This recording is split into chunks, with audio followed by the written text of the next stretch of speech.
Listen up, warriors! The Frozen Sea Showdown is here. 8 Francos, 2 sides. Ready your hooks. Well, the rules? Real simple. Hook 'em over, then bash 'em. Or hook 'em back and stash 'em. Remember, kills will make you stronger. More kills, bigger targets, so swing those hooks. More kills, better hook, so wipe off their looks. Crabs in the river, hook 'em. Reel 'em in for new skills. Stun. Magnet. Reflect.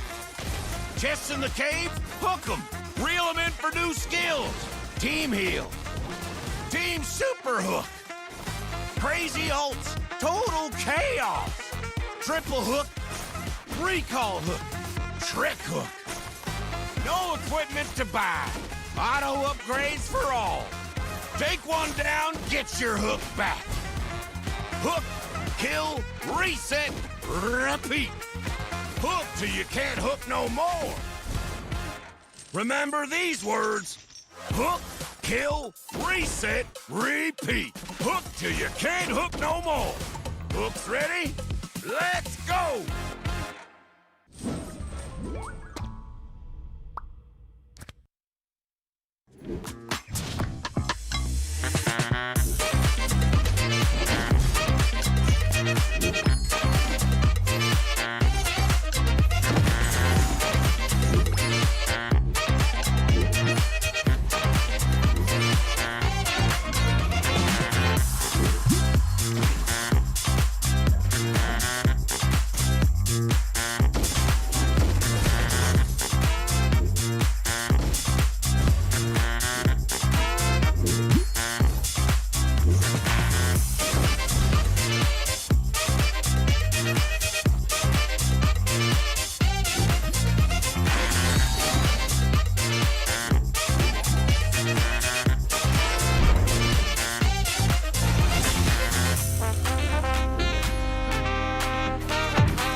Listen up, warriors! The Frozen Sea Showdown is here.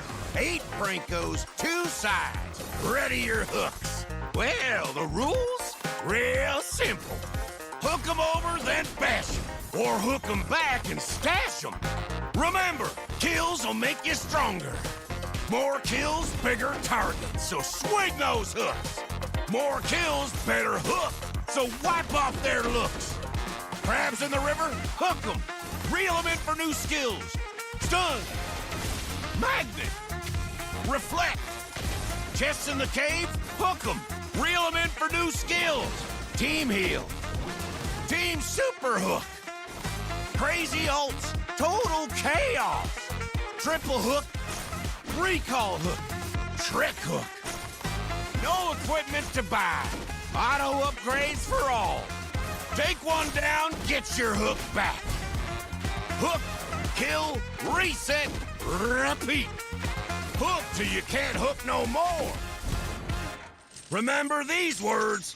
Hook, kill, reset, repeat. Hook till you can't hook no more. Hooks ready? Let's go!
Listen up, warriors! The Frozen Sea Showdown is here.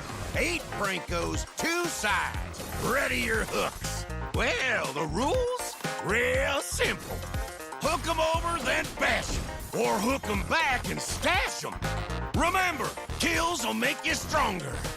More kills, bigger targets, so swing those hooks. More kills, better hook, so wipe off their looks. Crabs in the river? Hook 'em. Reel them in for new skills. Stun. Magnet. Reflect. Chests in the cave? Hook 'em. Reel them in for new skills. Team heal. Team super hook. Crazy ults. Total chaos. Triple hook. Recall hook. Trick hook. No equipment to buy. Auto upgrades for all. Take one down, get your hook back.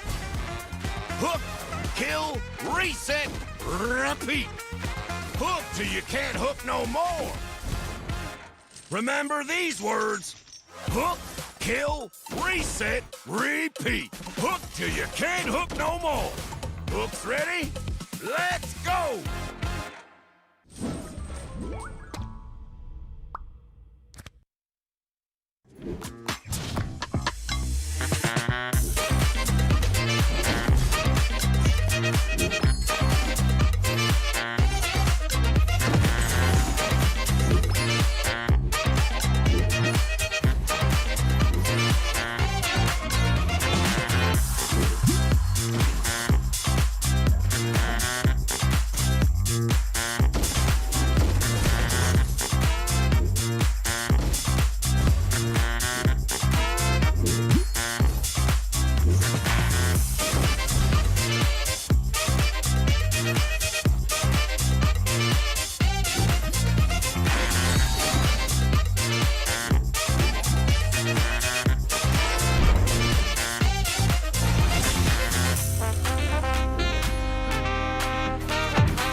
Listen up, warriors. The Frozen Sea Showdown is here. 8 Brancos, 2 sides. Ready your hooks. Well, the rules? Real simple. Hook 'em over, then bash 'em. Or hook 'em back and stash 'em. Remember, kills will make you stronger. More kills, bigger targets, so swing those hooks. More kills, better hook, so wipe off their looks. Crabs in the river, hook 'em. Reel 'em in for new skills. Stun. Magnet. Reflect. Chests in the cave, hook 'em. Reel 'em in for new skills. Team heal. Team super hook. Crazy ults. Total chaos. Triple hook. Recall hook. Trick hook. No equipment to buy. Auto upgrades for all. Take one down, get your hook back. Hook, kill, reset, repeat. Hook till you can't hook no more. Remember these words. Hook, kill, reset, repeat. Hook till you can't hook no more. Hooks ready? Let's go!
Welcome back to MCT AMER South. It is day 7 of the Swiss stage and the pressure is building. Every match matters, every win brings teams closer to the top, and every loss makes that road ahead much tougher. We've already seen incredible plays, clutch moments, but today the competition tightens even further. Who steps up and takes control of the standings? Let's find out. The action starts after the introduction of our wonderful casters, Private Dancer and Enrique CB. How are you, Genma, feeling today and about the map, and how are the matches been so far? I can start it off here, guys. It's a great time to come back here on to day 7 of the AMER South. I'm really excited here, and more excited that we have a little bit of a guest from the Portuguese table here to be casting alongside us with Enrique. Okay, thanks for having me here. Thanks, guys. It's a pleasure to meet you all. So, first time here, okay? I'm not Rico. I'm not English teacher, just remembering. And I have hair, okay? A lot. I can show you. Okay, I have a lot. So, okay. Then, just for starting, I hope that we have a good show for tonight and our day. I forget the numbers of you guys too. So, for the night, me, okay? Just wish you a good work. Remembering, I'm just an analyst from MPL Brazil, Latam, science for like more than 4 years, and I'm just here to bring the most bright and magical things about analysts. These things. Yeah, it's going to be an amazing cast here, especially being able to incorporate all the history that you know about all of these teams, all of these players as well. It's been a spectacular reach for me coming here from the north to learn about all of these teams, the picks that they have, and including with the different type of drafting styles that we've seen. And the same for me, because I'm doing the North right now, and I'm from South. Then I understand what you're feeling. Yes, it's gonna be pretty exciting matches. I'm really looking forward to today's matches. We basically have like the top teams go in the South going ahead against each other today, right? And we'll be having Influence and Dreammax too. Yeah, very soon we're going to be getting right into the matches. Just so much going on here when it comes to the South taking on the North. Just in general, having the entirety of North America and South America coming together into one tournament, one competition. I know a lot of people, a big question on their minds is how do some of these teams stack up against some of the stronger teams that we have in this entire region? And I'm glad that we're going to be able to kind of step up and learn that here coming up soon. All right, now before we jump into the action, let's take a quick look at how the Swiss stage works. Welcome to AMER 2026, the official league for Mobile Legends Bang Bang in the Americas. In this video, we'll walk you through the format of the competition. The league is divided into two regions, North America and South America. Each region features 8 teams, for a total of 16 teams competing in the ecosystem. The regions compete separately during the season before meeting in the Americas finals. Each region begins with the Swiss stage. All 8 teams compete across multiple rounds. Teams are matched against opponents with the same win-loss record, ensuring balanced competition. Matches in this stage are played in a best-of-3 format. The playoffs are divided into 2 phases based on seeding. Lower-seeded teams begin in Phase 1, where matches are played in a single elimination format. Higher-seeded teams advance directly to Phase 2, which uses a double elimination bracket. Matches throughout the playoffs are played in a best-of-5 series. In Phase 2, teams that lose in the upper bracket move to the lower bracket for a final chance to continue. The playoffs culminate in the group's finals. The final match is played in a best-of-5 series to determine the group champion. The champions from North America and South America advance to the Americas finals. Here, they compete to determine the best team in the Americas in a best-of-7. Everything leads here. AMER 2026 starts now. It's awesome to see that format. Teams face each other with similar records each round, meaning each match gets more competitive as each day goes on. Yeah, and that's been the amazing thing for me too, is kind of maybe at the beginning last week, you kind of had teams that were kind of skill levels differing from each other. But as the days go on, I feel like we're kind of narrowing down the skill levels to more even playing fields for all of these teams. But the biggest thing for me is the best of 5 and what we're going to probably see from some of these teams as well for that. Any thoughts on the best of 5, best of 3 going on? We're having the best of 5 finally today. We've been having the best of 3s, right? Yes, we have one BO3 and one BO5. Remembering the BO5 is the seed 1 they will fight against, so it's a moment for them just to have a vacation, because when you seed 1 or seed 8, you just have 1 week or 2 weeks just for having your study or doing your things. So it's cool. I don't like it so much because you get cold. Just stop it, freezing all the time, just watching them play. But it's about player to player, so let's see. Well, we are going to take a look at the global bans, which has been a really fun thing so far. Super exciting to see this implemented here in the Swiss stage. We'll have the global ban in MCT Americas to bring more dynamism and special strategies.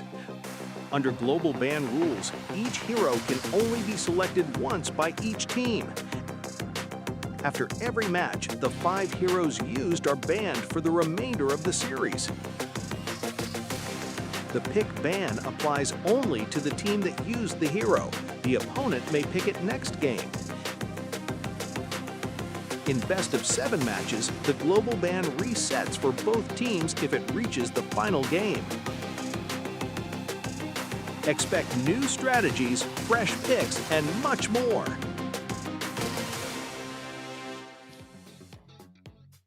Ooh. Love to see those global bans. It was really fun to see Trizla being picked up, just these newer heroes. And I wonder, like, the fact Trizla's mana now is not counted. He just has, and he doesn't have any. Is that going to be a big factor here? I mean, a lot of things have become a factor. We've been slowly starting to see creep up. We've seen Valir pickups. I think we saw Lolita as well. In the north, I believe you guys even saw a Gord pickup as well, which has been pretty interesting. It's just something for me that is so refreshing about knowing that no matter how that first match went, those heroes, you're not going to see them from either of those teams again, and they're going to have to reach into that pool to grab us something new. And I like it so much. Remembering the North League, we have also Gord, we have Sun Marksman, we have Benedetta roaming. And if I say something wrong about the name of the heroes, is the most scary thing I have, okay? Because I know all the names of the heroes, but in Brazilian way, okay? Not in English. It's okay. So, you can say it the way you know. The way you know, it's fine. But it's like Private say, it's so cool to see this. And Terizla is like not, it's a normal thing for me because South League they like it so much. Remembering I came since the MPL Brazil Season 2 and we meta are also tank in XP lane. Then we started to change something and we see this fighter mode and I love it. Fighters is the best XP lane trend because when we see like two tanks, it's just Iceland, like there, just they do the things. Let them. Let's start with the 4 other players in the back of the map, so I love it. Well, we do want to let you guys know, make sure you're following us on all of our social platforms right here. MLBB Esports. We're on all those fun little logos right there. We've got Kick, Twitch, X, Instagram, Facebook, YouTube, TikTok. Whew, a mouthful. Yeah, if you guys have any questions about what's going on throughout the weeks, throughout the seasons that's going on with the AMER tournament, you miss anything, maybe you had a dentist visit, your family was dragging you to the grocery store, you can find out all the action that you missed and the upcoming action right there on those socials. Yeah, be a part of a community. Find that right there. And we can't forget our wonderful sponsor, runestone.gg. If you're trying to find data or up your game, runestone.gg is the place to go. They give you all that analytics and make sure you're top notch. So check them out. Light up your esports. Yeah, if you're trying to do something, especially when it comes to learning or growing in the game, why not go with an organization that has the same passion as you do for gaming? Runestone.gg. Right. Oh, we cannot forget. We got to see today's schedule, right? We're going to get back into that action. Let's check out what we have for you today. We've got Influence Rage against Dreammax, a best of 3, and then later on we'll have Entity7 against Octa Gaming. These two are... It's going to be intense either way. The best of 3 here, I know there's a lot of history behind these teams. Each one of these guys are coming in at 1-1, so they have been able to get a couple of victories, or they have been able to get a victory under their belt, but also they have tasted the bitter taste of defeat. On the back end, on the second half of this broadcast, we're going to have two 2-0 teams clashing it out to see who might be gunning for that number 1 seed slot in the playoffs. About Influence Rage and the Dreammax Esports is have this confront, this 1v1 situation, this X versus sorry for the words, but this happens a lot in the past. Remembering Dreammax Esports was top 4, top 3 in the championship, a lot of them. But in the beginning of the org have a top 1 and a top 2 sequence. Remembering when I say about the RRQ Akira, about RRQ Akira, they always do the second place against them. And then Alpha 7 games and the things getting just strange for them. So they need to prove a lot of things to once again have the fire breath about the Death Dragon and things like that.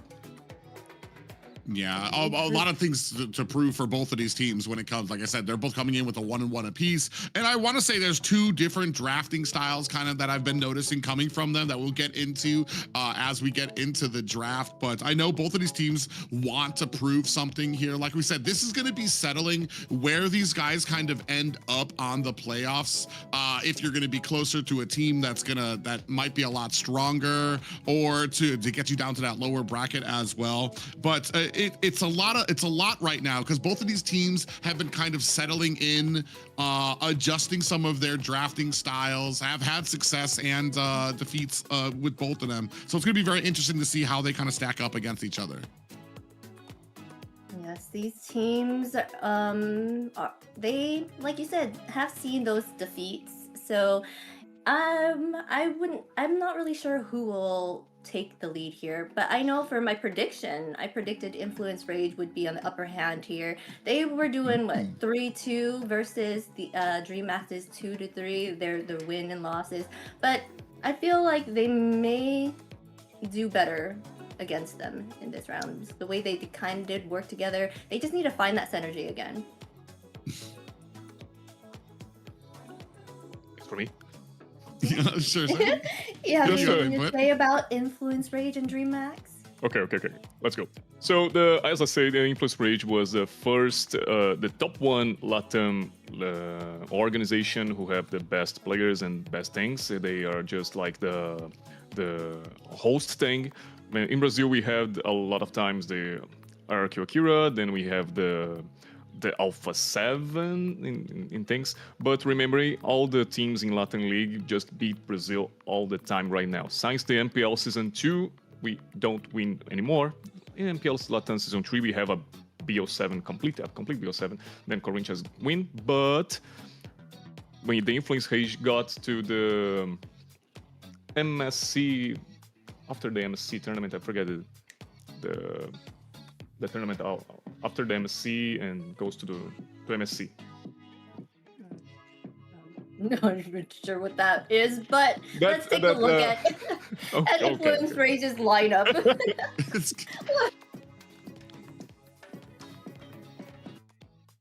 What do we have here for Influence Rage? We have Archiki, Rotum, Syndra K, Furry, and Steph. That's in Brazilian way. Oh, that's a Brazilian way to say it, guys. Right here we have our teammates in the Brazilian saying. Remember, Syndra K is the best mid laner we have in Brazil. Okay, he is a lot of times just show what he came for, and since we meet him, he just protect his base like no one can do this. It's a lot of games we just like, damn, they lose. Then he brings that light with Farsa playing and destroy the game and just win sometimes. So I love it. Rotum was the best of the jungler in the Influence Rage 2, a lot of things. And Steph doing we have a grass called Steph in Brazil too. really. I will show you in the game. Let's quickly get into an interview with these guys. So you can you can see an interview video of what they're about. Let's check it out.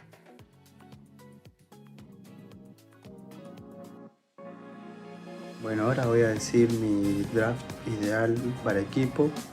De Romer elijo a Paquito de Alpha 7. De Mid también elijo a Frost de Alpha 7. De experiencia elijo a Chino de 9Z. Después de oro también elijo a Gusta de 9Z. Los dos jugadores de 9Z, las dos sides de 9Z. Y de jungla pongo a Haydon Bush de Entity. Y ahí es un equipo bastante agresivo, bastante completo. No hace falta un show caller ni nada. Tenés todo lo que un equipo necesita: agresividad y más que nada macro game.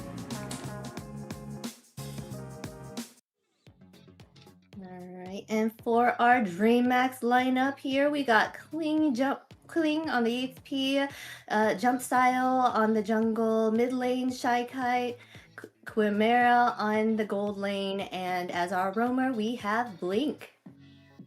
We have a fun fact in this is- Dreammax Esports. The first time the Dreammax in some past years, they have a female player, and it's good. It was La La Land, and I don't remember now if they win the first, I think second one, but now they bring it again and have Chai, so it's cool. Yeah, a big interesting thing for me is that this team has they've had some outstanding performance, especially Che Kites. Even in a lot of their losses, Che Kites, I want to say Chimera, have still been able to kind of maintain their cool-headedness. You can see that even when the team's like losing, like I want to say 24-12, these two players have always kind of had that level-headedness with them. So I'm going to be very excited to see what they do here. Yes, let's get a glimpse of what they have to say.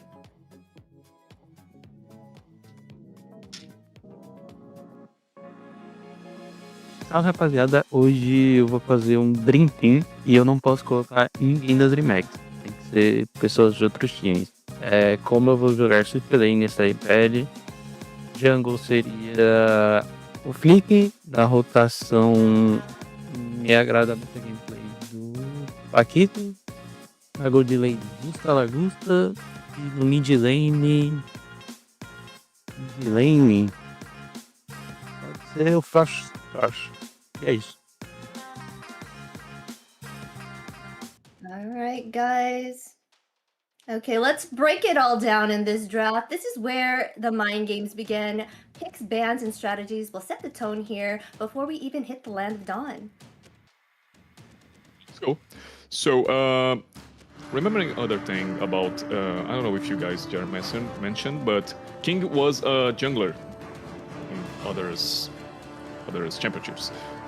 Remembering the first time he had MPL Brazil, MPL 1, 2, 3, 4, 5, and MPL Latin, he also just go to be a jungler all the time. And he was a famous jungler in the season 1 because the assassins in the meta. So he got a lot of respect. Then the season 2 to the 5 to Latin and things make the meta tank, and he's not so comfortable about this, but he's also all the time doing his jobs and things like that. And when he came back to assassin meta, he just don't perform as the same way. So he just not improved a lot, but now he's in XP lane, and I want to see more about him in these games. I watched it the past week. Past week. Yes. Okay, past week, and he's good, but I'm also need to see more to judge him because it's my work. Okay, I judge people. Yes. It's really interesting that you bring that up because being a jungle, being a former jungle player, he's going to have that experience. So he knows what, especially when it comes to a lot of these. As an XP laner, I want to say a lot of your priority goes into that first turtle. What can you do to try to help out your jungler, to either zone out the rest of the enemy, help the jungler to make sure it's not a 50-50 shot. So that's going to be some great, interesting knowledge, knowing that he does have that experience and he could possibly bring that from the XP lane to a lot of these objective clashes. But already on the board, this is something that I want to say has been back and forth between both at North and South. The use and the priority of the Marcel pick. Sometimes in the north, I see sometimes the Valentina goes first better. Also, Valentina just first pick is common, such a common thing there. Oh, there it is. Your Valentina's been chosen right there. I guess that would combat like the Marcels. So we're gonna see double Marcels on the field. That's gonna be fun. A lot of golden hour, right? That's actually perfect. That's exactly what it is. And the only thing for me has been, I feel like a lot of teams right now, they use Marcel interchangeably, like you see with a lot of other roams, as a setting kind of roam, that I feel sometimes Marcel, he's a very niche pick that you need to have a very specific comp to be able to take advantage of it, or else that golden hour is upsetting your team just as much as it is the enemy team. freezing you, freezing hits, and possibly taking away good chases that you might have. Some of the big ones that we've seen so far have been the Tarizla, the Guinevere mixed in with it, even a Chonge pickup that kind of got mixed in with it as well, that has been really successful here in the South. On the side of Rage, does look like they're going to go ahead, the Phoveus to counter out the Valentina, and a Farsha pickup. That's the signature of Syndra, okay? Farsa, it's a comfort pick for him. Also, we have Ivy and Valentina too for him, but Farsa is like the things I tried to say the other times. He can do 1v5 a lot of games, okay? He just protects his base. If you want, like, the 4 players of Influence Rage died, and we have all the 5 of Dreammax going to his base, he will defend it, and he will guarantee this. Almost the things he have. He do this a lot of times, okay? It's not when I'm here. I'm just doing the not lucky team, okay? Okay. So, we have glue. We in the North League have a lot of glue roamings. It's some specifically we see XP glue. I like it more when since there is less people, so glue can play against very well. But also we have a lot of the roaming picks. Here is the same, only roam, or we have the 50-50. Yeah, Ravina is being smart. They're taking out the Gwen. What were you gonna say, Private?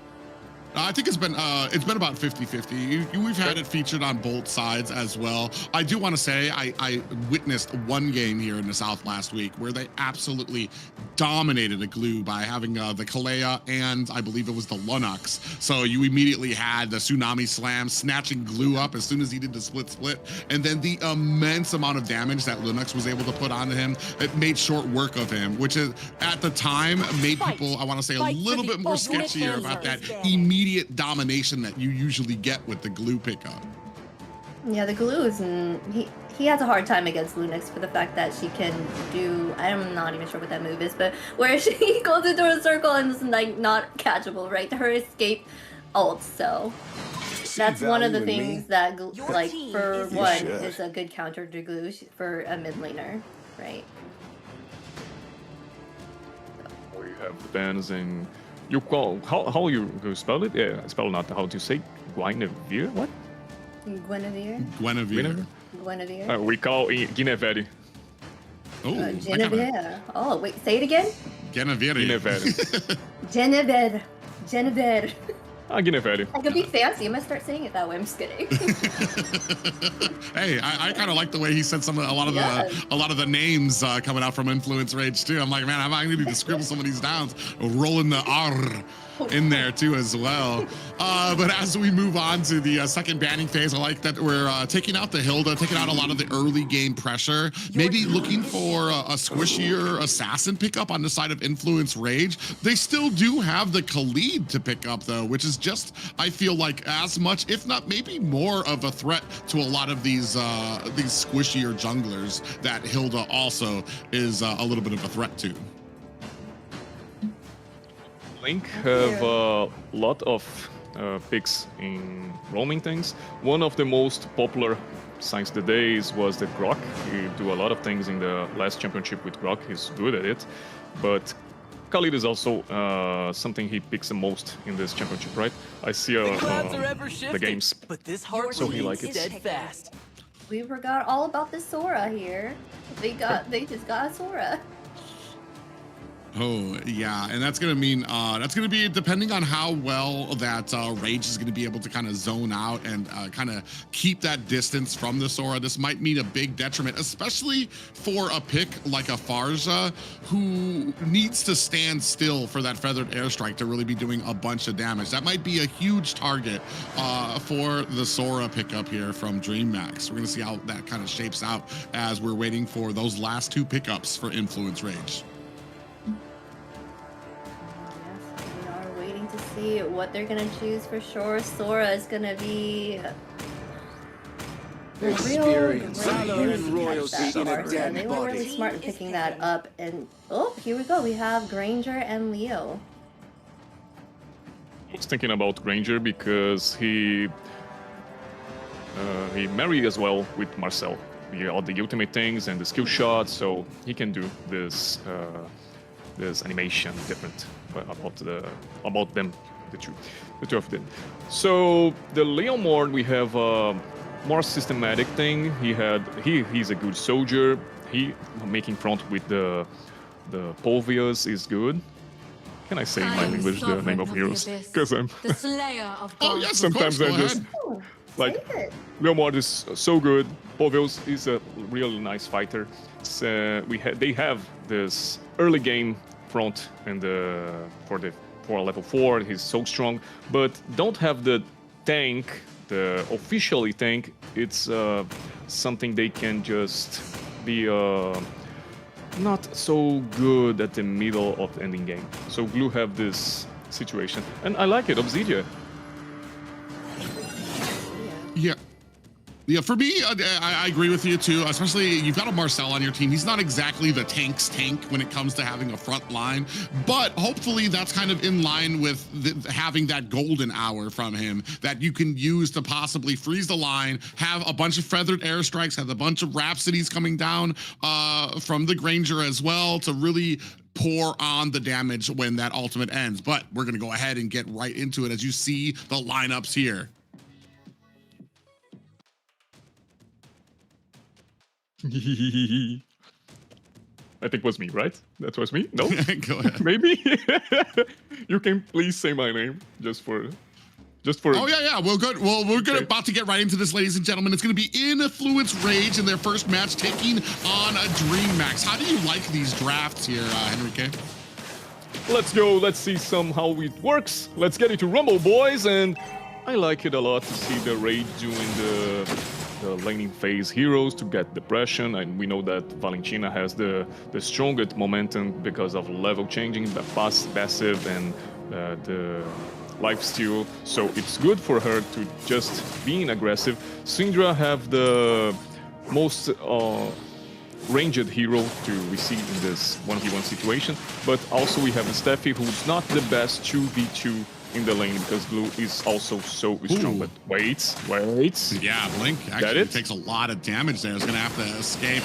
I want to say Influence Rage was being a little bit wiser about their rotations. You saw a big three there, Steph Hooten, and I believe that was Syndrak rotating together to make sure that they cleared out together and that they didn't kind of get caught out there. You see Blink trying to get that information back to his team about where the jungler is on Influence Rage's side.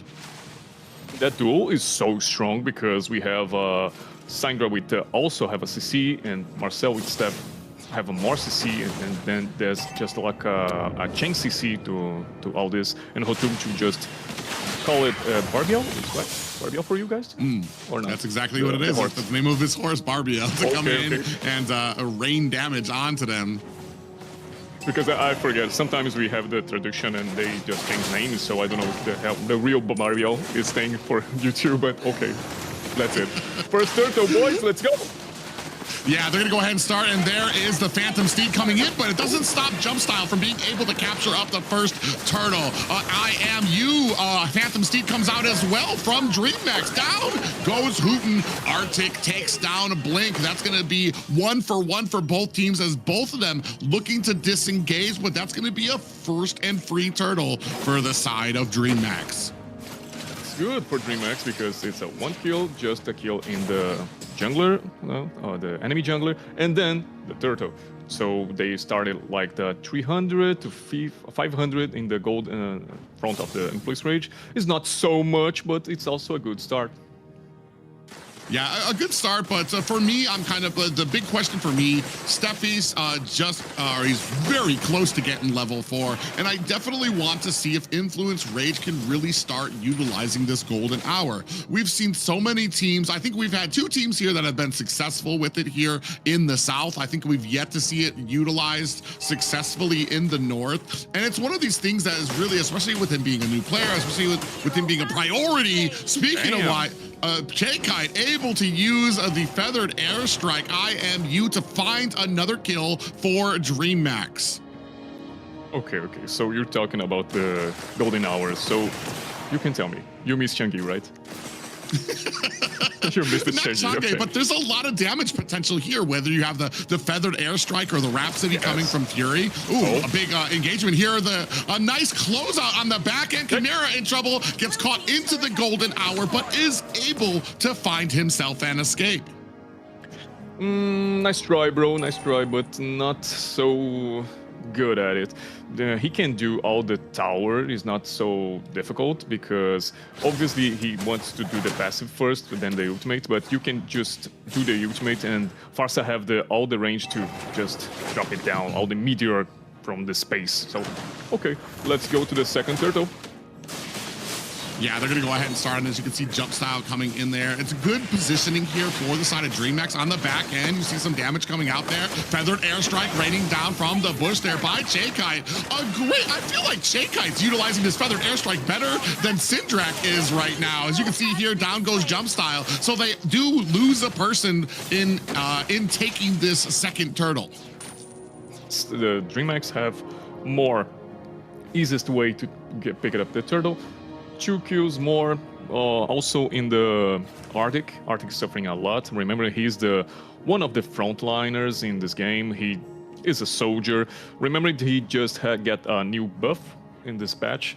Also have the more items in the life items, turn more shield from his passive. So it's good, but not for this game, I think, because Blink is so boring to play against just because it's blue. Yeah, just a lot of damage that comes out there. We do have a nice golden hour there to freeze up Blink. He's still going to be able to capture him. He's going to go ahead and use that split, but he's got that ultimate landing on top of Stephanie. Fury doesn't even care. He unloaded a Rhapsody onto his teammate with the glue on top of his head, but they were able to find the kill onto Blink. Okay, that's new. That's something different we see here, but okay, it's a kill, it's a kill. And remember, if Furry gets a kill, it's better for the influence rage, just for the things he do. Chimera just take the first tower of the game. That's, no, sorry, for the second for the Dreammax Esports. That's good. And remember, the Chimera is a late game carry. It's a good marksman for all these three items, I guess. But Fury enters in the game more early than her. So we see a lot of timings when 5 minutes happens. Fury can have a timing with his friends and do the teams just for roll into the victory.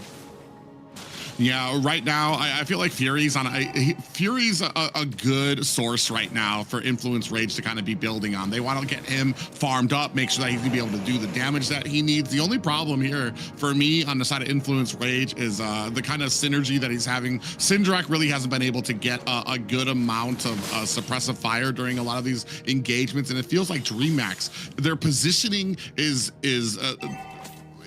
it's very good when it comes to a lot of these objectives, especially when it comes to using the IMU. They're able to use their own feathered airstrike in here to really kind of hold off Influence Rage. As we're starting up on the third turtle of the game, see a bit of pressure coming in through the mid lane. They actually reset it. It looks like Dreammax actually wants this fight. They're going to go in onto Arctic, who's having a bit of trouble here, using that demonic slam, and he's going to get taken out there. Jump style finds the kill there. Feathered airstrike from Syndrak to try to help out is not enough. You can see Fury and Steffi waiting at that bush, that pixel bush, looking for a little bit of an engagement here. In comes King, and there is the value you get from a sword. A Shifting Skies coming in, down goes Fury as the rest of Dreammax push into enemy lines and now into the mid tower.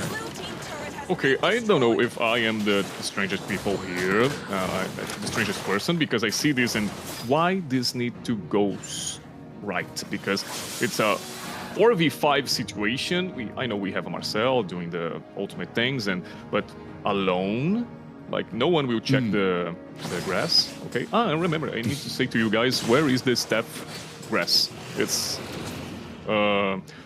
It's close to the king right now, but more I call it the pixel bush right there that you get right next to the opening for the turtle pit or the lord pit right there. As we're talking about that, Steph in here is going to come against 5 members here. Arctic and Syndrak on the backside. We do have a golden hour out there. Is that going to be enough? They still get the lord, and Blink takes a few shots from a feathered airstrike as well. Barbiel's out for Uten, looking for a kill. Blink is on the run, trying to come in with that ultimate, but Fury able to finish the job. In comes the Sora pickup there. King mounting up some damage, able to take down Fury again. Arctic down for the count as well. That is 4 down for Influence Rage.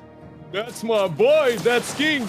Never in my life I said King is not a good XP laner, okay? I just say I want to see him more, okay? But he's also doing the right thing. King also played sometimes in the jungler with Sora in the beginning of his launch, so it's normal for him to do these things, but he was more happier to do this with the spell, so he used the flicker. Okay. And you were talking about his expertise as a jungler, and something that I brought up before too is that he understands what to do to support his jungler in that Lord pit too. Immediately, twice went to the back line, found Fury, and took out Influence's Rage's biggest point of damage thus far. Syndrak has been having a little bit of trouble trying to get in. I feel like he's just not been close enough with a lot of those feathered airstrikes, just because Dreammax has been doing such a great job of having a lot of the points at these objectives covered. Houghton in trouble, gets taken out by Chimera. Now Steffi coming in. Golden Hour is able to catch Blink, but I mean, that's a tanky boy you're going for. Jump style comes in. They do adjust the Golden Hour, but it's not enough. And still, Dreammax continues this offense at the gates of Influence Rage. Remembering Kings, as you say, he had a lot of frustrations being a jungler, so he just turned this in the XP lane, just like, I can help you, boy. I know what you're feeling, so I'm here to help you and improve your game, okay? And then they just hug themselves and everything is happy. So, in this game, Dreammax Esports have 11-4 in the match. How can I say this? That's correct. Match. That's correct. Yes, the match. You think this? Because I'm saying these things and like, this is not sounds to be the right way to do this. But okay, so we have this 11 kills for Dreammax is good. We have 6 towers by 1, and Influence Rage just not showing the early game I said they needed. No, they have it. So it's with passing the way. They have 11 minutes to the game. We're changing to the middle game, and we have a Chimera who is the strongest in the marksman thing and growing up. And we've seen this in other games, and it's too late to cry when the Chimeras picked up this 4/2/5 item, okay? So let's go to another one, another Lord. Let's go. Yeah, you bring up a great point that it's going to be, as we move later and later into this game, it just becomes more and more in favor of Dreammax, especially with some of these late game picks. Jump Style still able to get the Lord, even with the Golden Hour coming in there. Influence Rage now on the back foot. They do have the Feathered Airstrike raining down damage, but Dreammax, very wisely, they don't look for the engagement. They don't favor these in the jungle type of fights just right now. They got the Lord, they back up immediately, and what a wise play by them. I felt the Influence Rage don't having a good communication. They seem just like Steffi all the time, doing the start, but we don't have the follow from the Influence Rage. I know it's obviously Arctic can, it being Povius, just walk to the objective because he's slowly, okay, like I understand he have a weapon more heavier than him, okay, but we don't see all the team. The team does. Oh my God, cool. Arctic. Yeah, as you're talking about okay? as you're talking about Arctic being very slow here, my God. gets latched onto by Blink. Jump Style is able to find a kill there as well. King raining down damage as well. Finally able to answer back is Fury, but there are 3 down for the side of Influence Rage as Dreammax turned their attention to some of these high ground towers. Lord now at the core. The rest of Dreammax putting on the pressure, and that is going to be game 1 smooth and crisp for Dreammax. Victory!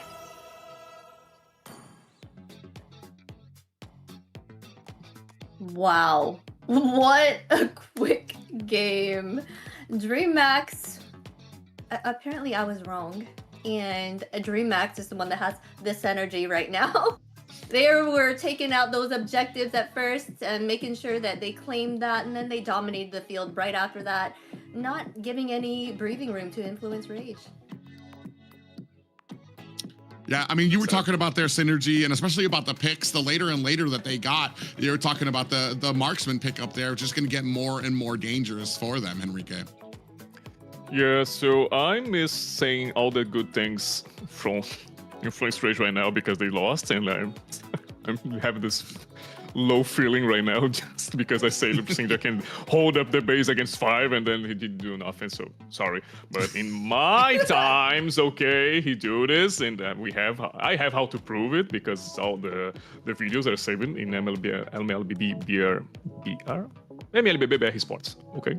Just saying the social media. But also what I think about is I said about how Glue is a strongest pick against Palvios, about Terizla, just because of this. And we see a lot of times Arctic just have a pick off in the same position, the same way, and he can't do nothing. And it's sad for them, okay, for me it's okay. And other question is, 12 minutes is the most fast game of you guys or not? We have more. Not the most fast. I think that we've had a few games that went a little faster, but I think in the summation of how dominant it was, it kind of felt pretty fast, just probably because it just offensive wise, I think we saw a little bit from Fury. He was able to get some of those kills. He was able to get the kill on the blink. I remember that very specifically, but most of the game was basically a statement coming over from the side of Dreammax, who had a very dominant for most of it. Makes part. And I miss the tank ones. Okay, I miss the tank from the Influence Rage. I say 2 soldiers, 2 fighters is good for the early game, but when we see how Blink goes to this glue thing, all the tank items, we've seen a lot of shots during his ultimate, okay, from allies, but in the end, we know how strong the pick are and the difference he can do in the game. There's all that CC from Dreammax side was really hard to deal with the fact that they had Sora and was it Valentina to steal Marcel's ult, and that I think in itself was hard for Influence Rage to deal with. Oh, and also beating a dead horse here, the Marcel pickup. Oh no, Barbio? No, yeah, but I mean, Barbio too suffered a little bit there as well. But like, it started right from the beginning as they went to engage into the bottom lane, and they caught Chimera, and Chimera kind of was sandwiched in between the tower and the golden hour, and then he remembered, oh, I can just dive into the golden hour and I'll be safe, and he was able to get himself out of harm's way. As we take a look here at the stats, I mean, we talked about it before when it comes to Dreammax. Chakai, Chimera, Chakai 2-0-7, Chimera 2-0-7, a great game for them, but as you talked about, the dominance of Blink on this Flix, Enrique. 10k gold, we have the difference, and I seen Rage items and they like miss like 2 or 3 items when we see the Dreammax like goes to the last item or just finish the build. So we see how the pressure is, since the early game, this is so intense, and also why they just do this fast. 7-1 in towers, 2-0 in lords, and the turtle don't need the third one, so okay, she's will be alright. Yeah, but ladies and gentlemen, let's go ahead and take a look at what kind of got us here, some of the team fights for these highlights as well. Like I was saying, it felt like Blink was just having a great game, but here, this is an example of that Feathered Airstrike coming from the side of Syndrak was having trouble, to the point that Chakai felt like they were utilizing that Feathered Airstrike even better than they were. King doing a great job of trying to force out the rest of the team there on the back end. Fury Fury had, it didn't matter that glue was on his team member. He immediately started dispersing justice for him. And here, like another feathered airstrike, and the Dreammax was able to get to zone out there as well. They were able to kind of come back, try to catch the team, but I mean, it felt like you talked about it before when it came to having the Marcel on your team, Steph, it felt like the rest of Influence Rage was just not prepared for a lot of those engagements. Miscommunication, it's all I can think for all we've seen from this game, and I think they can do better in the second one. So, right, and of course, behind every big win is a standout performance. Let's take a moment to highlight our MVP player right here. 509 KDA, 35.3k total damage. He was doing an amazing job with Sora. We got King here. Yeah, and you talked about it. He's a former jungler turned into the XP laner, and he knew exactly what he needed to do to support his team through these engagements. And I have my heart MVP for Chai, because she's doing the best of the Valentina way, because she also have the best ultimate than your own hero. So she can just destroy the game using this, because I miss a lot how I cannot see the Farsa roaming the lanes and helping the team, but we see the Shy doing this with the not so mobile hero as Valentina, but with the ultimate of Farsa. Yeah, and there was points in there where I was just like, I'd see a feathered airstrike come out, and I'm like, oh, that's a good position, but that's Chakite on the feathered airstrike using a great IMU, and she. Just a good blend of the IMU. She was even using the Phantom Steed as well. So she just had a great, it almost felt like a great selection coming from the side of Influence Rage. And that's something that, like you talked about it in the beginning of the draft, she's a priority because of what she provides to the team. Now the enemy team has to think about, what are we giving her that she can use against us? Especially because Valentina, she gets that ultimate before your mid laner because of how she scales. Yes, the fact that she can steal all those ults is, I feel like, is a big factor in their win for sure. She was able to use a lot and utilize it all, and knew how to use it, right? The right way, at the right time, so. So, remembering also we are in the global ban, so we will not have more from Dreammax, this Valentina, or this Sora. And remembering Sora and Valentina in the same team is the strongest. Remember, one counters, the Valentina counters the Sora because of this ultimate. He do some things like items about bruiser things and just still doing better. But when we see this in the same team, there's like an Exodia, there's like a good choices for the composition, and we're seeing why. You know what? You brought up a really good point, is that they used the Valentina and the Sora already.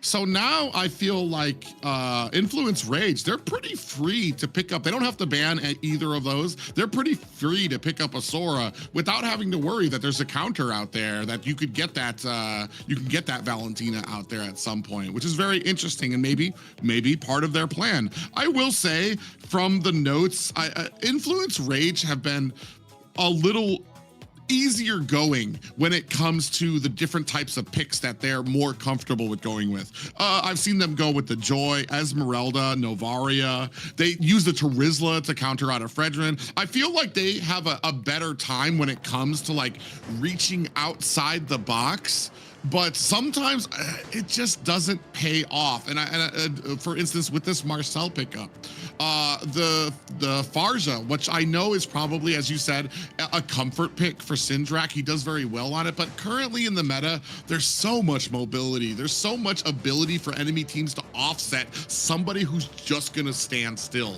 And we were seeing that. Even people who weren't standing still. We saw when it came to Fury on the Granger, they were still able to close the distance to be able to get to that backline, to be able to shut down all of that damage, Zena.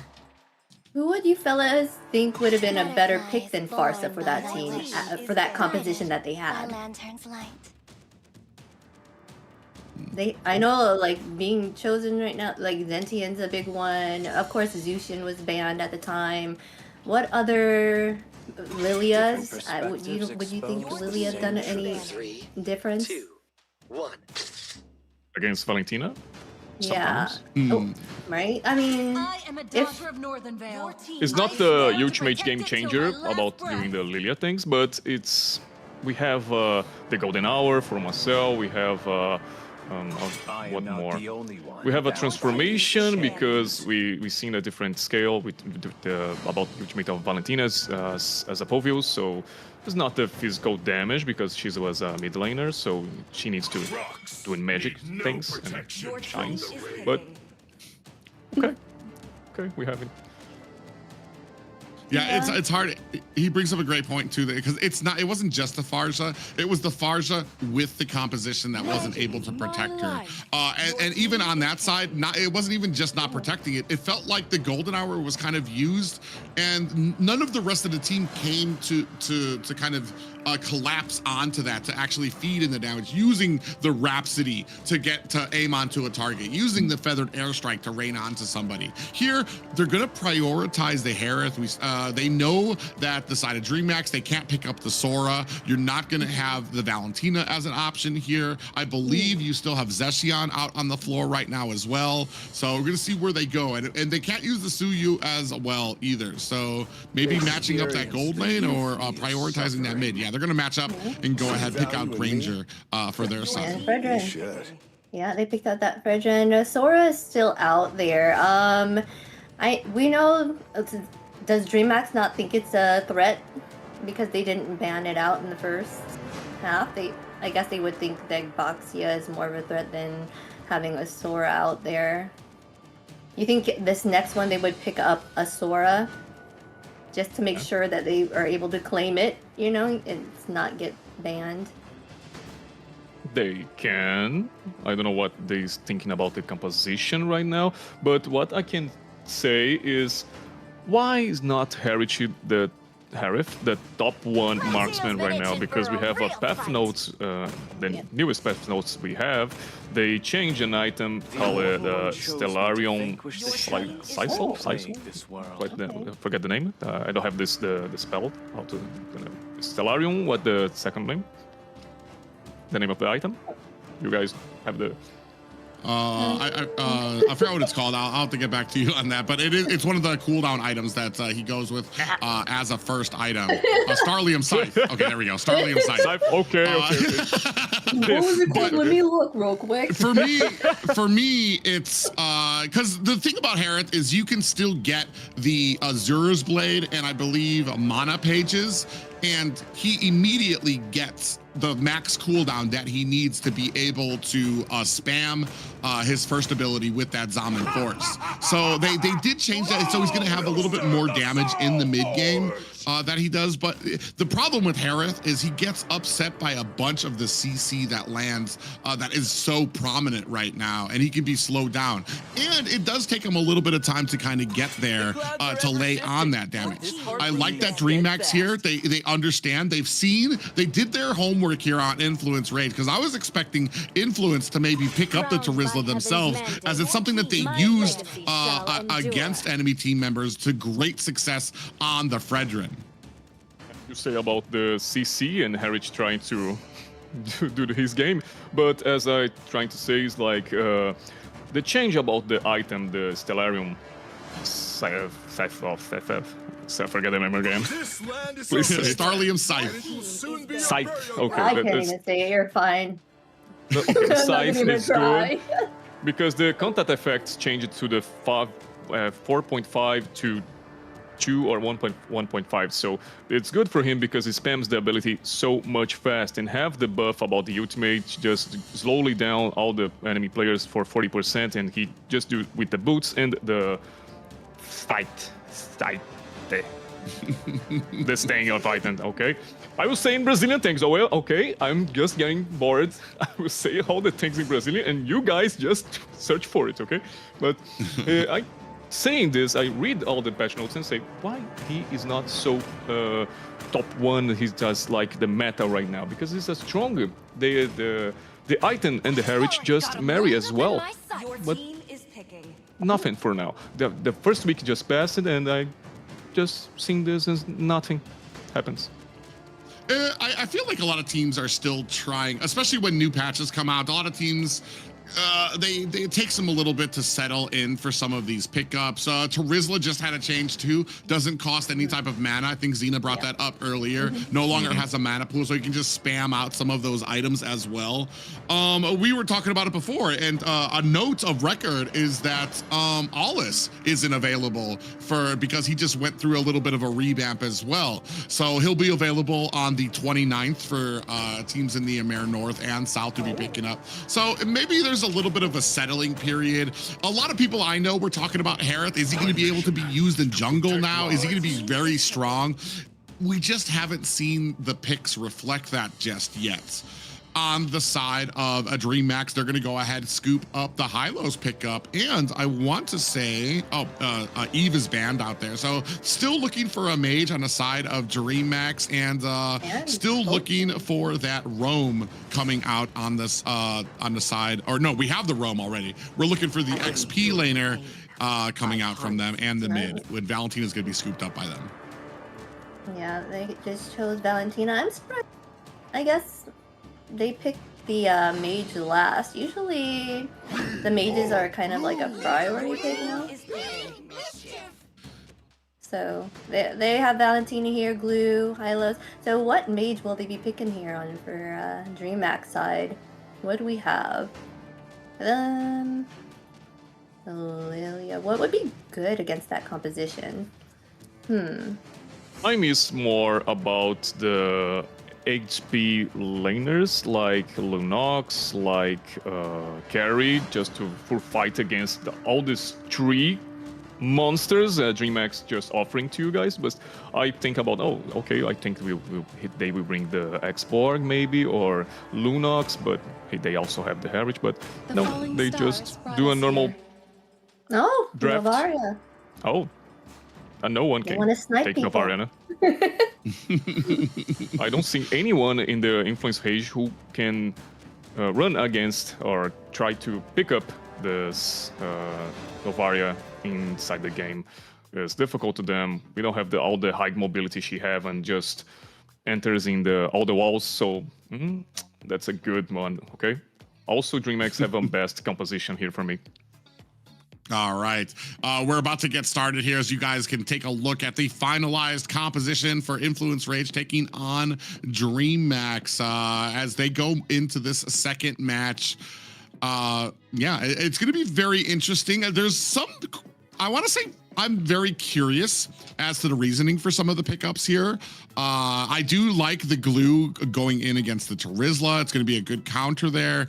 But this is a pretty tanky composition coming out from the side of Dreammax, which is going to be able to do a great job of protecting the Chakai, protecting the Chimera. We've already talked about, even on their own, even when they're losing, end up having a great game because they understand the distance, they understand positioning and where they need to be to not get caught, even in some of the worst conditions. Here, I feel like there's a lot of yes boxes on their side for how they can be protected, how they can be peeled away from as well. Terizla also have a good passive who makes him more tanky, so he can do the fighting, the fighter items, so he can do the War Axe, do the... I don't know why I'm thinking to try to say the items in English, and I'm thinking all the say the Brazilian way, but he do a lot when he have emblems like the Festival of Flood, when he have not Concussive Blast, as that's right, I write all these emblems just to say that, and I'm not saying this. Brave's Might, it's Brave's Might, the soldier one. When we fight, have the class, the emblems of the fighter, he's good because he have this life steal more in the lane. Now he not have more mana, just he can spams a lot of things. And side to Hylas, who maybe have the battle spells of Revitalize, I guess. And Fredrin, who also is a good one to just tank a lot. I think the Dreammax have a best front line in the game right now.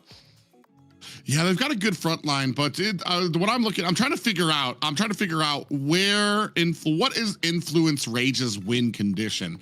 And one of them is not a front end fight where both front lines clash together because I feel like that's going to end super poorly for Influence Rage. You have the option of the Kalea that can get in, she can snatch somebody up, but do you have the damage? Once that Tsunami slams, if you grab a Terizla, if you grab a Hylos, because I'm going to tell you right now, it's probably going to be very hard to latch on to Granger. It's going to be very hard to latch on to Novaria.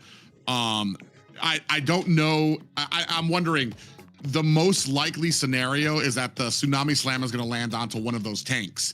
Do we have the damage? And at what point does Influence Rage have the damage to be able to like, all right, we can get any target and we'll be able to burst them down? And I feel like it's a big ask. There's a lot of stars that need to line up perfectly for Influence Rage's composition to work out correctly. You're not feeling Influence Rage's composition. Interesting. Okay. What do you guys feel about Navarra being chosen? Bavaria, I think is a good. It's a normal scenario in South League, okay, and past few tournaments.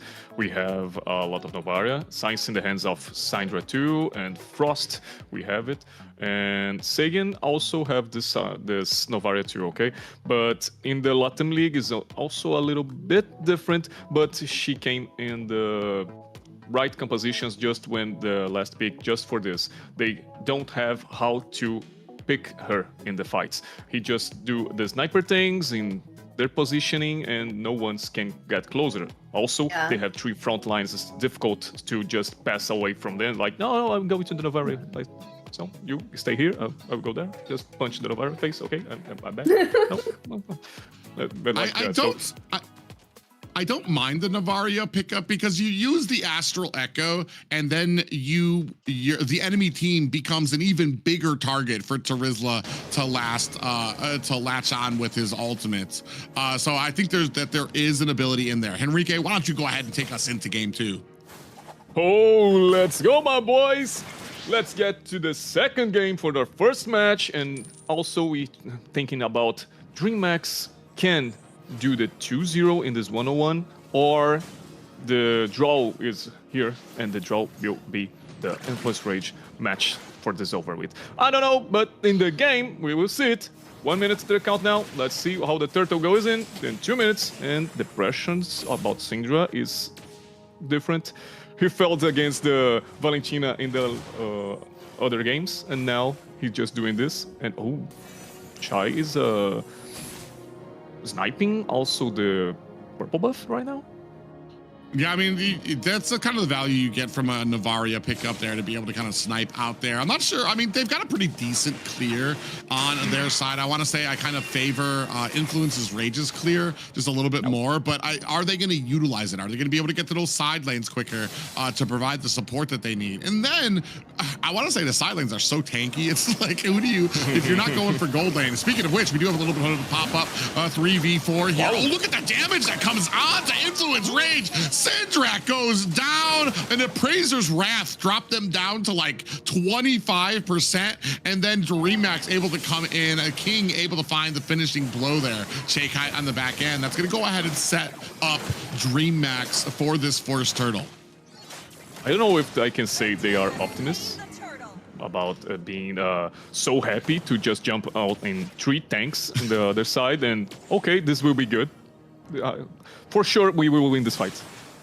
I don't know why they're thinking about this. So okay, you're all happy, Influence Rage? Because I'm not. I'm not seeing this as a happy ending. Okay. Yeah, I think they had an opportunity. They just thought to go with it here.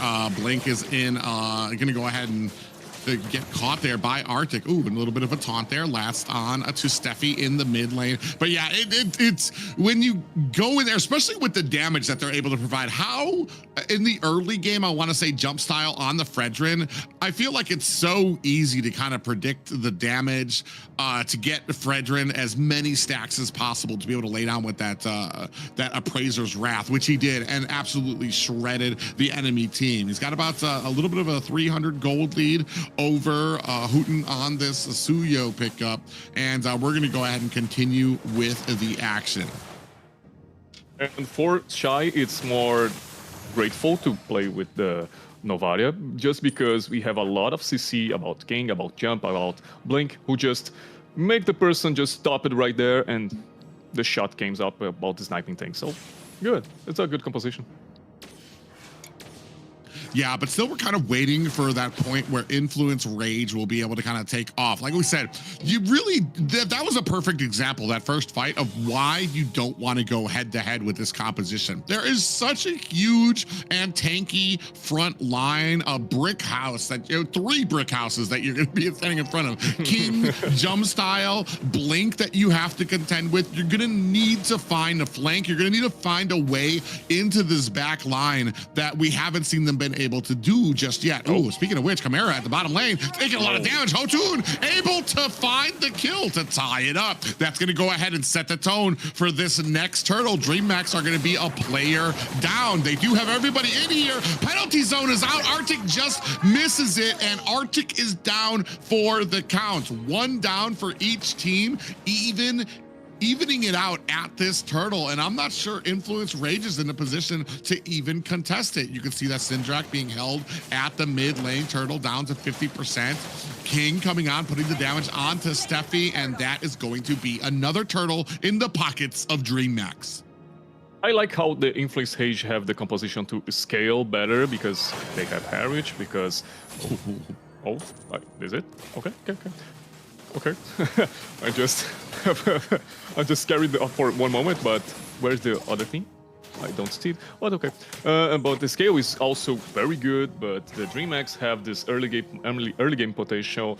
Chimera just suffers a death early, and it's not good. The Fury have this advantage about farming, about level. It's not good for Chimera, and also, the mid game we'll see about more in the game. So just to see who wants to more win this game about this. And most of Influence Rage have more individual contact heroes, and the Dreammax have the AoE. So best for them just to make these fights in the close calls and close places.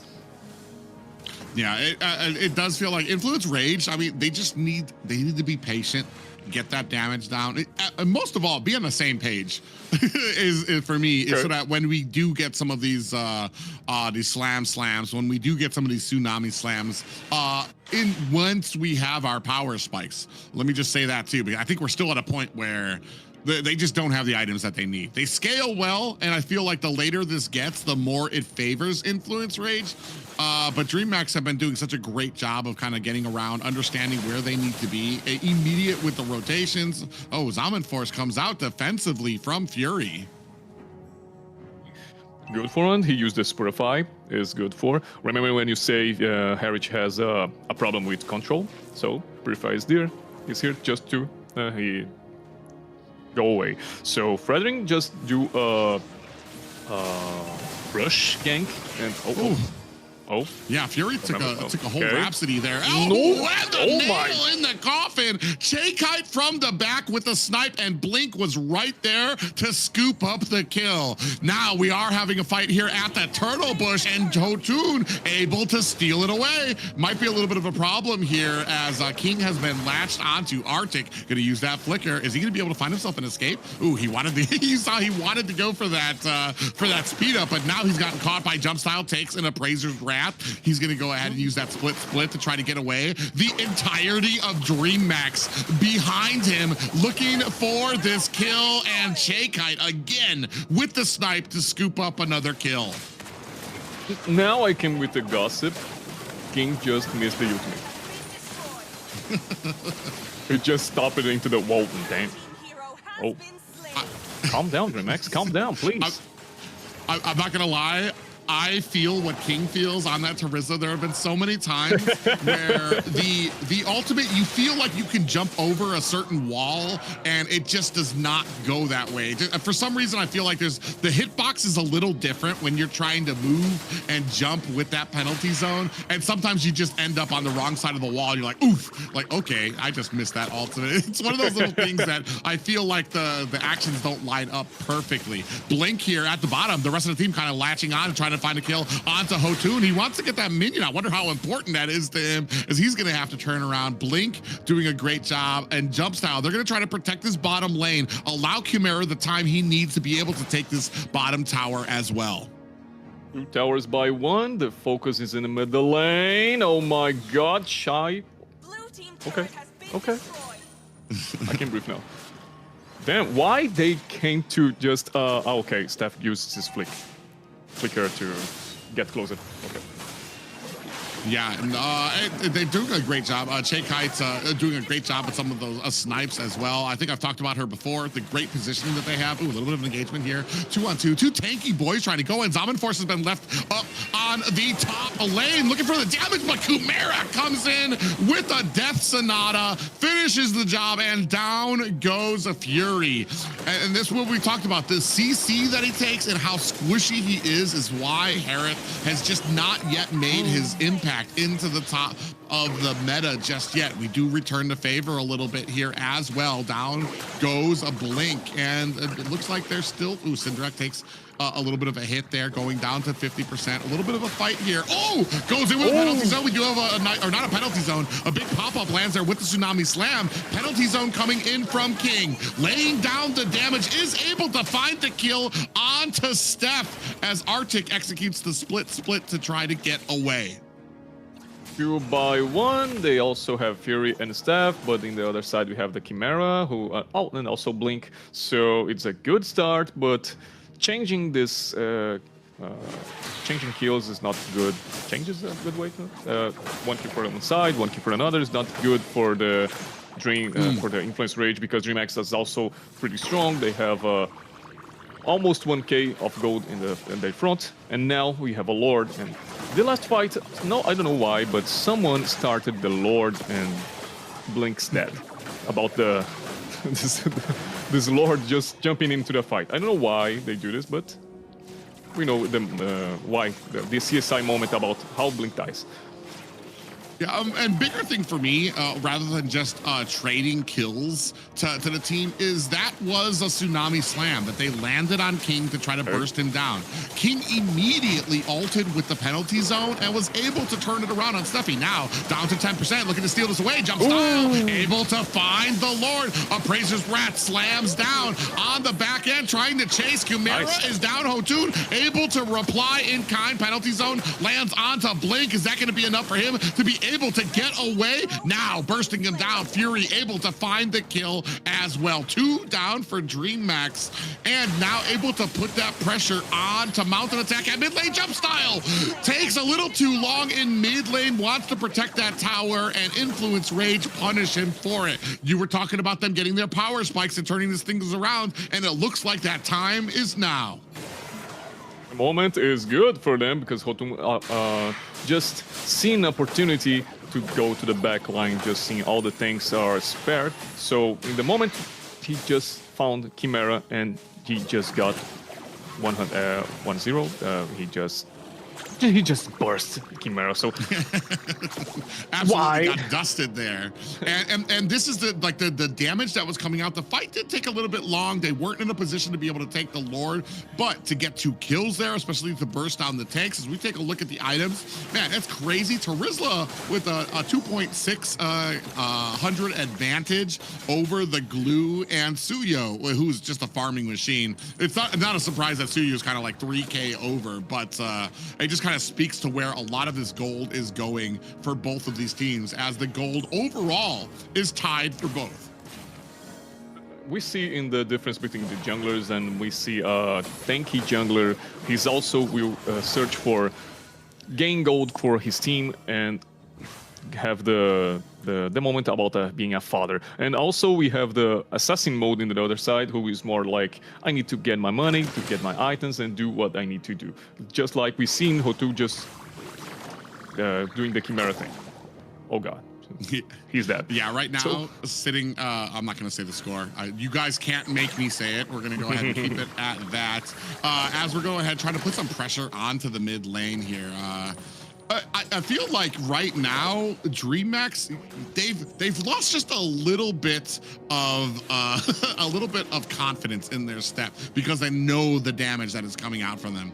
I feel like we definitely have to wait for some of these snipes to land for Chakai, which is a great they've got a great amount of suppressive fire that can come out from Dreammax. You've got Chimera, he can launch off that Death Sonata. You've got Chakai who can launch out those Astral Orbs as well. So I feel like we just need to line up. Are we going to be able to catch somebody and then be able to engage quickly? You need to be able to take down some of these heavy hitters, especially as the damage. As we move in later and later, a lot of these items are starting to come up. A huge amount of damage, a little bit of slowdown lands on the Blink, who might be in a little bit of trouble. Dreammax coming up from the top end do rescue their teammate, and an Astral Orb goes just wide onto Influence Rage. 13 minutes to Lord, and you say about the score, now I remember the name, the score. We have this feeling in Brazil too, when it's 7-1, just because the world football about Brazil taking out 7-1. Yes, Rocco told us a little bit about this too, about the dangerousness of that the 7-1 score. Every day we have a 7-1 in our lives, and that's the moment because fights now.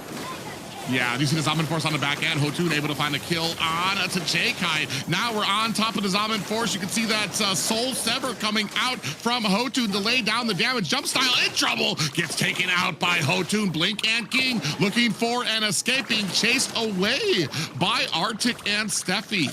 A great job as the tables have turned for Influence Rage at the 14-minute mark. They're going to go ahead and press onto the mid lane, allowing Hotun to be able to solo the Lord by himself. That's a nice pick-off during this fight. Syndra just looked for Chimera again, and he can't play this game. I'm missing Dreammax doing a communication with the frontliners just to protect your carries. You're not in the early game anymore, who you guys just can do 3v5, but now you need your carries, and they are not doing this, and they are just like split the team fights, and it's not cool for them. So Influence Rage is now gain the map conditions, and it's good for them. I like it. Yeah, it is looking like a much more even game for them. And you were talking about it does feel like that some of the Blink especially kind of getting set out there a lot to extended. Ooh, do we have a Tsunami Slam that does land onto Steffi or onto King, onto that Charizla, but Chimera able to answer back immediately with a ton of damage, is going to be able to find a kill on to Steffi for Influence Rage. That's going to go ahead and back up Influence while Dreammax begin to press forward. They do still have the side lanes to contend with. So we have a Chimera who doesn't have his flicker or his flash, and Steffi just want to start and engage in a tank in their base.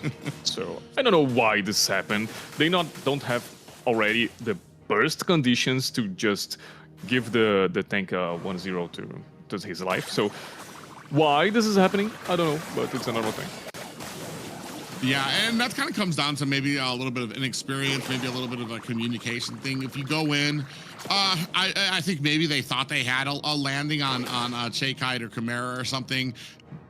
And when they went in, they realized, okay, we're caught. I need to grab somebody. The problem is that somebody is almost always King. And the amount of defense he gets throwing down his penalty zone and the damage that he can dish out is just a huge deal. And it almost turns it around on your entire team, depending on who you're picking up for some of these Tsunami Slams. The sad thing is, I feel like even without the Tsunami Slam, Influence Rage is at a pretty comfortable spot right now. We don't need to go off the wall. We don't need to get desperate with some of these Tsunami Slams. I feel like the damage that we have is more than enough to kind of be able to blast through the front line, keep chipping away at them. So I feel like we don't really need to hone it. We don't need to act like the Tsunami Slam is the end-all be-all for setting for our team right now. Now they have a lane pressure about the Winions. I like to say Winions. Remembering we have in the North League one game that Winions do the thing. Okay, Minions are Minions. Okay, this is right. Winions. Okay, this for is me. Right. Okay, so we have one game about this. have a conversation with my older friends in the South casting, and they say, you guys also have a win condition, right? Yeah, when the minions are pushing on the base, we call them winions. It doesn't happen too often, and I feel like sometimes you need like a lot going on in the game. Speaking of a lot going on in the game, we're at 50% on the board right now, juggling it back and forth. You can see a little bit of a dash there from Influence Rage. Now a big fight comes on. Navaria does miss with that Astral Orb. Death Sonata does miss as well. King in a little bit of trouble is going to use that Flicker to get himself out of harm's way. Down comes a glorious pathway. I don't think that some of the teams are in a good position. You can see how tanky the side of Dreammax is. They're still mostly at full health right now. Fury coming in from the flank, looking for an angle to be able to get in here. Arctic fighting back as well. 9 and 8 up on the board. Jump style goes in, latches on to Arctic, trying to find that slow, is onto the back line, but was not able to. We were talking about being able to get to the back line of Dreammax, but also, who do we have to be able to get to the back line of Influence Rage? Speaking of which, Blink in trouble, does get taken down. Fury comes in, lays down the Zaman Force. Another Tsunami Slam lands onto Jump Style. Immortality proc. Are they going to be able to take him down? Fury able to find the kill there as well. King in trouble as Hotun finds the finishing touch there. It's just J-Kite and Kumera alone to defend this core against 5 members of Influence Rage. Don't look at me. I don't say nothing about Syndra doing the things about defending base, but oh my god, that's incredible, man. Yeah, and that's going to be the second game going over to Influence Rage to tie us at 1-1 apiece. Wow, what a show. Influence Rage, they were getting first blood. Dreammax started to dominate the field. Then Influence Rage showed them what's up at 11-minute mark and was like, you know what? We know what we need to do. That first one was a fluke. This time around, we got this. So they came back. What do you guys think? Amazing. That's amazing. And obviously, we've talked about the compositions and how about early game was the Dreammax and how Scale have the Influence Rage. So the beginning of all this is good about Dreammax picking up the skills, picking up some few moments in the all the Influence Rage just goes in the wrong calls and they grow up. But sometimes we see how different it is about the Suyu player just having your items and also Heritage too. So we see this different moment in the middle game just to finish, and that's amazing. Yeah, it's the problem too for me is that there's as you move into the mid and late game too, the only sources of damage for your team are the Granger, are the Novaria. Novaria's really leaning way back, trying to land a lot of these Astral Echoes for her team. And if she gets close enough to really be a threat, I feel like you've got so many options that are no longer concerned about the tanks, that they can kind of get back there and find some of that. More though, is that when these clashes were going on, I felt like the clashes, they're lasting pretty long, back and forth, but there was just not enough damage on the side to be able to compete as you moved into the mid and late game for the side of Dreammax to really compete. Like I said, you got the suppressive fire, you got the zoning ability of some of the sniper power coming from Granger and Navaria, but that's kind of, that almost feels a single target basically, and they were able to kind of maneuver around a lot of that in the first place. I miss all of this in the game because, as I say, they have 3 frontliners. They don't need to get to let pass the Influence Rage to our carries, but all the team fights when the Influence Rage just win, I see Hotun just doing the Chimera's death or also Syndra. So you have the range to do all your abilities. You have all this pressure about your team, but you're not doing this right for the moment. So, okay. Rage, victory. Yes, looking at this, who do you think will be the MVP here? Hotun came back with everything. He is a 605 there. We have, I think they all did their part in getting the team turned around for this win, right? Steph was there going in to give that CC and make sure that they can put in that damage and hold them down. For me, Hotun, I think sans that first engagement right here, where they're like, oh yeah, let's run right into 3 tanks and see how this fight takes us. Besides this first fight, I feel like after he started farming up, after he started getting his items, he was doing a great job of being able to get around a lot of these conflicts to get to the back. I believe Henrique was pointing it out that we were questioning, could they get to the back line? Could they get to Kite and Chimera? And we saw that they were, and Hotun was doing a great job of getting back there and shutting down a huge amount of Dreammax's damage. That's sad about the composition, because we always, as we say, we do a lot of talking about the compositions on all the things you can do or not do in the game, but they just throw it away. And why am I doing this? I need to pass in the human resources right now just to get out of my work, because I'm saying all these things and nothing is happening. So I'm going to get sad again. But okay. Let's see about this 101 situation now. We have the match point from Influence Rage and Dreammax, and I need to see who will be the winner today. All right, and time to give our credit where credit is due. Our MVP players stepped up in a big way and delivered when their team needed it most. Of course, it was Hotun. Is that how you say it? Hotun. Yes, this Ryu with 605 KDA, 60.9k total damage, 810 golds per minute. He dominated that and brought that back for his team. Yeah, especially when it's a Suyo pickup.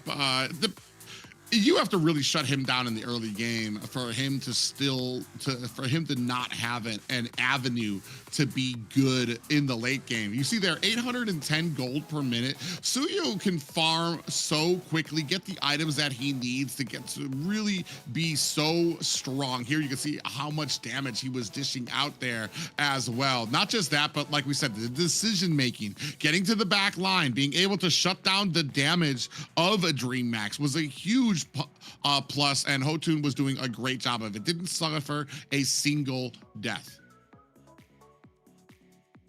Just what a good man playing with TCU.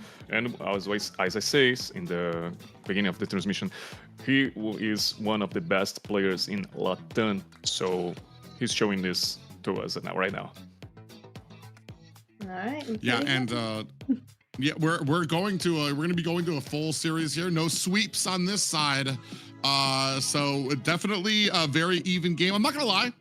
First game, I was a little worried for Influence Rage. I was like, yeah, this is a rough start, but that shows the experience of them, you know, to be able to take a loss like that and be like, all right, guys, just brush it off. We'll be fine. We just gotta, and not just take a loss, but take a loss and then have a composition that featured not the best early game. So not only do you have a loss, but you're starting the next game kind of on your back foot, where you're going against a super tanky composition where they're asking you, be patient, get to the mid game, just wait till we get our items, and then be able to take the reins of that and form that into a victory. So hats off to Influence Rage.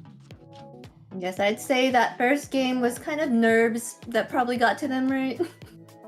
So they were able to show us what they have this time around and brought that back.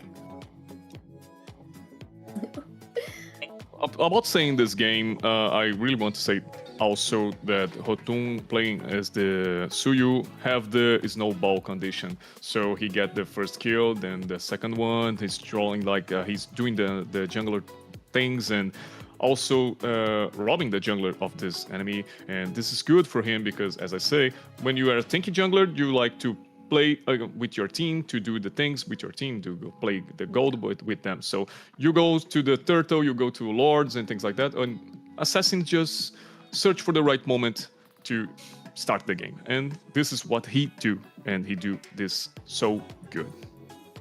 Yeah, I think you made a comment about Hotun on certain heroes that you was it Hotun or somebody else that you were talking about how some of the junglers, they play the assassin ones and they comes into the tank meta. I'm not gonna lie, I'm not a huge fan of the tank meta just because I like flashy plays. I think I think there's most years like that as well. And also I feel like it kind of sometimes you have people that have an ability like Hotun. He was able to show it here on this Suyo pickup too. They have the mechanical ability to be able to get to where they need to be, to aim where they need to with a lot of these skill shots that really flavor well with a lot of these assassin pickups here.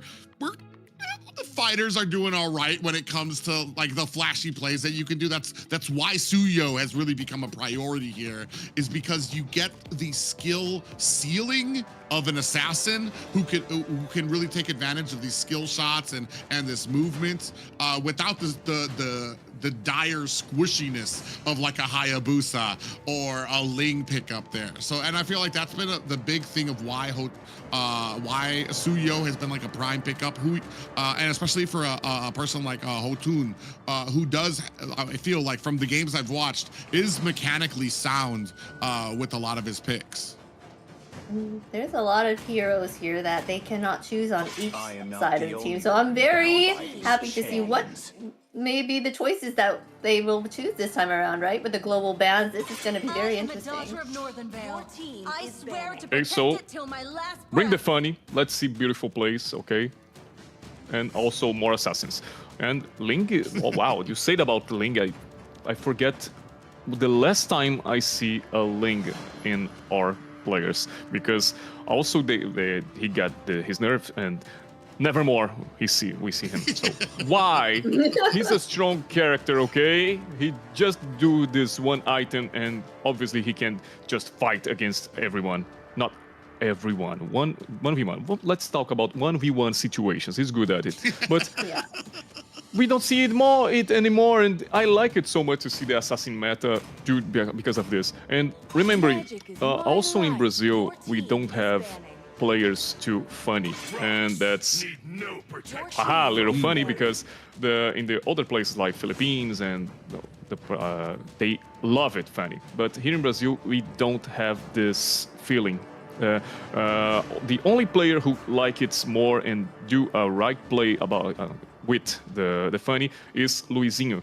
Luizinho, I forget how team he is right now, but I will search for you guys to remember it.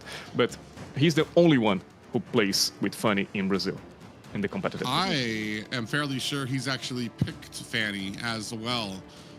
And I feel like there were a lot of reasons. You say you don't see Fanny a lot and there's only one person. I think that match even showcased the reason why we don't see Fanny or some of those other assassin pickups as well, because a lot of those assassins, they rely on to the purple buff. That makes a huge target for your team, a huge weak point that you need to watch out for, that the enemy can just, boom, just go for his purple buff, take that out. They put that on timer too. So I think he got like 1 or 2 purple buffs during that match, and then the enemy was just basically all over their jungle. Not just that, but I feel like there's so many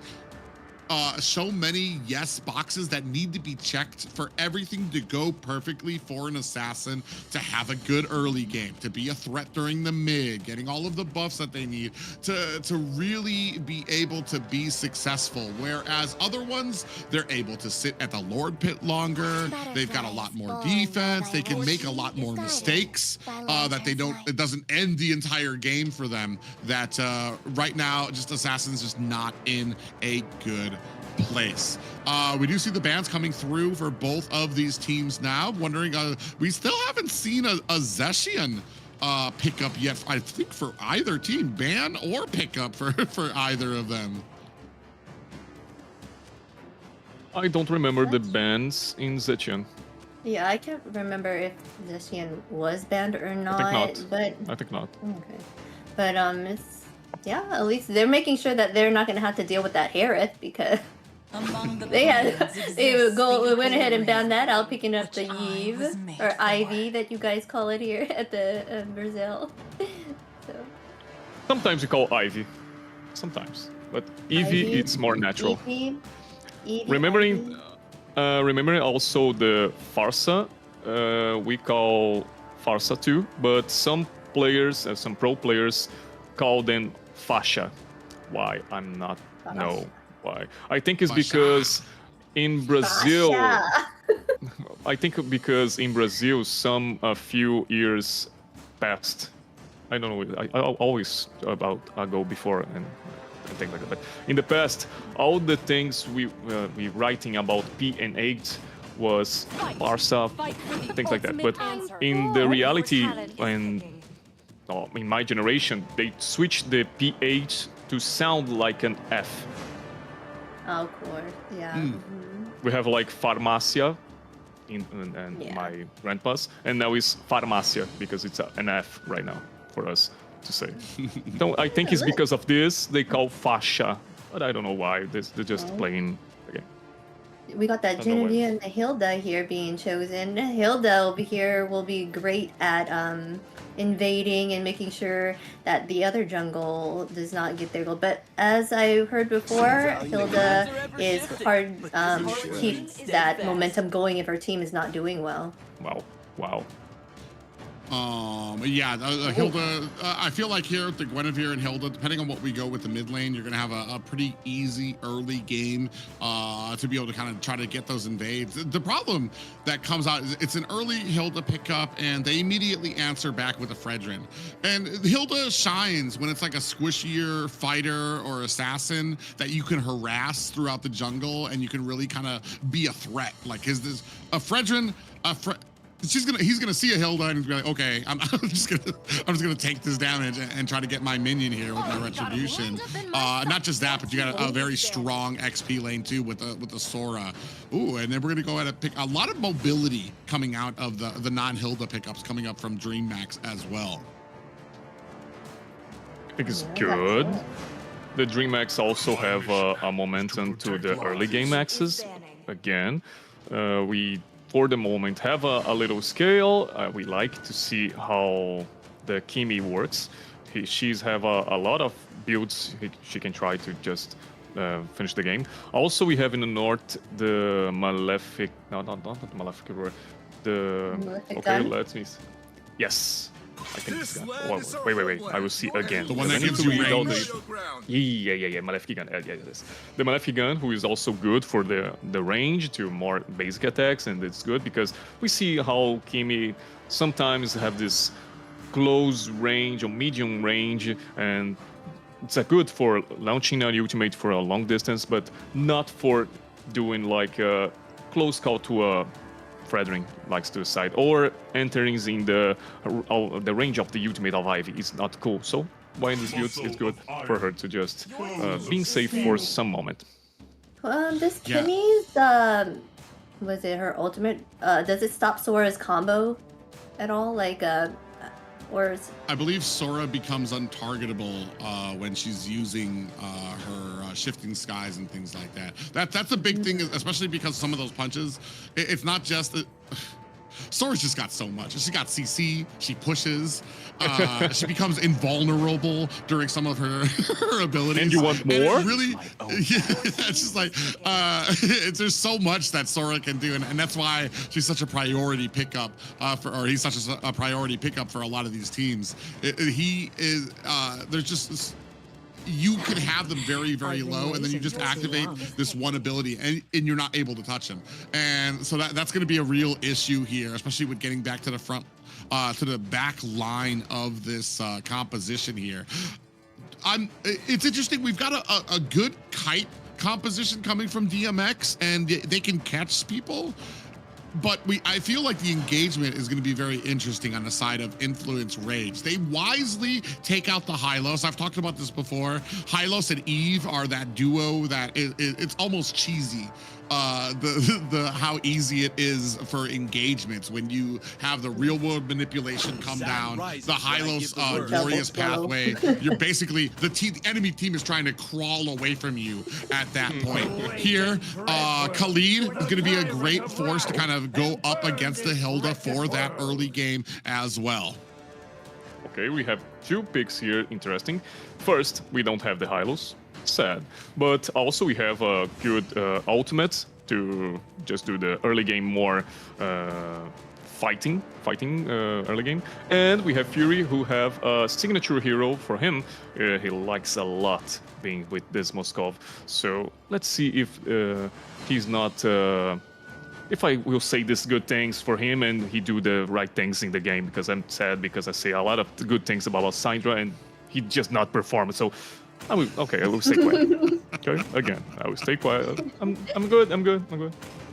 I don't know. For me, I will I'm survive. feeling Suffers. like this draft The spirit blooms. on that's a good one. Very elusive. The draft on Influence Rage side seems more likely to win in my opinion, but I'm not sure. I know they have the shred carry. She like shreds tanky people. They have 3 frontliners here.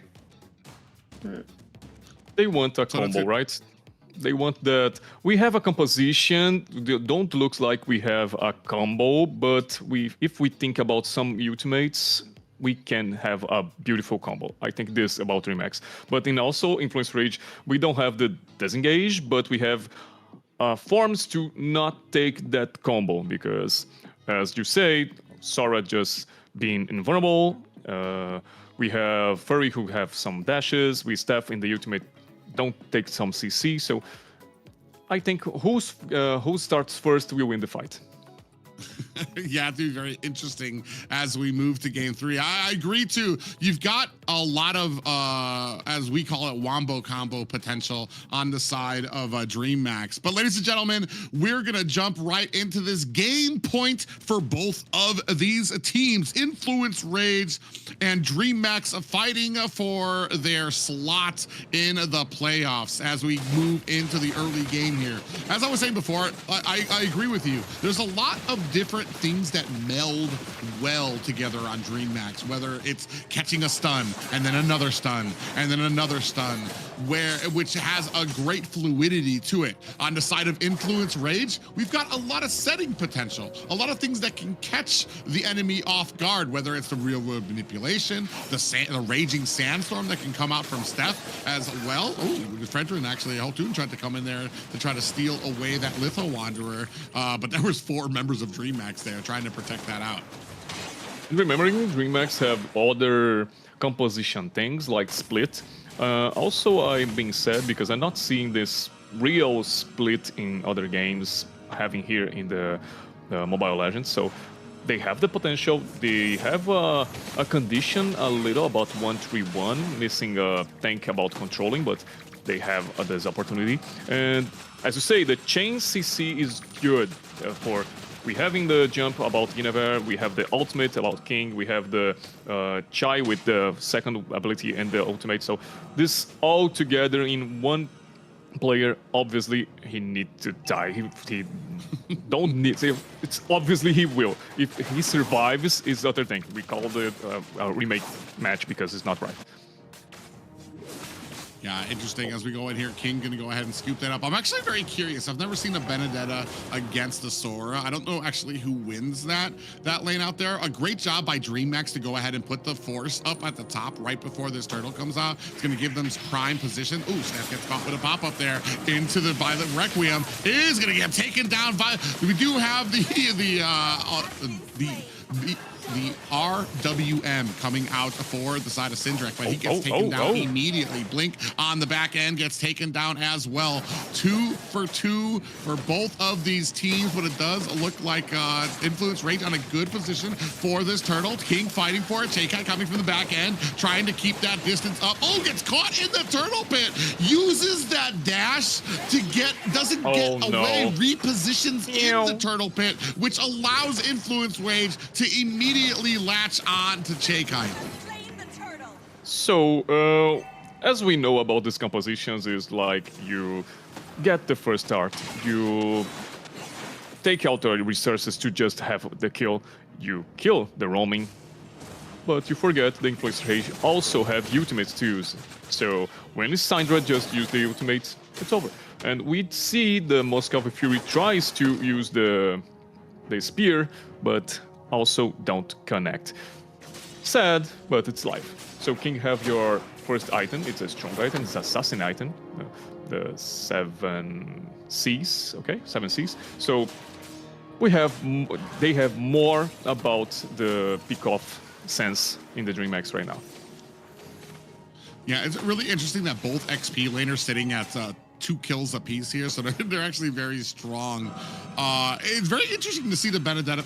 I think I brought this up before too. I don't know how they go against each other. Usually, when it comes to going up against a Sora, the only way to really counter it is to try to be as much of a nuisance as Sora is to the enemy team, so that you can kind of like offset the type of plays that they can make here. Right now, sitting at 3 and 2 apiece, Blink getting that information, giving it to their team. As we go on, though, I think Xena brought it up before too. Once you start getting on your back foot on this Hilda, once you start getting on your back foot, you start getting behind, sometimes it can be very hard for a Hilda to become useful for the team.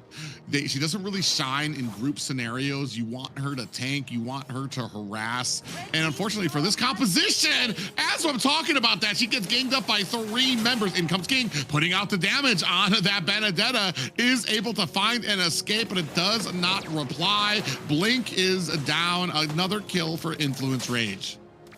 That's good. Nice pick off they do. Influence Rage have this mobility to just make the strongest composition. Also, they don't have the art to do all this, but calling about CC, about Fury using the wall to the spear, and Hotung that's provoking. Oh, flash? No, that's just ultimate. Okay, and they will pick up this tower. It's a 4v2. Oh, they're looking for an engagement here. A nice little, beautiful SOD there by Fury, but they are going to be able to take down Steph. It might be a communication issue. Ooh, on the back end, Sandrak in a little bit of trouble there, getting taken down by King. Fury trying to answer back, is able to find the kill. But I feel like there was a little bit of a miscommunication there, because Steffi stayed under the tower while Fury used the SOD to reposition, got in back of this, and he's like, all right, deuces, I'm out. And Steph was just like, oh, wait a minute, we're not trying to defend this, and then got taken down. But fortunately for Influence Rage, they were able to answer back. I'm feeling this since the first game. Influence Rage don't have the communication, because I know it's a tower. You were more tanky when you're behind your tower, so you can have some fights. Obviously, you can take the control. Ooh, what a great example of what we were talking about. That CC to CC that you can put out there. Chimera gets taken out there. Arctic with a great shot there as well. Steffi is down. But that kill we just saw from Hotoon, it was the jump coming in from jump style on that Guinevere. Then King came in with the final blow. And then like it was a wrap there after that. So they were able to CC Hotoon down to almost into a coma there. Sitting at 6 and 6, evening out for both teams right now. And I think the Influence Rage and also the Dreammax are so crazy to not use Purify about all these compositions, because it's just like this. One shot about 1 CC, it's over. You can do nothing. And remembering, we see the Fredring having 1 item. It's not the most tanky one.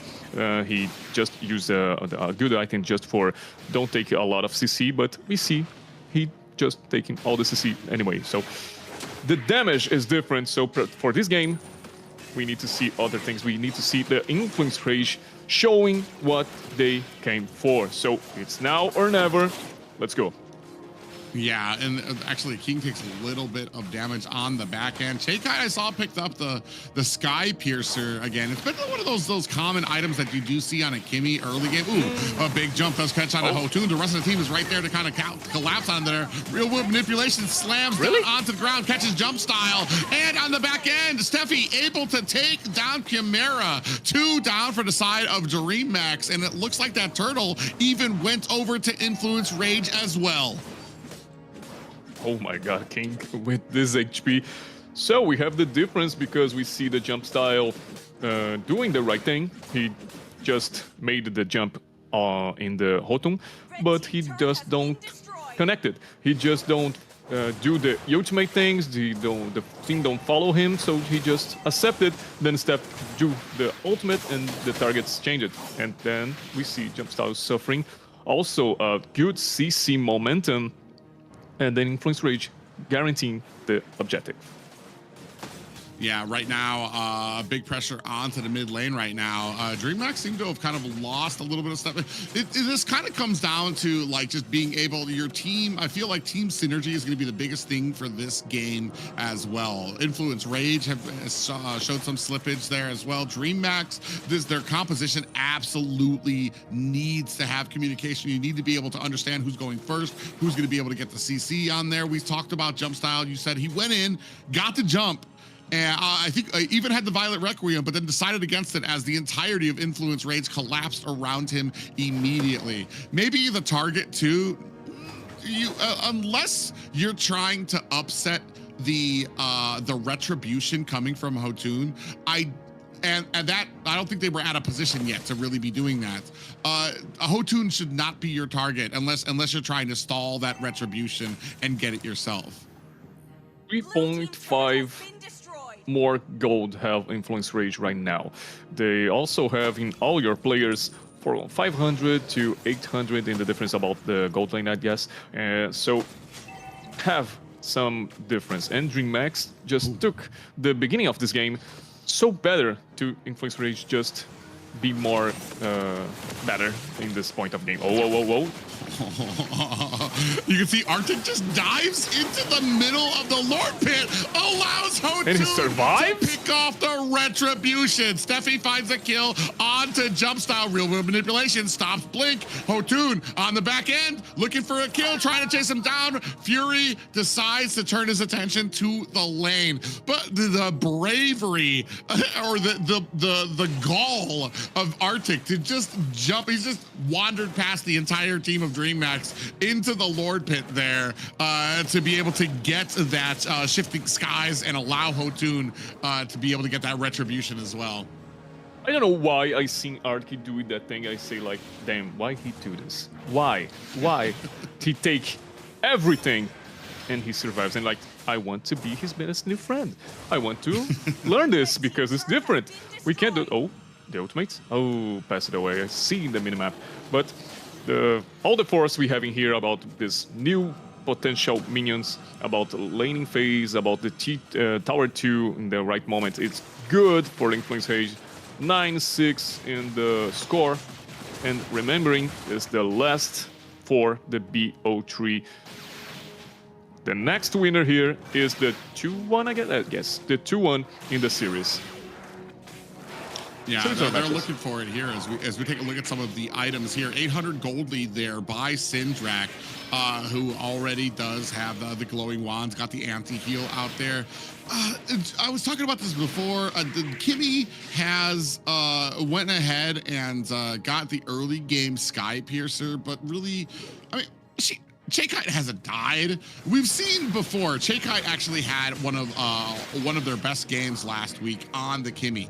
Does a great job of positioning. Here, it feels like they're able to do a good job of keeping the Kimmy at bay, keeping the Kimmy away from a lot of these fights, or maybe just the CC style of this composition really doesn't benefit when you get the stuns and you're trying to look for a burst to get people down.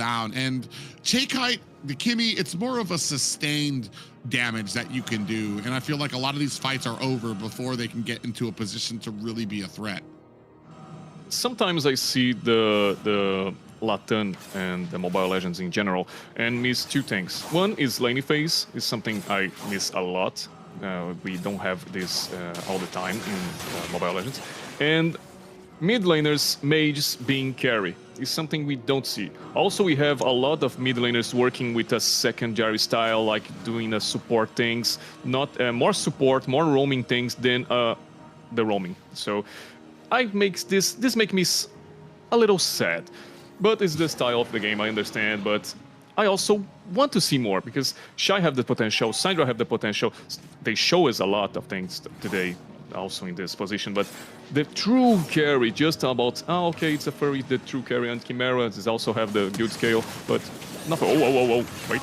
Damn! Oh my god! What? I thought there were players there for a second. Their Fury got decimated and dusted. That's going to go ahead and set up Dreammax. They immediately beeline for the Lord Pit as soon as they take down the biggest damage from the side of Influence Rage. You can see Steffi on the back end trying to get that information. Arctic hiding in the top bush, looking for an opportunity. Onto Chimera, but Chimera dashes away, is able to get the safety, and now Arctic in trouble. Real world manipulation is able to protect them. Down goes Blink. Dreammax and Influence Rage, both teams sitting at 4 people on the board, but Influence Rage with that kill, getting into a great position for this next Lord. Moskov is back. He has his huge mates. Don't split it up. Style comes in. I even stopped because I'm like, there's no way they lose this. We're going to go ahead and toss it to Henrique. He can style it out, smoothen it, and they go ahead, steal it. Jump Style said, nope, I'm not done yet. We can still get this. Jumps in there, able to steal the Lord away from Influence Rage. As we take a look at these items, Henrique. My god, please, his name is Jump Style. It's obviously he can jump into this Lord things, okay? And he take it. And now we've seen a difference. Now we've seen the Dreammax have 50 more, 500 more gold in the XP lane. Okay, Influence Rage continues to be the strongest one. But now with the Lord, now with this Tower 2, they have more money to be more aggressive. And all the advantage we see in the Influence Rage have, 2k or 3k, now it's going to a 0, and Dreammax just going to draw it. Yeah, and right now, the Lord kind of pressing down. Dreammax have a new-found confidence about them. There's still some gold. Actually, their gold matched up right now. Jump misses the jump in the backside. Immediately disengages, but that's going to open up this top high ground tower. Mid lane down to the high ground as well. The base has been cracked open by Dreammax, and all it took was a Jump Style being able to turn around and snatch up a Lord. They didn't even win the fight. He just went in, grabbed the Lord, and skedaddled out there, and the Lord pressure was enough to even things out for Dreammax. Jump for zoning and like, look, if I wanted to do something, huh? I'm watching you guys. I'm watching. But this is the style of jumping, jump style. This is good for the Dreammax, but also having this tree tower. Is it right to you guys? The tower 3? It's the high ground towers is what we call it. Okay. The high ground we call like T3, something like that. It's T3 too. You can call it that. Okay, so this high ground is good now because the pressure about the minions all the time, you can't just do nothing about it. And remembering, it's the other side of the map have the Lord. So this tower is amazing for the Dreammax to came back to the game right now. So what they need to do now is just relax, left depression goes to the base in the Influence Rage, and then starts the objective. If they try to fight, they will lost. Yeah, I mean, it's not as bad as having all the high grounds down where you have super minions, but, and especially because you've got Fury on your team. So you've got Moskov who can basically split push, put all the damage out here, and he'll be able to use the Spear of Destruction to join the fight as it comes to the Lord Pit as well. He does have to be a little bit careful here. You can see here Blink trying to find a good opportunity. Goes in at the top lane. They have a little bit of an engagement there. He's trying to get onto Fury. Fury dashes away as we go on with the Lord Pit style. Jump Style able to find the kill there. Jump Style able to take down the Lord while Chakite finds a kill. And this was all at an even fight too, 4-4, as Blink was away from that fight at the top lane, fighting with Fury. They don't have the best front line because Blink just do these things, and they don't have the marksman, the powerful one.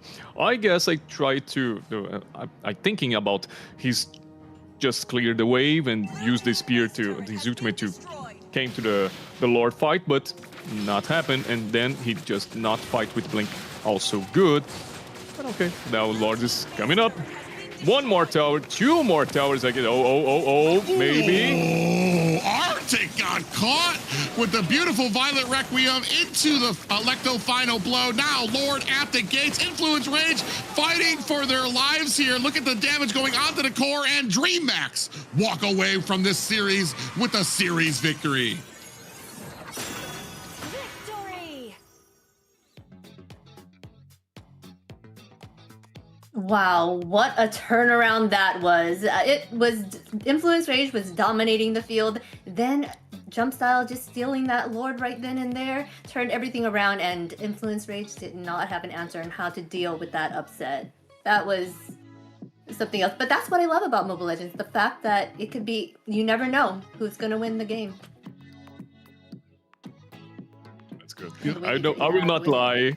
That's so good. And remembering, we seen the Dreammax in the early game doing the wombo combo things, doing the force of the composition, doing the Benedetta things, and it's good. It's really good. But in the middle, this changing to the early to mid game, we've seen more the force of the Influence Rage composition. They're showing a lot of respect. The Moskov also is not hitting with the spear, right? That this ultimates for the team. So it's always a 4v4 situation or a 4v5 because of this. And so he needs to stay always in the split, but no tower for him. So it's almost because like that last fight too.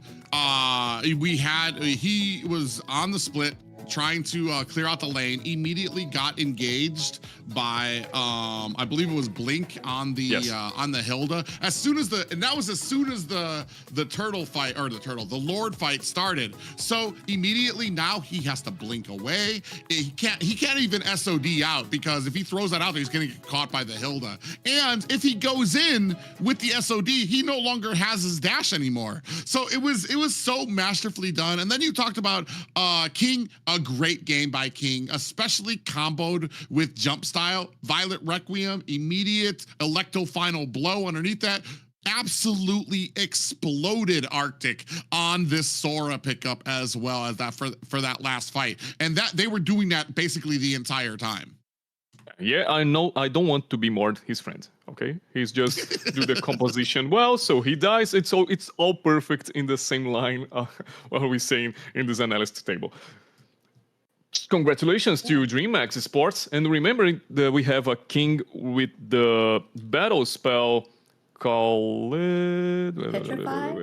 Yes, Petrify, who's also is one more CC to this composition, just to be more boring thing to do. So remembering the highlights we've seen here is good. We've seen the first fight in the turtle. We've seen how the composition is very well. So we started with this combo. So we guess about how they just put all these ultimates to one guy and then the falling, because as we say, 5v5 situation, you use 3 ultimates, they have 5 to using you, 4 because one is dead. But also we say about how Steffi and the Khalid is fast, just doing the passive things and came into fight for objectives. So the fights during a lot of time. Then Steffi died and back to help his team. So this is amazing. Yeah, I think we're going to see here Hotun when he gets double teamed here. You're going to see the Violet Requiem. Yeah, there. And then the cutthroat or the Electro Final Blow come down, and he just gets absolutely shredded.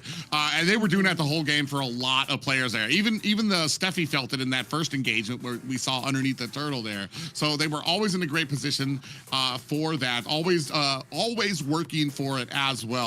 I wonder if we're going to have that last Lord pick up as well. You can see here real world manipulation came out as well. I believe this fight went over to Influence Rage. They had a great time through the mid game, but ultimately eventually got caught up. I believe here. I don't think it was here just yet, but ultimately the SOD, he was able to come in. There was a last fight where the SOD just was not able to come out just yet, and Dreammax stuck to their plan. It did feel like a little bit more back and forth. Okay, I believe this is going to be the fight where Hotun accidentally lets it go out to jump style, but that's gonna be enough for the highlights there. Yeah, now let's spotlight the player who stole the show. Our MVP here is Shy Kite. with the 712 KDA, 34.9k total damage, and 665 golds per minute. The fact that she did not die a lot and did a lot of damage brought that back for them at the end of the game. She started to do a lot. We're seeing a lot of things about the Steffe using ultimate and the flicker just to engage, but the team just not connected with them. One more time, we're saying about the miscommunication. We're feeling about the influence rage. But other thing I want to say is I'm proud of Arctic because have a lot of time I'm not seeing a Sora using this assassin mode. It's also just a tanky one, the fighter mode, and seeing the assassin again is good. Yeah, there's that last fight there where they absolutely blew up Arctic with that beautiful combo. Chekai also was able to get MVP last week as well on the Kimmy. So it's I feel like it's something that she's actually very good at, maybe specializes in for her. Even when it comes to some of the losses that they've taken last week, she always manages to have good placement, not take too many deaths on the team, even when they're being absolutely overwhelmed. So it's no surprise she was able to kind of find another MVP here, especially with that, like we said, the dual CC coming out from the Guinevere, the CC coming out from the Benedetta as well, with the final blow, and then of course you had the Petrify on the Benedetta. It was just a way too much. Whoever got caught in that, it was basically a wrap for them. Exactly. They were doing a wonderful job turning that things around. Even when things looked grim for them, they knew that they had that composition to bring it back around. And the fact that they had those additional little CCs that you wouldn't have thought, like I didn't think about it. Like that made all the difference. So, about this BO3, we have like a 2-1. For now, we don't have the teams 2-1 to fight against, right? We need to see in this week, right? Or we have it? 2-1 teams. There are. This is the first 2-1 the team first, that we'll have. Okay. Yeah. Because I was thinking about how about the teams. Okay, one is 2-1, the other 1-2. So who is going to fight against in the next episode? So, okay, just thinking a lot. Sorry. Yeah, the best of 5. We're gonna have they have 4 wins under their belt, and one of them did get a loss in one of them, but other than that, it's 4-0, 4-1. So this one's gonna be a fun one to see. Oh yeah. We need when it to comes see to about games that they've played, it is 4-1 to 4-0. Both of them, though, when it comes to series, are both 2-0. Oh yeah. And we need to wait. So the Octa Gaming and the Entity7, who will lose will be the 2-1, and then we see against the Dreammax maybe, because we need to see the lower 2 about the teams who was 0-0-2, and the 1-1 about the Infinity and Alpha 7 tomorrow, right? We got a lot of numbers going around, guys. But remember, I just want to remember one little thing. We do want to welcome our Indonesian and Philippines that are watching the show right now. I didn't want to say it earlier because it was way too early for you guys, but you guys might be tuning in right now. So I just want to say salamat, and how do you say it? Was Tarekasi.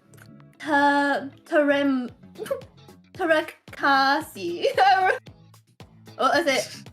Terima kasih. There you go. Yeah, a big thank you to them for restreaming this and joining us as well. I'm gonna leave the translations for Xena because I probably do 1,000 times worse than that. I know one language and I speak that one poorly, which is English. Not like Enrique here, who's joining us not on his first language and doing a spectacular job so far. No way. I'm doing this spectacular job because really I want to say a lot of things because I'm a lot expressive in Brazil. I talk it a lot because I see the patch notes and it's an analyst show.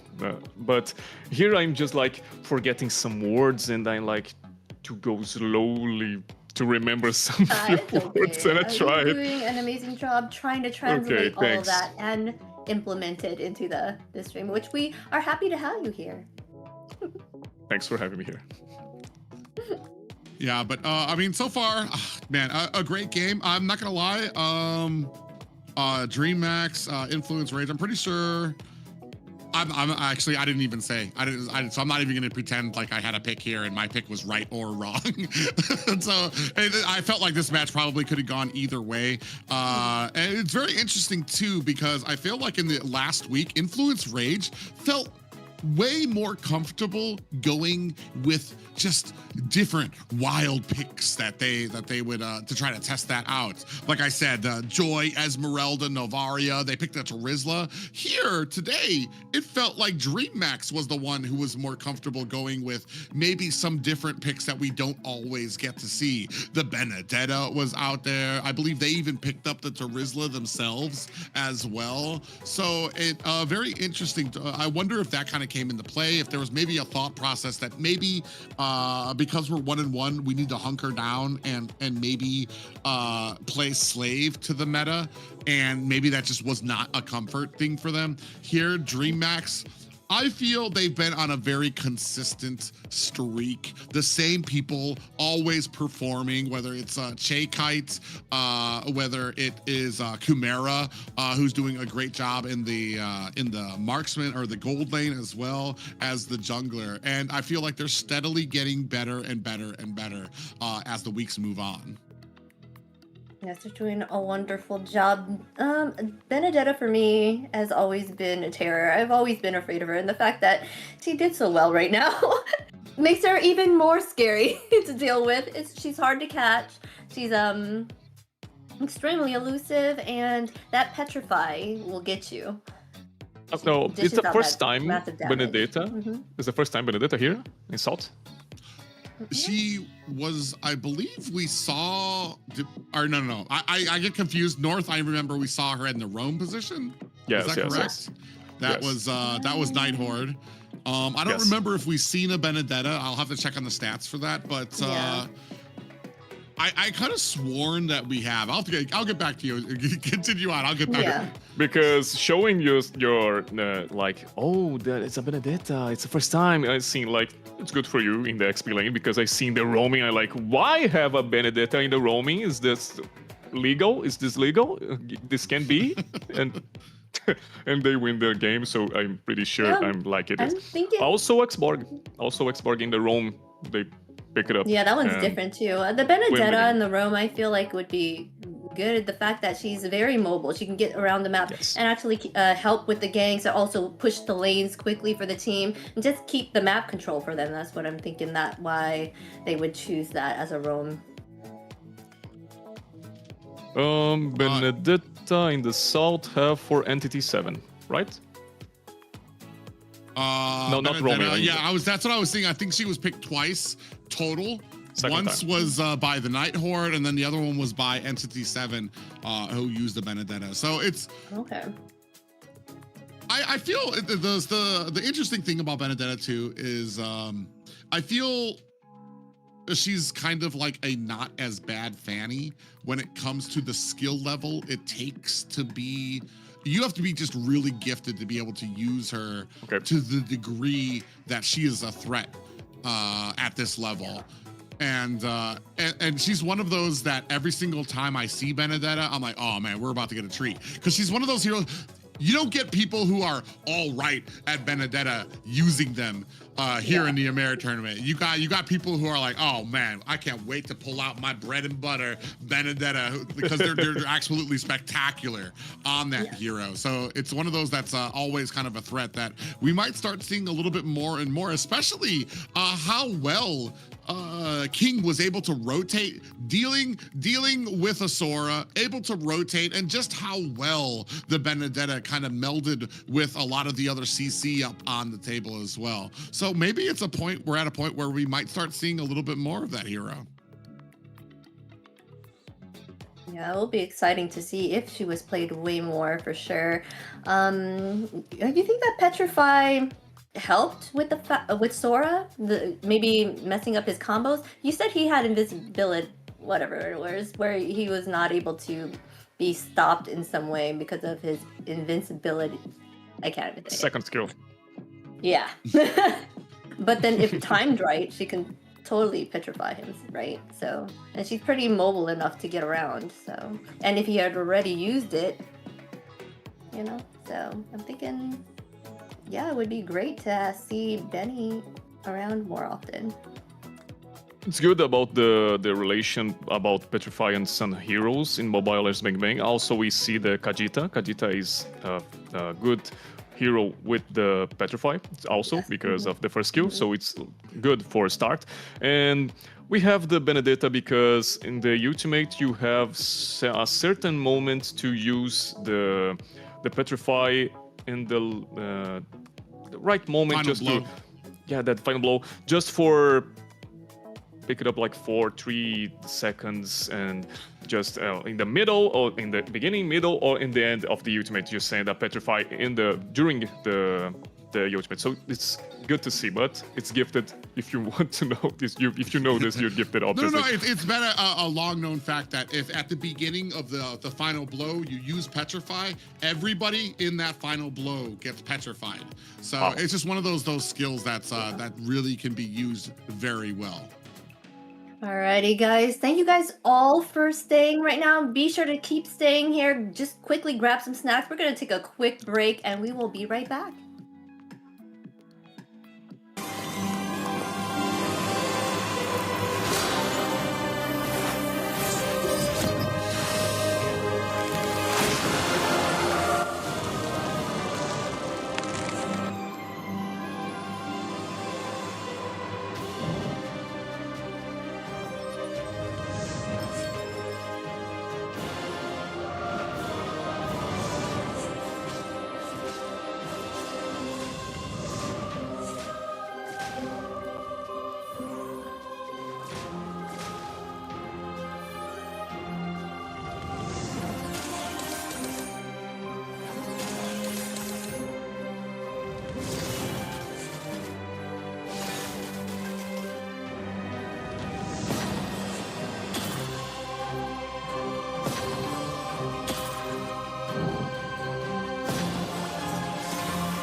Listen up, warriors! The Frozen Sea Showdown is here.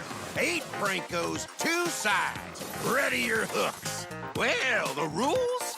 Real simple. Hook 'em over, then bash 'em. Or hook 'em back and stash 'em. Remember, kills will make you stronger. More kills, bigger targets, so swing those hooks. More kills, better hook, so wipe off their looks. Crabs in the river? Hook 'em. Reel 'em in for new skills. Stun. Magnet. Reflect. Chests in the cave? Hook 'em. Reel 'em in for new skills. Team heal. Team super hook. Crazy ults. Total chaos. Triple hook. Recall hook. Trick hook. No equipment to buy. Auto upgrades for all. Take one down, get your hook back. Hook, kill, reset, repeat. Hook till you can't hook no more. Remember these words. Hook, kill, reset, repeat. Hook till you can't hook no more. Hooks ready? Let's go!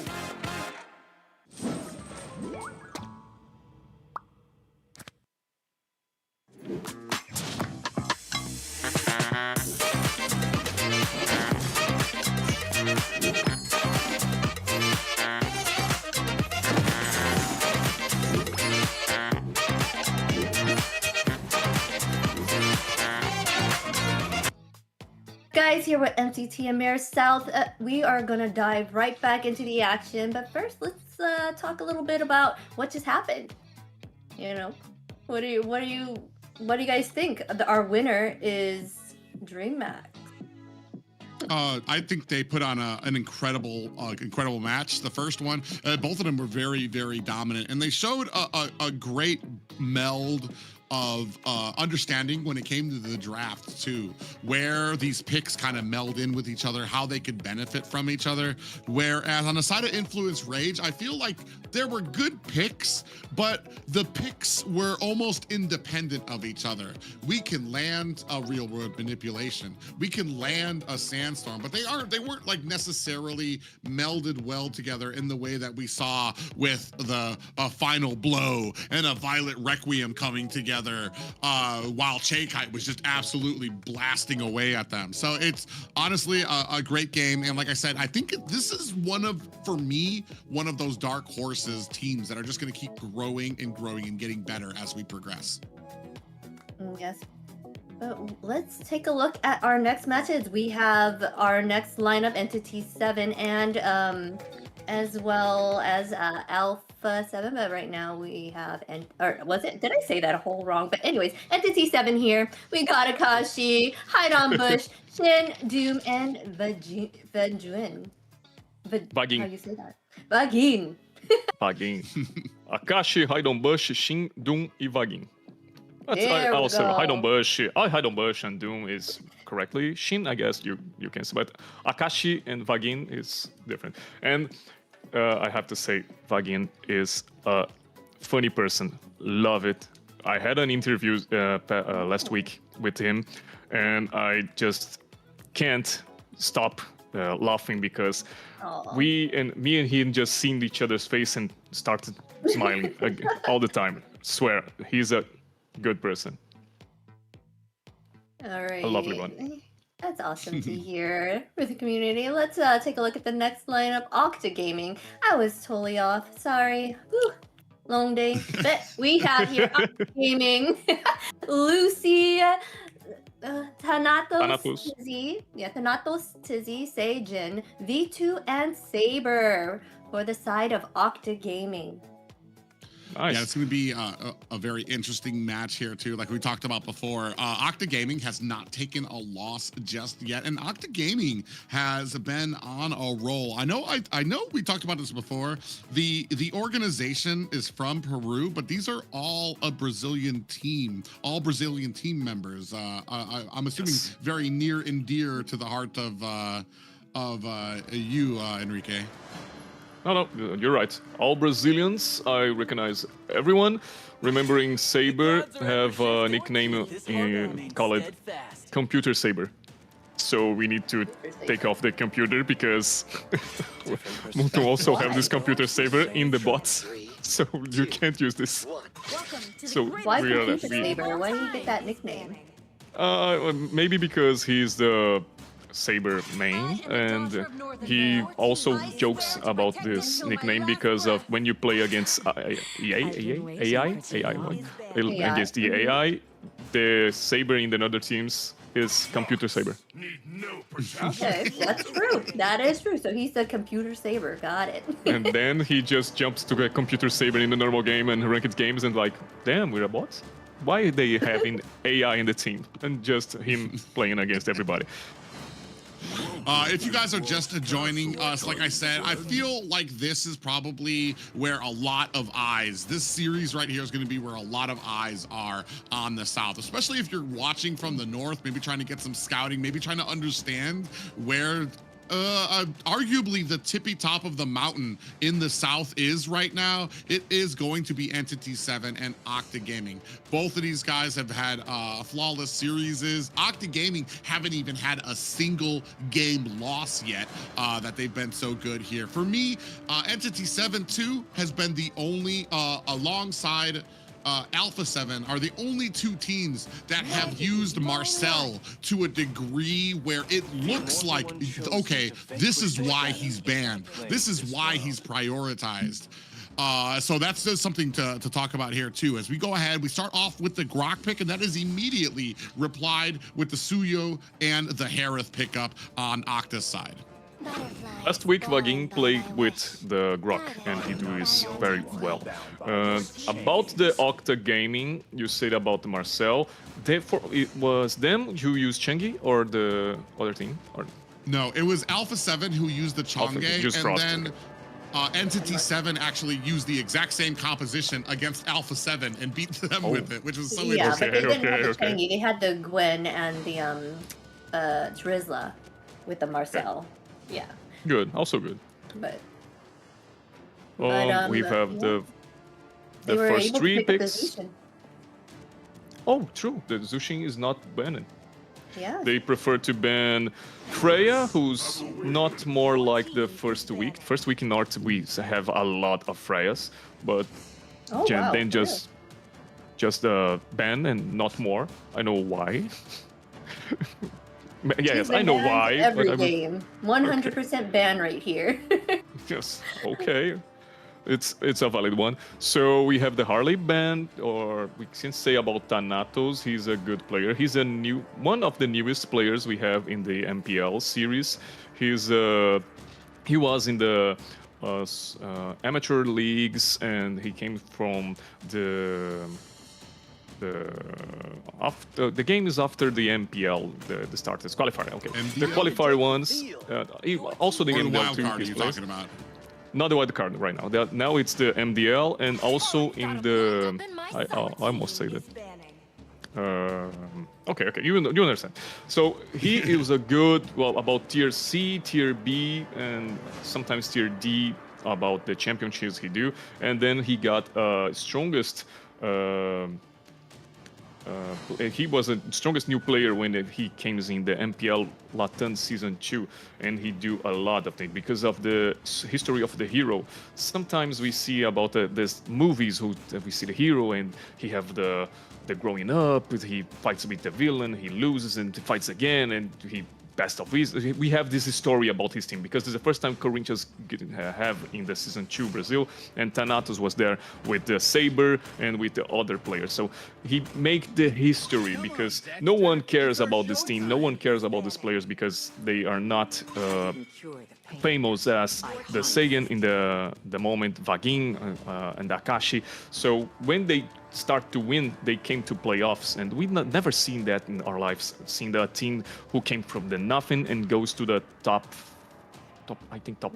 6, I guess, in the playoffs stage. So in that moment, and we have also the first Swiss stage in the MPL Latin Season 2, and it's a newest thing for everybody. They just fight a lot. They lost a lot, but they win in the certain moment to get to the playoffs. And the only thing, because the lower bracket don't have the second chance to playoffs, like the second life about.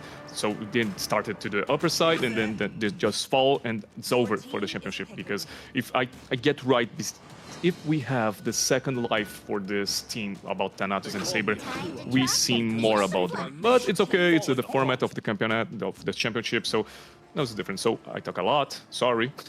The picks and bins are already here. Right here, we got Joy and Yisun-Shin. Whoa, okay. Okay.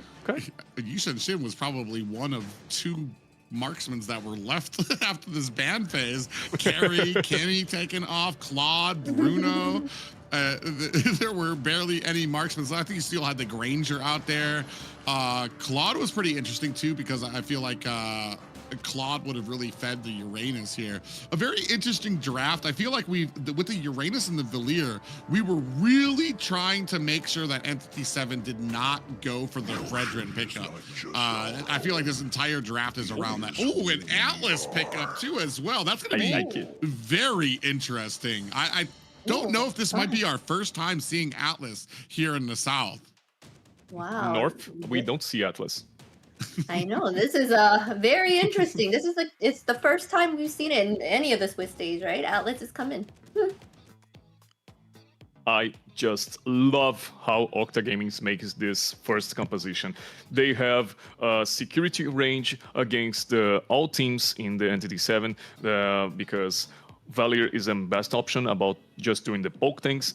V2, he's have the scale. Also, Seigen have the scale too, but Thanatos is the really snowball matchmaker about this. And Saber, we know we have a lot of problems with the Atlas about the high CDR he have, but he's also a playmaker who gives a change making in the side of the game. Obviously, Vagin also do this, but it's different because the CDR are low and can do this more times than the Atlas.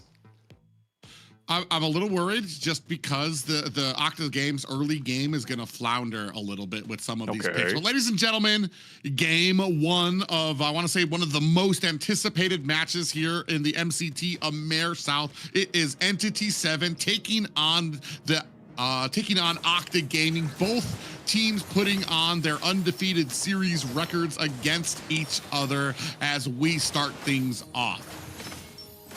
Let's go find who will be the first team to the Seed 1, boys. Is the B05 first game. Let's go.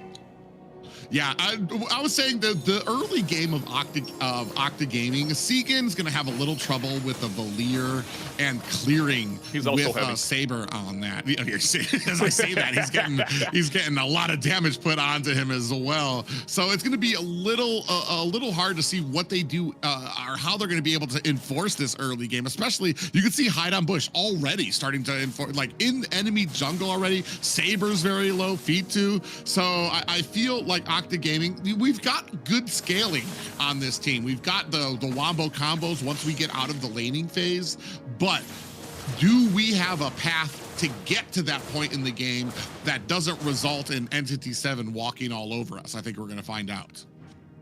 Remembering Joy brings this speed to the game. She's fast, obviously, but we also see how Saber needs to protect the jungle camps just for Thanatos being more calm, be more confident with this. But in the same side, it's an arenas. This will be.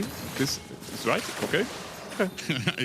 Yeah, I was gonna use that. He used that flicker to get away there. It does get a bunch of stacks there. I've seen him used before, especially against the Zushin, to be able, because once you're raining down with that lantern flare, Uranus is gonna be getting a huge amount of stacks. And Uranus with his 20 stacks, he's gonna have a huge amount of healing, does a bunch of damage too as well. We're gonna go ahead and engage here. Turtle at about 50% on the back end. Shen already activated that ultimate. Segan on the back end gets caught by Akashi. Hide on Bush finds a kill on the Thanatos TZ, and Saber is down. 3 down for Octa Gaming to set the tone for that first turtle. You said about this early game, and the Octa game doesn't hear it because they just do a fight against all the Entity7 with all these powerful ultimates. And then we also know how about the 2v2 Vagin and Shin just do the pressure against the Sagan, and he just don't have a early beautiful moment for him. But calm down. Okay, just for zoning, I guess. Okay. Yeah, and the damage still coming up on the Segan. We have a Zaman Force already activated out there. Oh, and if we go down the bottom lane, there's a little bit of a fight happening at mid. You can see there the Lantern Flare spraying down onto Saber. Is it going to be enough? He does get taken away. Thanatos TZ looking for an escape. Oh, get pulled back. Is that going to be enough? No. He is able to find himself a little bit of an escape, but already mounting to about a 1.4K gold lead for Entity7. This early game, Segan having some trouble at the mid lane. Gets pulled back again. Is it going to be enough for Vagwin to be able to find the damage? He does not, but he is going to have to go home and miss these minions. I will not lie, if I was Sagan right now, just pinging my roaming like, where are you, man? Help me, I need some help, please. And this is the story of my life, because what we are seeing here is just like as I say, the Joy have this fastest rotations, and also they have a Yisung Shin and a gold. Wow, this is right. Okay, okay. They have the Yisung Shin, who also have this. Wait. This is right. This can be possible. Yeah, Hide on Bush just absolutely blew up Thanatos TZ underneath their own purple buff. And it is the joy right now. Hide on Bush is doing such a great job sitting at 2-0-2. That's going to lead them, Entity7, to a 4-0 game. Again? Oh, now I have a roaming. Yeah, Roaming actually comes in there as able to find themselves a stun onto Shin. Now laying down the groundwork with that Lantern Flare. In comes Akashi with the Demonic Force. Is it going to be enough? We have, he tried to ultimate him. He didn't even get him into the tower. And unfortunate for Octa Gaming, that's going to be another kill for the side of Entity7 to set up this Lord. Lucy tries to go in, is going to have to use that flicker to get away. Now Saber pings Sagan because he's not there.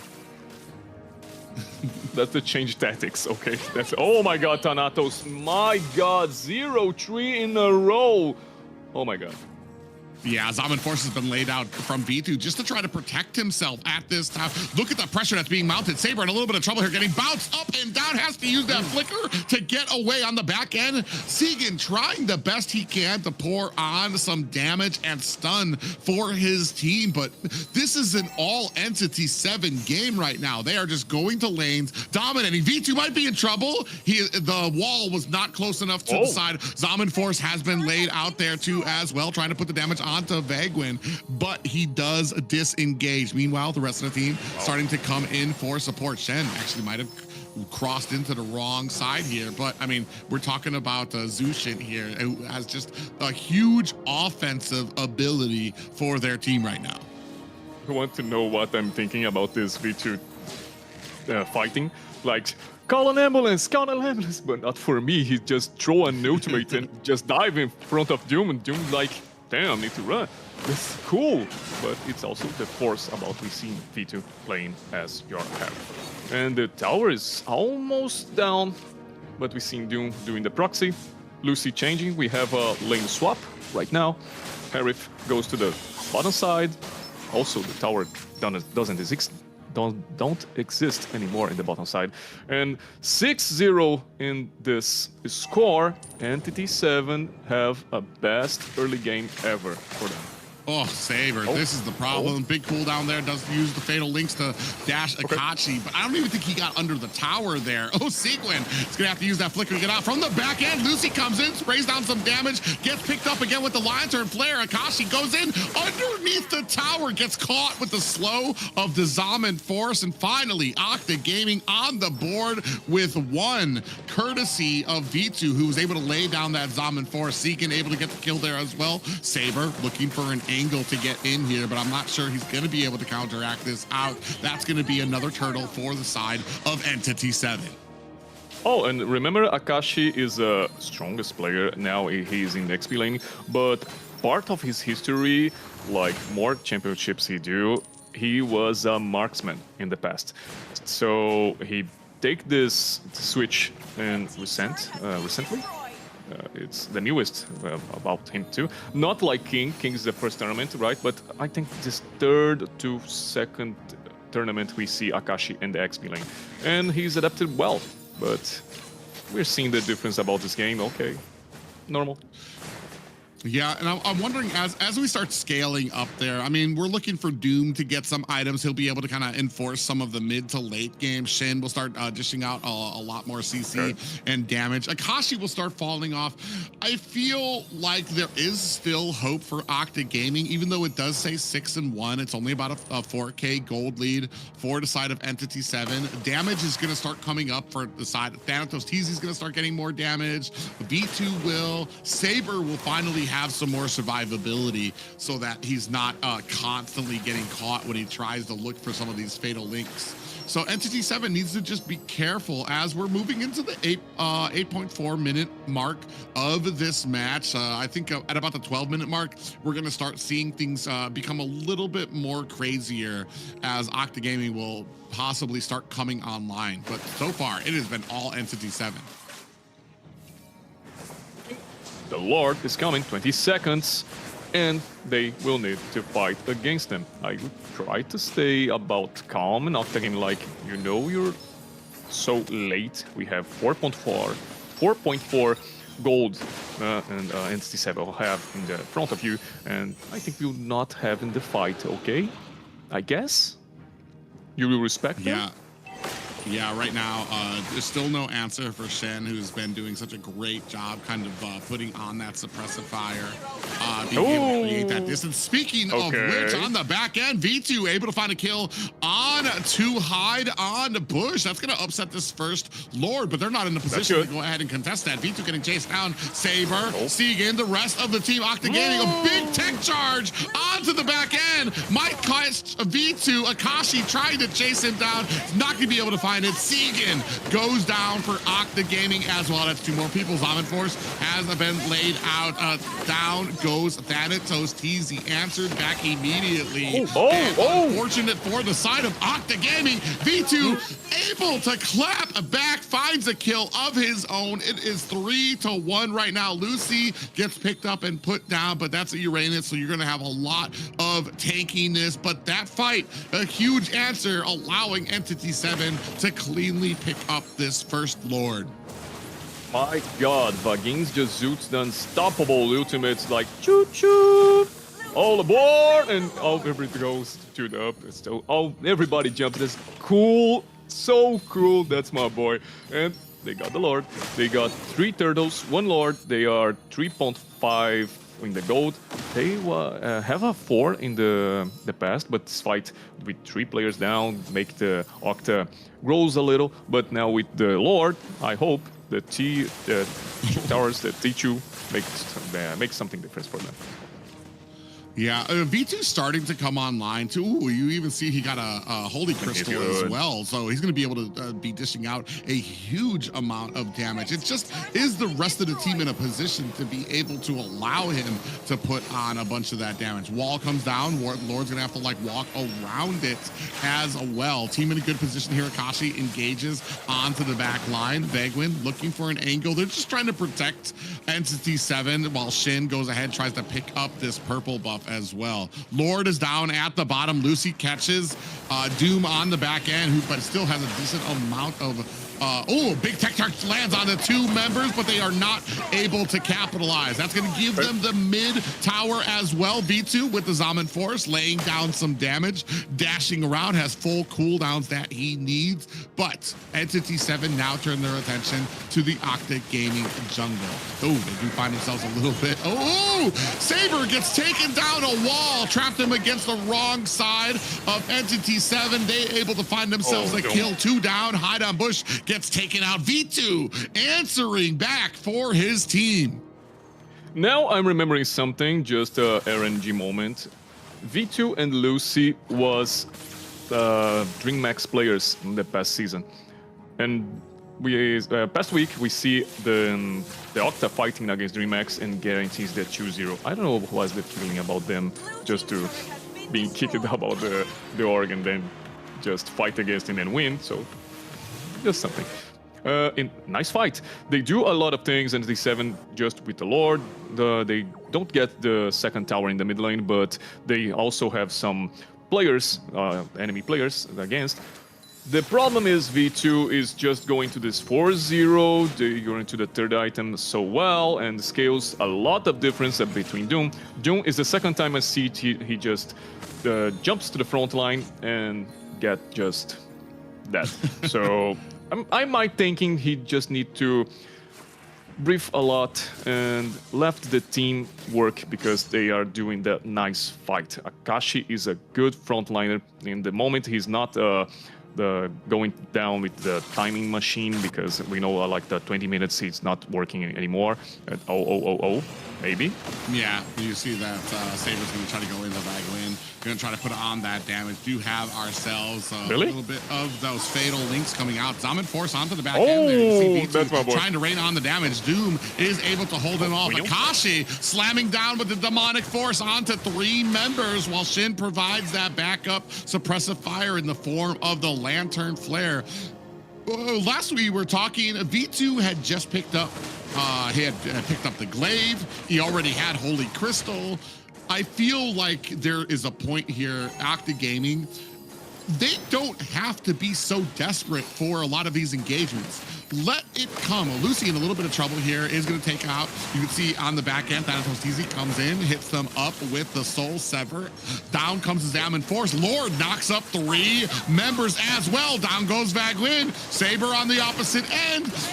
The Saber able to find a kill there as well. Akashi takes down V2, 2 down for the side of Octa Gaming, 3 down for the side of Entity7. Doom in trouble as Lucy picks up the kill on the bottom end as well. Akashi trying to get away, but being slowed by Segan, and that is going to be Octa Gaming picking up another kill and a free Lord. That's so good. They split all these team fights, just use the Lord as a consequence about all these tanks they have. Vagin unfortunately dies first because he don't have his ultimate, so was in cooldown reduction ability, and sad. Also we have the Doom one more time trying to do what these things. He can get 1 kill, but was Lucy who brings his down after this. And it's about this, is the team fighting we have in the Entity7 with this composition who have the best early, the moment to shine. Now is Octa to scale, and also we say V2 is a strongest player and he does very well. Oh. Yeah, he just needs his team to be able to kind of give him time. Fatal Links comes out there again as V2 trying to lay down the damage on the back end. V2 trying to create that space. He actually in trouble as Akashi, because Solo's in onto him, able to create that, able to close the distance, find V2. That's going to be a huge amount of damage. Lucy in trouble here, takes a huge amount of those electrifying beasts coming from Hyde on Bush. 14-11 right now, 47k to 48 as both teams going to have to reset on the map. And remembering, the V2 with the Harriet is also a good matchmaking with the Akashi. This Povels is strong against all the things who dashes in his front, so he gets more tinies in the skills, he get more CDR in the passive, so it's good a lot for him. Oh my god, Sagan. Yeah, Sagan is down. Electrifying Beats able to take him down. Also, Lucy going to try to use that flicker. Has the immortality proc. In comes V2. Going to lay down the Zaman Force. Dashing in is not... Oh, Lucy able to find an escape. Looking for it. That is the tankiness and the regen ability you get from a Uranus pickup. Saber on the back end with Thanatos trying to lay down the damage. Wall traps off and splits off the team as Saber on the back end is able to get taken down. 3 down for the side of Octa Gaming. Minions pushing at mid. Hyde on Bush used 2 times his ultimate in this fight. And it's not a big timer, like 40 seconds. It's like 30 seconds in fight and he do this 2 times. No, wow, they're trying to take this tower. Lucy was alone at that mid tower, just putting on damage to try to clear out those minions. Lucy, what is Lucy just standing there? 1-1-6. You would think with the way that Lucy plays, you'd assume this Uranus is like 1-5-6. But Lucy has been doing such a great job, understands the character, understands, and is keeping up those stacks so that they have maximum healing ability as well. And you saw an example of it right there, just being able to protect the high ground tower, goes in, clears out the minions, and then just walks away from Entity7. Little engagement trying to happen at top. You can see Saber looking, maybe a Fatal Links on the Shin. Not able to find it just yet as Shin uses that ultimate to get away. The rest of Octa Gaming now looking for a disengagement. Lucy might be caught here by Akashi on the back end as well. Fatal Links come out. Immortality has been procced. Bagwin dashes in deep, finding the kill onto Doom as Segan goes down as well. 2-1 right now, traded for both teams. V2 trying to go in with the Zaman Force. Shin able to find an escape. Thanos knows Teasy right there on his back and finds the kill onto Shin. 3 down for Entity7. Octa Gaming looking to possibly close this game out. V2 is free in all these team fights, and I don't know why he's not focused, because we have a lot of ultimates. Good, Bagin again.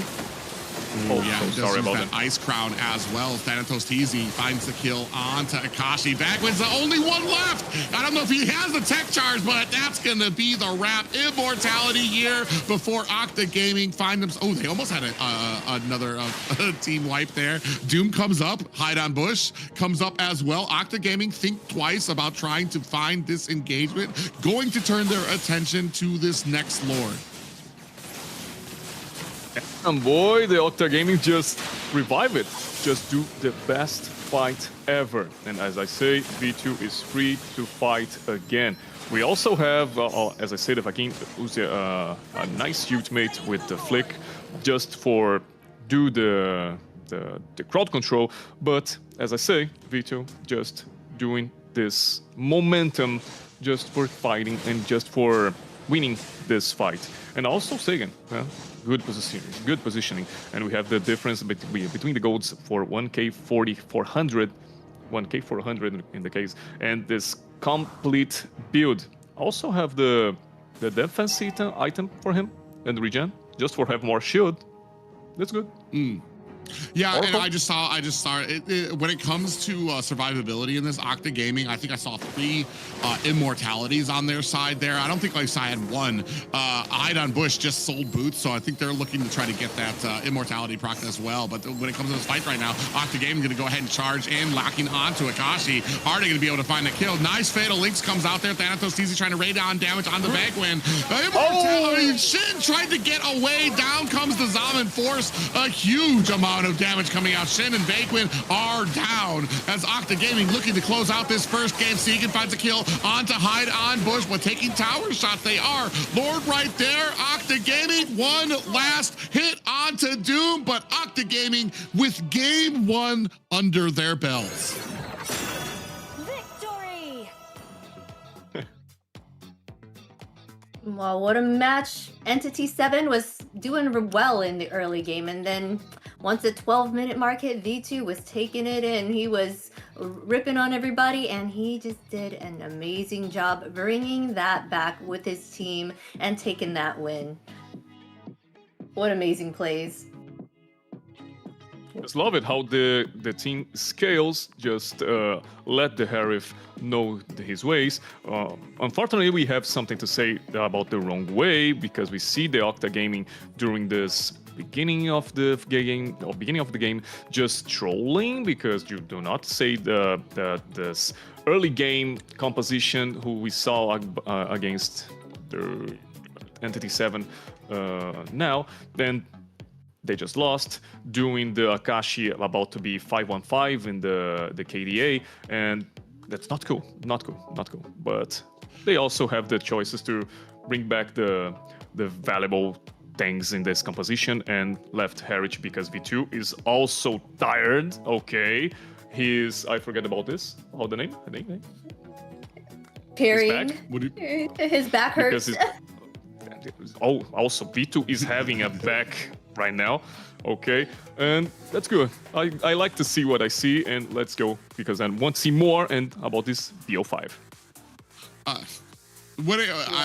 Man, it was E7's early game to kind of lose there. I questioned it as soon as we started kind of like transitioning. You're gonna have Akashi's gonna start falling off. He actually, I feel like Phobius has a really hard cutoff that when he just like boom, all of a sudden he's not doing as much damage, and you transition from this thing that everybody's afraid of to nobody's afraid of you now, and they're able to kind of get the jump onto you.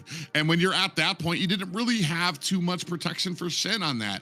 There, you had the dashing abilities coming in from V2. Saber was doing a great job of being able to come in, find some of those fatal links, and I feel like we really overwhelmed a lot of the abilities of Entity7 to be able to get away.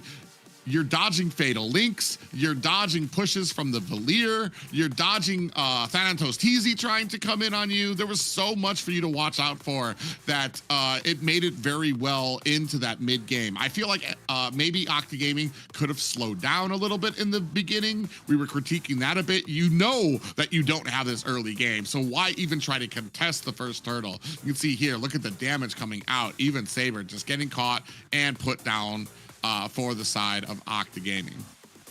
And also we can say about Thanatos, who had a difficult life in the jungle, also have and invasions all the time. Also having Saber defending the jungle for him, but this makes the other part about Sagan having other type of pressures, and he's like 0-4 in the game, and now we can see like this 10-4-1. This is yes, and huge. Here we go. When the pressure was on, this player delivered, and deliver he did. V2 on Harith, 6'3", 11 KDA, 107.2 total damage, and 723 gold per minute. He did an amazing job bringing that back for his team. They started to be able to get control of the map. They got those 2 lords at the end, and he just did a wonderful job. Yeah, I you have could the tell sure. as it started moving to that mid game, when he started locking in items, started getting really good, and he got. I feel like it was a really early holy crystal that he got, and when you're at that point on the Harith, especially so early, he was just dishing out damage. All Octa Gaming needed to do was give him time, and he was able to kind of carry. And we see the first fight with Luz, or V2 in the case, he making a 2v1 turning into his fight, just because he's an aggressive player. And Doom also can get this information, and 2 or 3 times we've seen he's just dying because of his trying to be confident. And V2 just nailed it. So he's a true player of this heritage. True MVP. Yeah, I mean, I feel like when you talk about being able to wait on your marksman, wait on the gold lane, don't take these fights until the gold lane has the opportunity that they need. And they did just that. They were able to kind of elongate this game long enough for V2 to turn it around until you were at the last point and had themselves a very dominating victory. Yes, they really did a wonderful job. Just the fact that they didn't hesitate at the end. They were able to turn things around after having to deal with Entity7's dominance in the beginning of the game. Shows how well that they believe in their team. I've seen a payback doing this Octa Gaming is good, so good. And I'm afraid to see the next game when Octa Gaming just win the early. You think that they're going to win the early? Maybe. It depends on the draft, right? Yeah.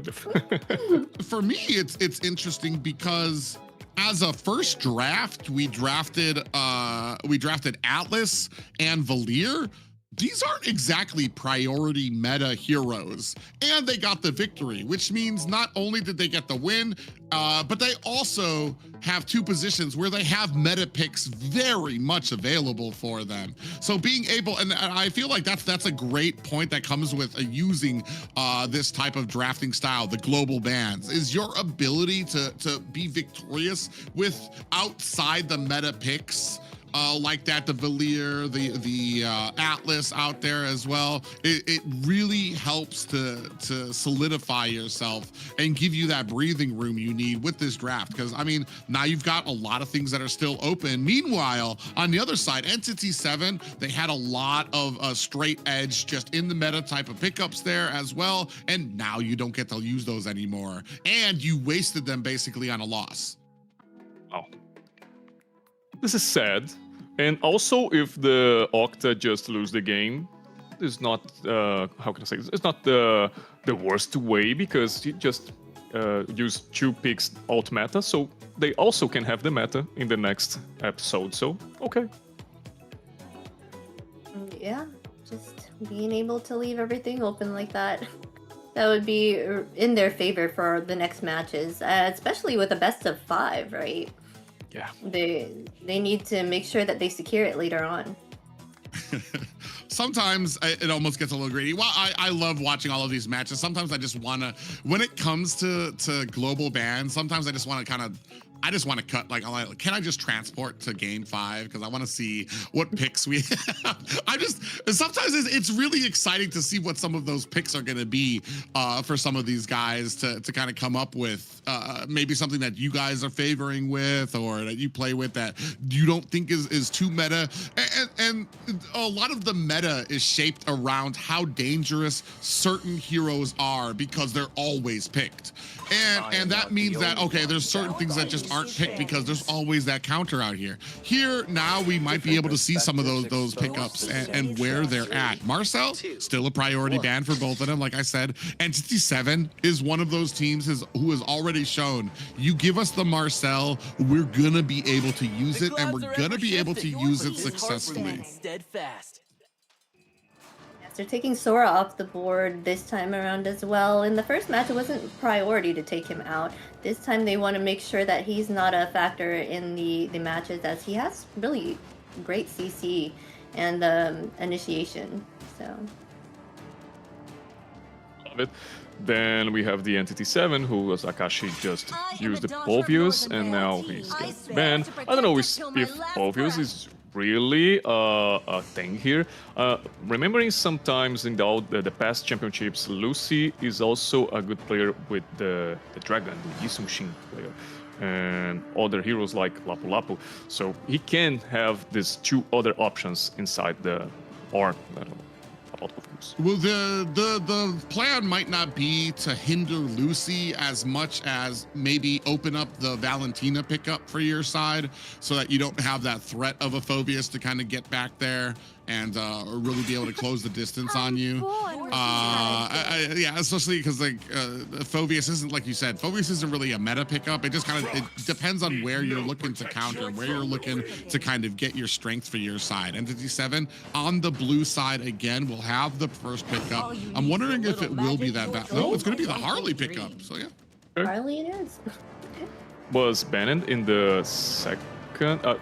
Also the Entity7 who's banned Harley is the second ban of them. I remembering now. And now in the second game, first pick Harley. Okay, they have the Suyu. No, they don't have Suyu, but they have the Leomord if they want it. Just to respond. Yeah. Well, yeah, they're taking the Harley and make sure they really want to get in and out quickly to probably get those squishies as quickly and as fast as possible and give themselves the upper hand. They were taking out Guinevere here. And, oh, they picked up the Zushin.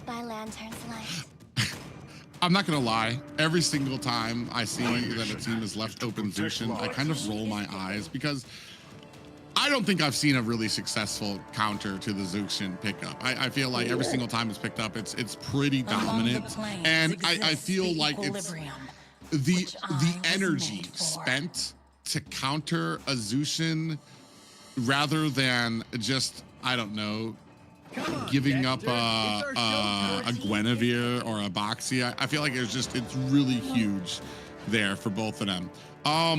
Right now, we do have the real world manipulation out there. They scoop up the Eve, especially because Hylos is on the other team. You definitely don't want to give up that tag team to each other for the side of Entity7. And looking for that last pickup for Octa Gaming.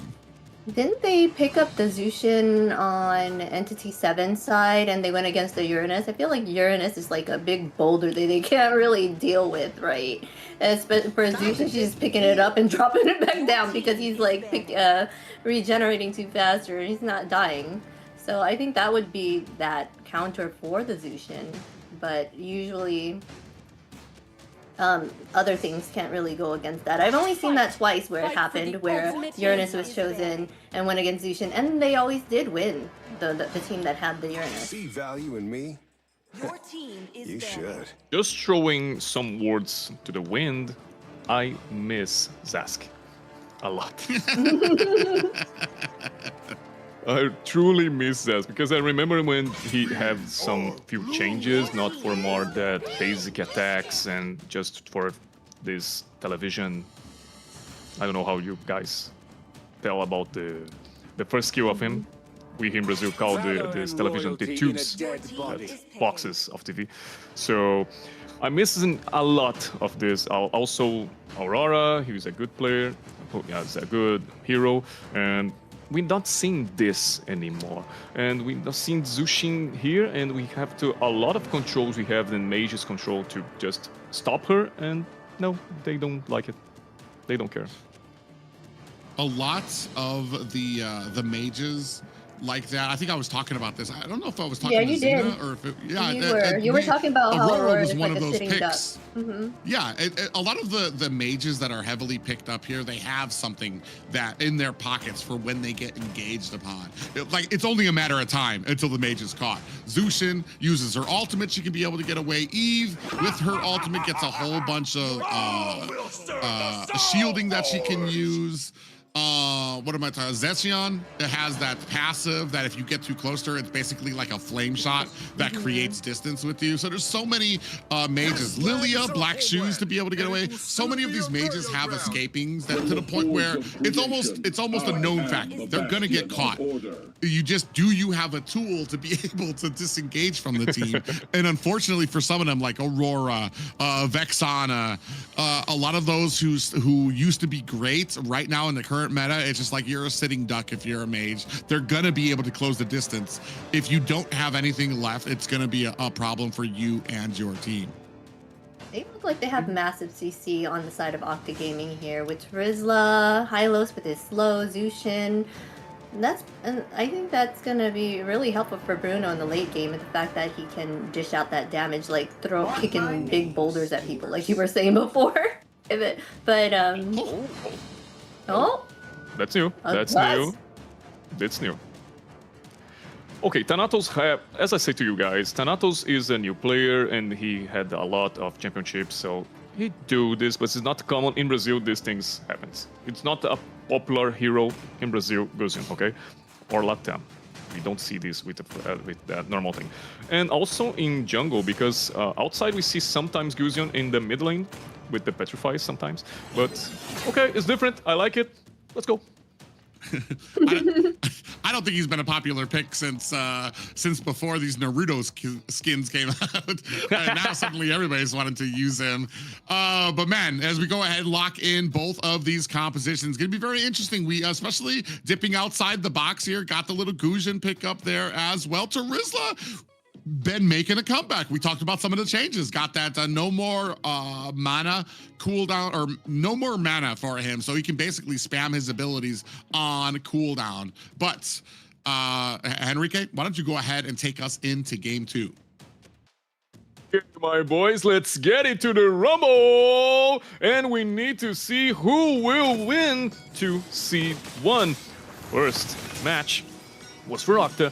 All Entity7 needs to make this draw or see the Octa Gaming close to the win this match. So who will win? Let's find it out. Yeah, a very interesting draft here coming from Octa Gaming. Oh, Shin able to find, what are we at the 46-second mark? Immediately Shin able to find a kill onto Saber. I was gonna say I'm a little iffy about some of these picks coming from Octa Gaming, but this is basically shades of the hide on bush right there. Thanatos TZ in trouble, taking a lot of damage. Shin able to find the kill, but on the backside, Vegwin gets taken out and answered in reply by Shin. 3-1 in favor of Entity7. What was I going to say about the draft? I was going to say that last time I was a little confused about some of the picks that they had. Oh, shit again. Oh my God, finds a kill. They are coming in spades right now. They know they have the early game. They are not going to waste it like they did in the last. It's funny to see how the first time we see Saber doing a 2v2 with Segin side to side him, it's the strongest 2v2, and he dies.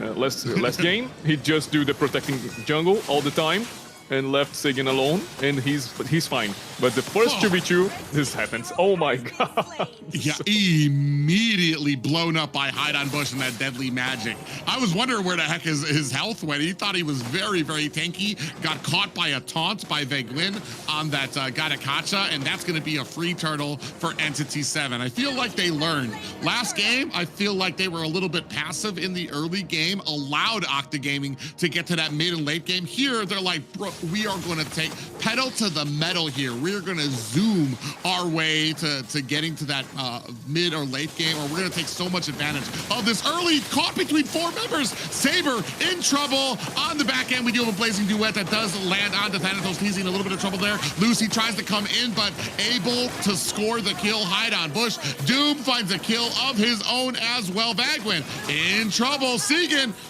is able to find the kill there as well, then actuates the ultimate to be able to get away. 7-2 right now for Entity7.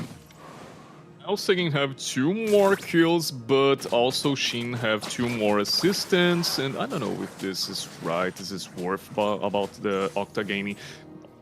One more time, just doing the all-in in some hero and just going wrong because Hanobus just have this skills just to dash and not dash, blink. Is it right click? Blink? Dash is more like the Thanatos doing, and it's not cool.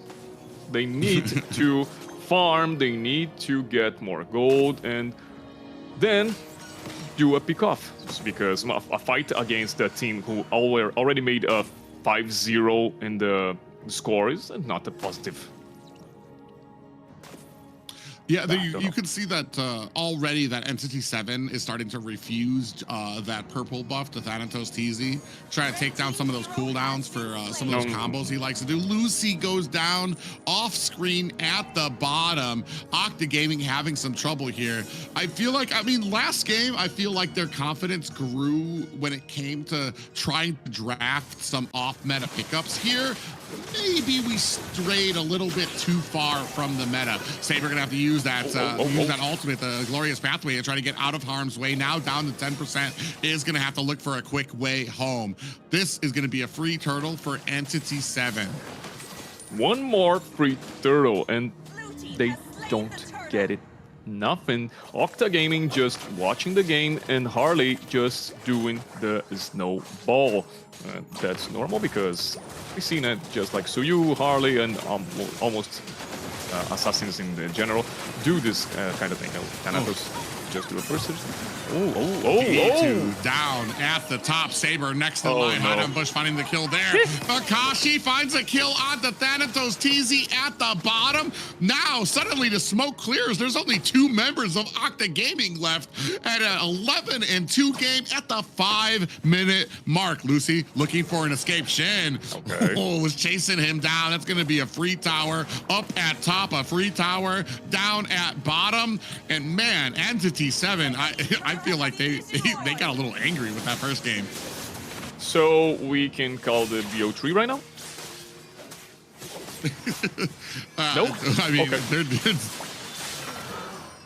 I have my thinkings about this game. It's not positive for Octa Gaming. Remembering the past game, they just like suffering a lot in this early game, and then they just have the payback. But now, seeing this Octa Gaming having 11-2, I don't know. Oh my god! Yeah, big amount of damage onto the backside there. Lucy and Sequin took it, and Thanatos TZ in a little bit of trouble here. He might be able to find it. Comes in with the Gushin. Full combo lands on them, but he was not able to take them down. Entity7 is so far ahead, and this is kind of the problem when it comes to a Gushin pickup. Now that even when you land your full combo on members and they're still able to kind of brush it off and walk away, it's kind of the value. 7K gold lead, 11-2 right now, and I believe they've taken out all the tier 1 towers for Octa Gaming. Just 3 towers. It's so good for 6 minutes in game, just to have a nice score. You have 3 towers, 2 turtles. Now 3, I guess. I don't think the Octa Gaming will fight against it. Maybe? No. Okay. No. So 3 turtles is the best early game you ever had.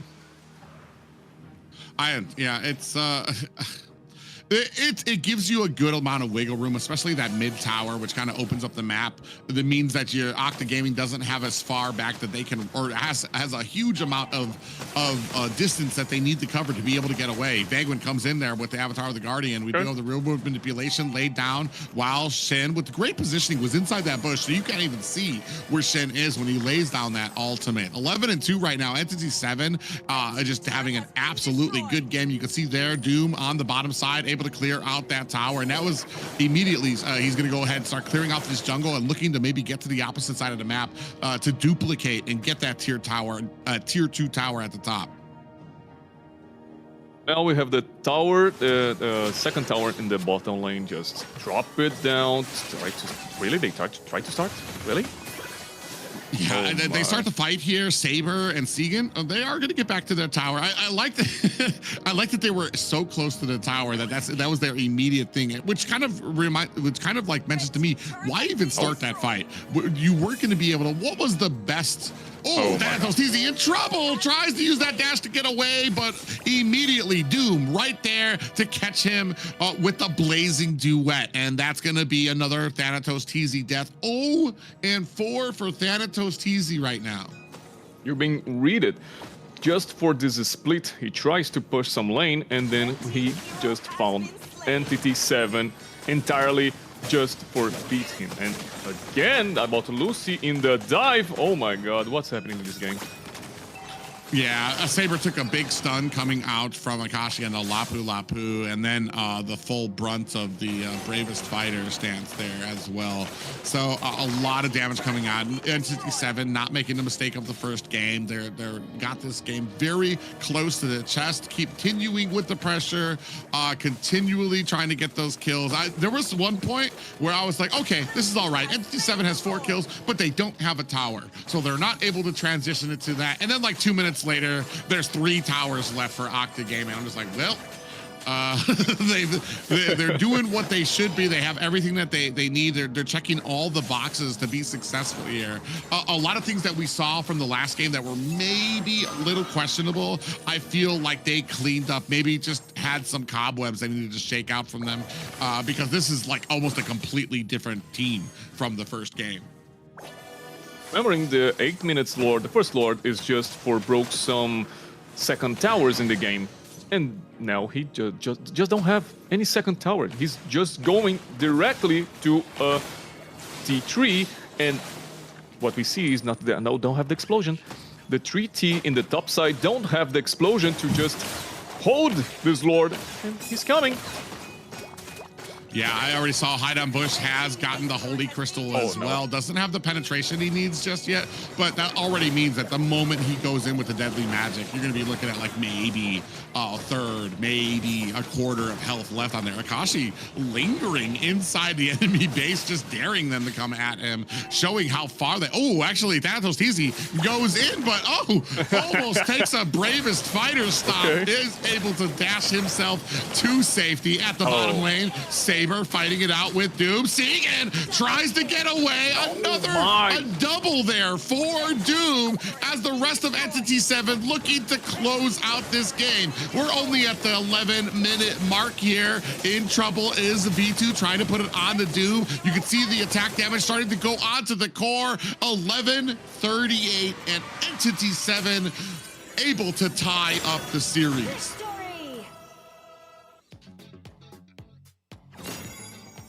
Wow, I was talking about a fast game before, but this one was even quicker.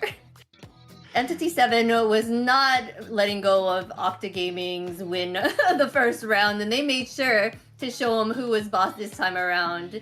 With starting off strong and making sure that they kept consistent and staying strong the entire time to take that win for themselves. I don't know why this just happened, because we've seen like a 9 minutes don't have the tower tree in your base, and this is not normal. The first lord to just do this, so it's a nice work we've seen here to the Entity7, and they are back. They are so back at this game, and now I'm afraid because I see Octa in this first game just surfing a lot of pressure. They just fight back. They just turn around the goals and then wins the game. And here we don't see Octa Gaming anymore. We just seeing all the time the Entity7, all the rage, all the fury, all the things they need to put out because of their last loss, and winning, making this BO5 turn into a BO3. I feel like I feel Go like ahead. Gus got shut down like in the beginning, so that totally, like you were saying before about how those assassins are having a harder time, you know, doing well as long if they're shut down in early, then they have a harder time to kind of regain that momentum, right? He had a sky piercer as well. There are times that you have to do a double take. It almost feels like, I mean, at 0-5, you should probably have negative stacks on Sky Piercer. That's how bad you're doing in the game. And I need to defend him. I need to defend my boy. Okay. Remembering past game, he was 0-4 and turns to a 10-4. Okay. Well, he turned that, but he was a tankier hero this time around. Oh no, Yeah, no, we will not remember this here. Okay, left to him. You don't want to remember this one. Okay, well, we'll see what we got next. Yeah, we're gonna go ahead. We're gonna go ahead and put this up on the shelf for. This was kind of a practice game for them. Yeah. Oh my god. There I was. don't know Why? I feel like we got a little confident with our drafting ability to try to pick some of these off picks here. We got Lucy on the Terizla, and then you have the Guzhin kind of come in. Like I said, assassins just aren't in a great place right now. And oh my god, and Shen, he's already been one of those ones that I feel like you have to watch out for on Entity7. Him and Hide on Bush have just always been performing here. full head of 5, hair. 0, and 8. Yeah, with You always luscious, comment on. the luscious hair that he has. Remembering he have this 5 kills in less than 2 minutes in the game, because we have 1 minute game, then the countdown starts, he just picked up 3 kills, 4 in the night, and then he just, look at him, he just going straight to the gold lane and pick up more kills, just doing the flash and 4 kills, and that's it, 5-0 in the beginning of the game. Man, the game is over. Positioning was on point, just really great at being there for the team, making sure they stayed back enough to lay down that CC for his team to do what they need to do. Yeah, I mean, it was a different team than we saw from the first game, and I kind of am wondering if maybe we're at a point you have basically I say this with the greatest respect. You have 4 off picks that you just did for the side of Octa Gaming. Maybe this is kind of filler for them to be able to kind of, all right, we're gonna make them waste some of these picks. I don't want to call it throwing, but if we win, great. If we don't win, it's not going to be that tragic because it's just a Terizla. It's just a Guzhin that nobody would have picked before. So now maybe we're at a point where we're going to start honing in onto the meta, because I want to say Octa Gaming has not struck me as in the same way that I believe it was Influence Rage, where they just went so far outside the box that it was just like, they're so comfortable with being away from the meta. Here, Octa Gaming, this is just kind of a really big change that I've not seen from them before, where it comes to some of these picks just kind of out of left field, just ones that you don't see as usually, that have pretty prominent weaknesses. Maybe they're trying to give them a false sense of hope.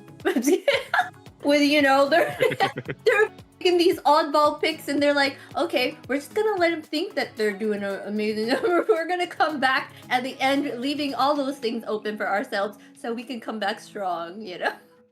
I'm trying to be positive here. I don't know. Okay, and you're right. And I see maybe Octa Gaming wants to do the same thing about the drafting phase, because remembering these guys just win the game. So we see Entity7 just raging against them and winning. Now is the part of Octa Gaming just rage backs and do another game like for 8 minutes. Yeah, it's Oh, gonna no. be very Oh. interesting. I'm just gonna say, I guess we're gonna see when it comes to this next draft where we go from here. I think we're starting to hit that zone.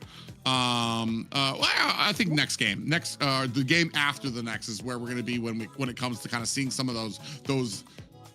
Well, what I would expect to be some kind of crazy pickups. We've already started seeing that from Octa Gaming right from round one. They just went ahead and started. Maybe that's what it is. Like I think we're all kind of settled on the same thing. Is that maybe they wanted some of those outside picks at the beginning, and then we're gonna start settling down into the meta as we kind of progress. It'll be very interesting, just because, man. It was a little rough, especially against the team. Like I said, when it comes to Shen, Haidon, Bush, I want to say some of the prominent players from Entity7 who just always do a good job. Just like when I was talking about our first series, these are just two consistent players that even when they do occasionally lose, I think Entity7 lost 1 to 9Z Globant at one point. They lost one, but then the other games they were just so dominant. And it can be so curious to me because I think I commented last week too. Like it's like a completely different team. When they're on. They're so good. They're communicating. It feels like every single, especially in the early game. The early game, like they were on fire. You talked about it where Shen basically had 3 or 5 kills, like in the opening 5 minutes. Is like there wasn't a point where it felt like Octa Gaming had control, and that's unfortunate for a composition like they had. Well, before we move on, let's quickly let you guys know the community. Please like and subscribe and share this stream to make sure that, everyone else can view us and get our name out there so we can grow in this community, right? We want NA to do well, and we would love for you to be a part of it. So please like, comment, subscribe. And also, check out our socials. Yeah, I feel like we talked about it before. Big hello to our Filipino and Indonesian friends broadcasting us. You can find us on MLBB NA Esports, MLBB BR Esports, MLBB ES Esports, MLBB Esports, Everywhere. There's I think any kind of combination you put in the YouTube, at some point you're gonna find these streams.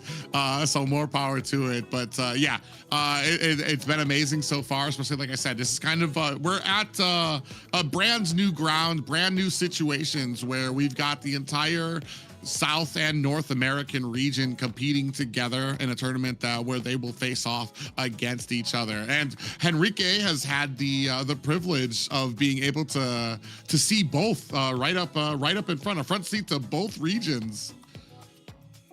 That's cool, because remembering in the past when I was a caster from Salt Lake, now I'm the North Case, so it's a little different being in another universe, I guess, but it's cool to be back. Well, remembering past week I was in the place of Takashi. He is one caster, and XX.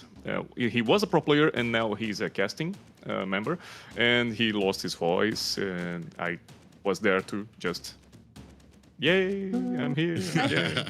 But was in the Brazilian way, so I can speak Portuguese, and it's fine. But now I'm here in the South League. I have the knowledge, but also talking English. I'm trying to do my best. You are here, okay? amazing. You're doing amazing. Okay. But Thanks for of course, no problem. So cute.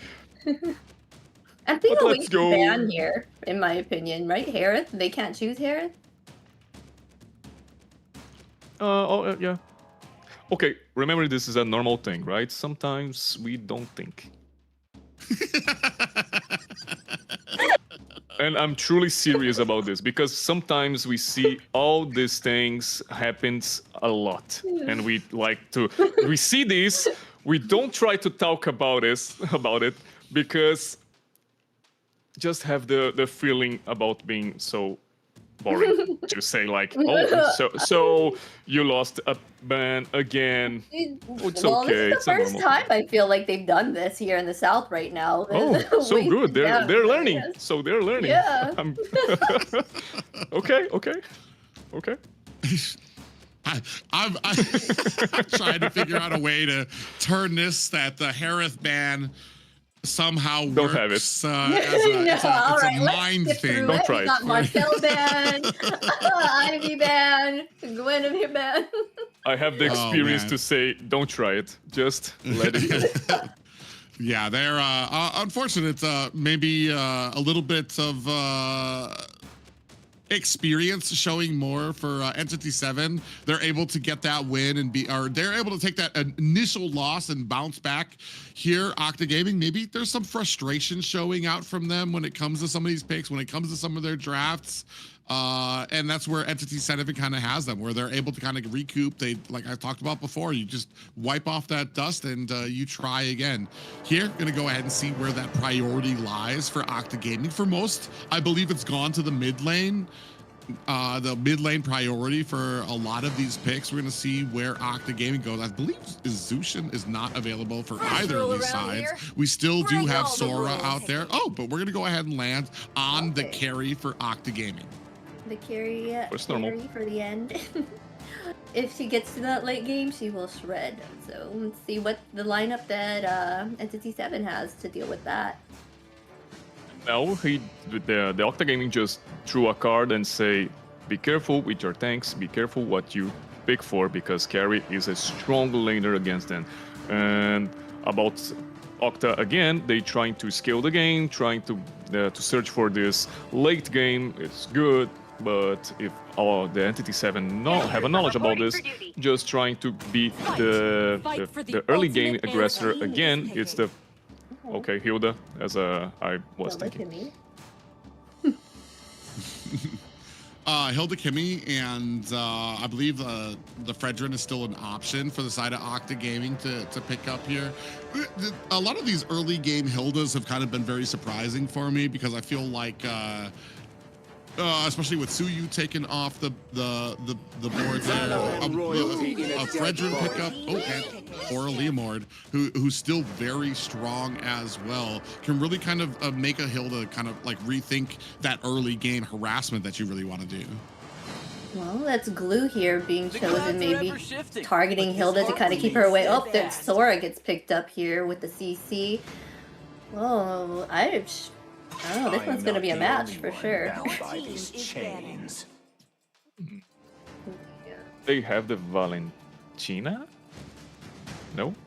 They can ban? Valentina's still an option, I believe, for both teams. And then, But remember, Zeta hasn't who been wants chosen to- a lot. Who needs to I can't think. Oh, no. Valentina is not an option now for Entity7 because they already have the Sora, and I don't think they about the XP lane. So they will not put the Valentina in XP lane because we don't have more transformations like Lucas in the Octa Gaming or things like that. So it's a free pass to Entity7 to have the ban just because of this, because it's a counter, and they are also having other thinkings about other heroes to make the composition fluid.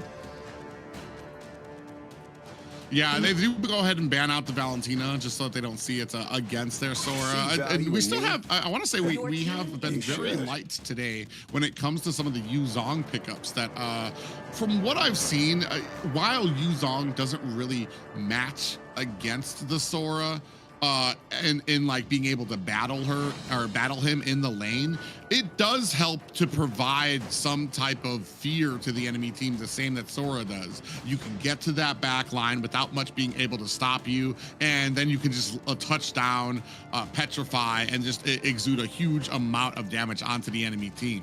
Where if you can kind of match that, at the very least against a Sora, if you can't match him in lane, you can at least match what he brings to the team fold. I think the Sora have more time control against the backline enemy than Yuzong, because Yuzong have the sustained momentum. He has the strongest about this, but he need to stack, and sometimes we have a lot of pressure in this meta, also in control and also in the mobility. So for him, it's difficult to just do everything. And Sora, it's easy because he have little CCs just for his ultimates. He wants just to take some time and easy ways to. Okay, forget about what I'm saying. I'm going to the And then TN human here research, with the right? CC from I'm going to anywhere in the map. So he's like, I'm gonna pick Yuzong right now, just to prove you wrong. I was not saying that not we will have a Yuzong, but I was always saying that the improvements then and the quality about Sora is better than a Yuzong. But okay. Okay. I will not cry, okay? I will not cry. A lot. Just a little. Why does it do this? A very interesting composition coming out of here from Entity7. I feel like from Octa Gaming, finally, we've kind of settled on to going back to believing in the meta here. Nolan is, for me, Nolan has always been a 50-50 shot. I feel like he's an assassin. He needs things to go very well for him in the early game for him to kind of continually put on pressure. I feel like right now, it's very easy to upset that momentum that Nolan needs to constantly be successful, constantly get the rotation, constantly getting kills and fed, and eventually, he's going to get caught by something and it's going to lead to a rough engagement for his team. Here, we're going to see what Octa Gaming has in store, especially against this composition. About compositions, I like to see how Entity7 makes something grateful for on early game, just because Vagin has the Hilda, just because Hanabush have the mobility, but remembering about the snowball section, Thanatos is a good fighter.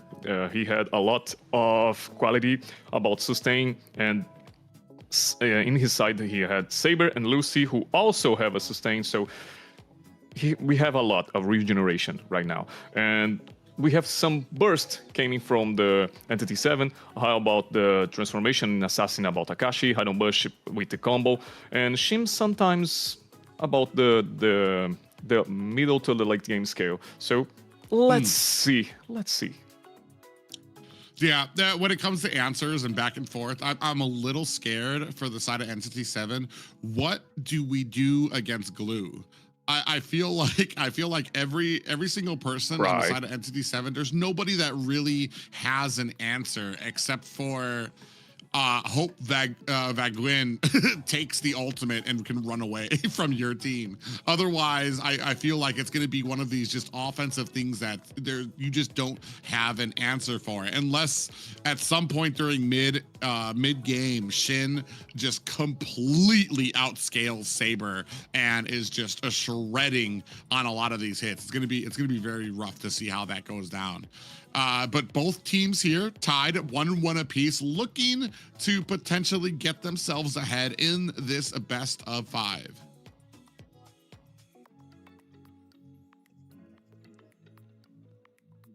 Okay. I'm a little bit nervous about this BO5 right now because, as you all know, it's a seed 1 and a free vacation to the team just doing your things, okay, playing the older games or continue training, seeing how the tournament's going on. So have a good moment. Yeah, I feel like the best of 5 can be going in anyone's favor. The fact that the games are, there's more games to go along, and the global bans make it way harder for them they have to be more strategic with their picks, right? They got to make sure that they strategize and find the right. They have to be better at different heroes. There's a lot that goes into it. Also, Entity7 is doing amazing right now, but at the same time, do they have that big hero pool to be able to come back later on? I mean, you're matching hero pools against hero pools. I feel like it's a very interesting question, seeing as Octa Gaming kind of had 4 off picks So I don't know if they don't have to be as worried about a hero pool moving into some of these later games. Here we see a pretty standard meta draft. There was no surprises, nothing that we really had to think on and be like, I'm not sure if that's gonna work well. In fact, I kind of like their draft here. Maybe a little bit more than I do like Entity 7's, because I feel like there's more consistency on the side of Octa Gaming, so it's going to be very interesting. It'll be interesting. Like I said, this is what it's all about. I love watching these games 5s, these game 4s when it comes out. We're at game 3. Like I said, I feel like game 3, we have a pretty standard amount. You're still inside the meta. There's not really much there's not much desperation in the air for it. Then when you get to that game 4, that game 5, hopefully when we get to that game 6 further down the line in the playoffs as well. Do you think that they'll have an answer for the Sora? Is that what you're saying? Like, I know you were saying Yuzong kind of do something to kind of get to the back line because he can use his dragon and kind of go, but what else is there to stop Sora? Sora is at this very unique point where I personally, my style is like, I'm not trying to stop Sora. I'm just trying to do the same thing that Sora does, which is she's going to be a threat to my backline. I'm going to be a threat to her backline with Yuzong. And try to create that same type of urgency. So you basically negated that to the point that you're putting the trust on your teammates. Like, hey, I'm doing the same thing she is. You guys need to get away. I'll try to get their team members. They're going to try to get our team members. So you've kind of negated that option. It's like getting a kill and then dying. It doesn't put you ahead, but it doesn't put you behind necessarily. So, but that's just the unique place that Sora is in right now. And that's why I say like Yuzong for me is probably one of those options, not because it matches her, not because it does anything better, but just because it kind of provides the same type of offensive ability. For me personally, I don't know, Henrique, do you see it differently when it comes to dealing with the Sora? For me, I know about the Yuzong have more aggressive momentums in the game, especially in the early game. Sora, he's capable of doing the early game good, and if he wants to be aggressive, he have the flexibility to change to an assassin or just to scale to the middle late game during this fighter mode and just applying the CC. So he is good at this, but if you're trying to scale with the Yuzong, you can't have the same flexibility as the Sora does, because in the late game you know, and almost a lot of soldiers don't have the force to maintain a team fight. He just suffers a lot. He just not will be more aggressive. He can be more sustained because they will buy some Karakura, half-life, the name about the item about the regeneration who cuts in the health. Yeah, no, the other way, not the lifesteal, the negative. Yeah, anti-heal. So anti-heal is just the official counter about Yuzong again. So about it, he just turns the dragon to a lizard in this game. And Sora continues to be the force because of all this control, and that's good. Yeah, I definitely agree there. Yuzong has a huge falling off point. Even alone by himself has a huge falling off point. But then when you're comparing it to a Sora, I feel like you're just trying to get to a point where Sora, the team is so behind that Sora just can't take advantage of it. But ladies and gentlemen, finally, we are getting into the third game of Entity 7 taking on Octa Gaming. Both of these teams looking to get themselves a leg up, sitting at 1-1 apiece. Oh, already Vanquin goes down, and that's going to be a kill for Octa Gaming. Shin going to have to use that flicker. Doom in trouble, but finds a kill onto Thanatos TZ. That's also 1 minute game. Can we please just spare the fights to the turtle. I can't even take it anymore. It's just, again, it's the second game. Entity7 just turned aggressive. But it's cool because Octa Gaming just picked up some kill. But kills are in the Doom. Oh, poor V2, because Doom is already a strong early gaming marksman, and one item just changed a lot of things. And then we see Shin with the 2 assistants is good for him, but Sagan with 1 kill is different too. Let's see. Oh, it's good. Oh my God, Shin. Oh no.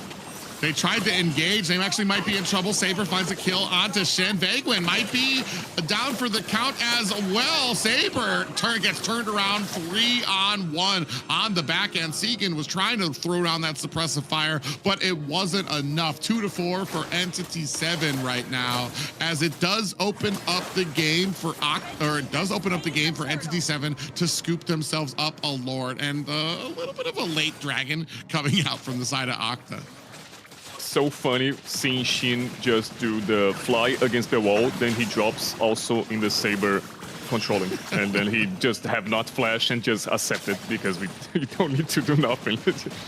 Let's go. But Octa Gaming tries to do more, and also Entity7 have 2 kills, and ooh, this is really happening. Yeah, I mean, this is just this. We were talking about what do you need to do to be successful on an assassin pickup, and that's control the early game. Get those kills onto your assassin too. Idon Bush sitting at 2 kills already at the 3-minute mark. They're sitting at 2 and 5 right now. The rotations are on fire for Entity7. Yeah, Saber. Oh, Saber actually uses that split to be able to kind of get on top of the head. Vaguin in trouble. Segan is right there to blow him up. 3-5 right now. Octa Gaming trying to hang on with the oppressive early game of Entity7. They are responding, and that's good. They will not change the fact they are lost in the score, but they also have something to being aggressive to now. Idon Bush from V2. Oh my. Yeah, V2 in a little bit of trouble here. Takes an entire fracture, but still survives. So it doesn't look like Entity7 had enough. And that was a very interesting gank too. Just for the fact that they didn't have any minions. So maybe you do get the kill onto V2, but you wouldn't have been able to really push onto the tower. And that, I feel like sometimes that is something that a lot of teams kind of overlook. Like they kind of get a little bit kill hungry and don't really figure out how this can lead to an objective. A little bit of a flicker comes out there from Segan to dodge the ultimate coming out from Shen. Now it's going to go ahead and push the rest of Octa Gaming away while Entity7 try to focus up on this turtle. Saber looking for an angle, going to try to protect his mid laner. Segan goes down, now trying to make a big break of it. A lot of damage going on to Vaguin. That's going to be 1-for-1, 4-6 right now. Idon Bush finds himself a turtle and immediately finds a kill onto Lucy. The rest of Octa Gaming looking for an escape. Out comes the stun, but it's not enough. Akashi finds himself a kill as well. 5-9 in favor of Entity7. The truly funny here is by Octa Gaming just having the skills, but having the skills in the... Oh, hold on. Oh, that's right. God. That's right. Oh my God! It was like a cartoon. Segan just got smashed into the ground like a nail. And the funny fact is Vagin is dying for his team, and this is also good. Okay, Shin is also dying, but it's best. The better way is to have the skills to the enemy team is more by the roaming and the tank lines. In the other side, Entity7 have a lot of kills, and again, he survived, and it's split because we see Sagan land 2 times, Saber 3, and we have Lucy 2 and Thanatos 3. So this is the difference about this, and Entity7 has a more controlling here. Is that right?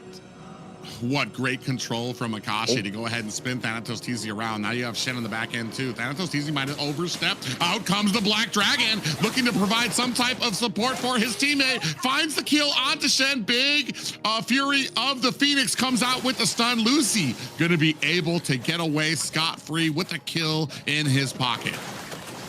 I don't know if I think maybe Shin is sad, but also he's dying, but having your assistance is good, so him making part of his team anyway. I don't know, always him needs to falling down. I don't know why is this feeling right now, but Vagin is also here. Saber looking this brush.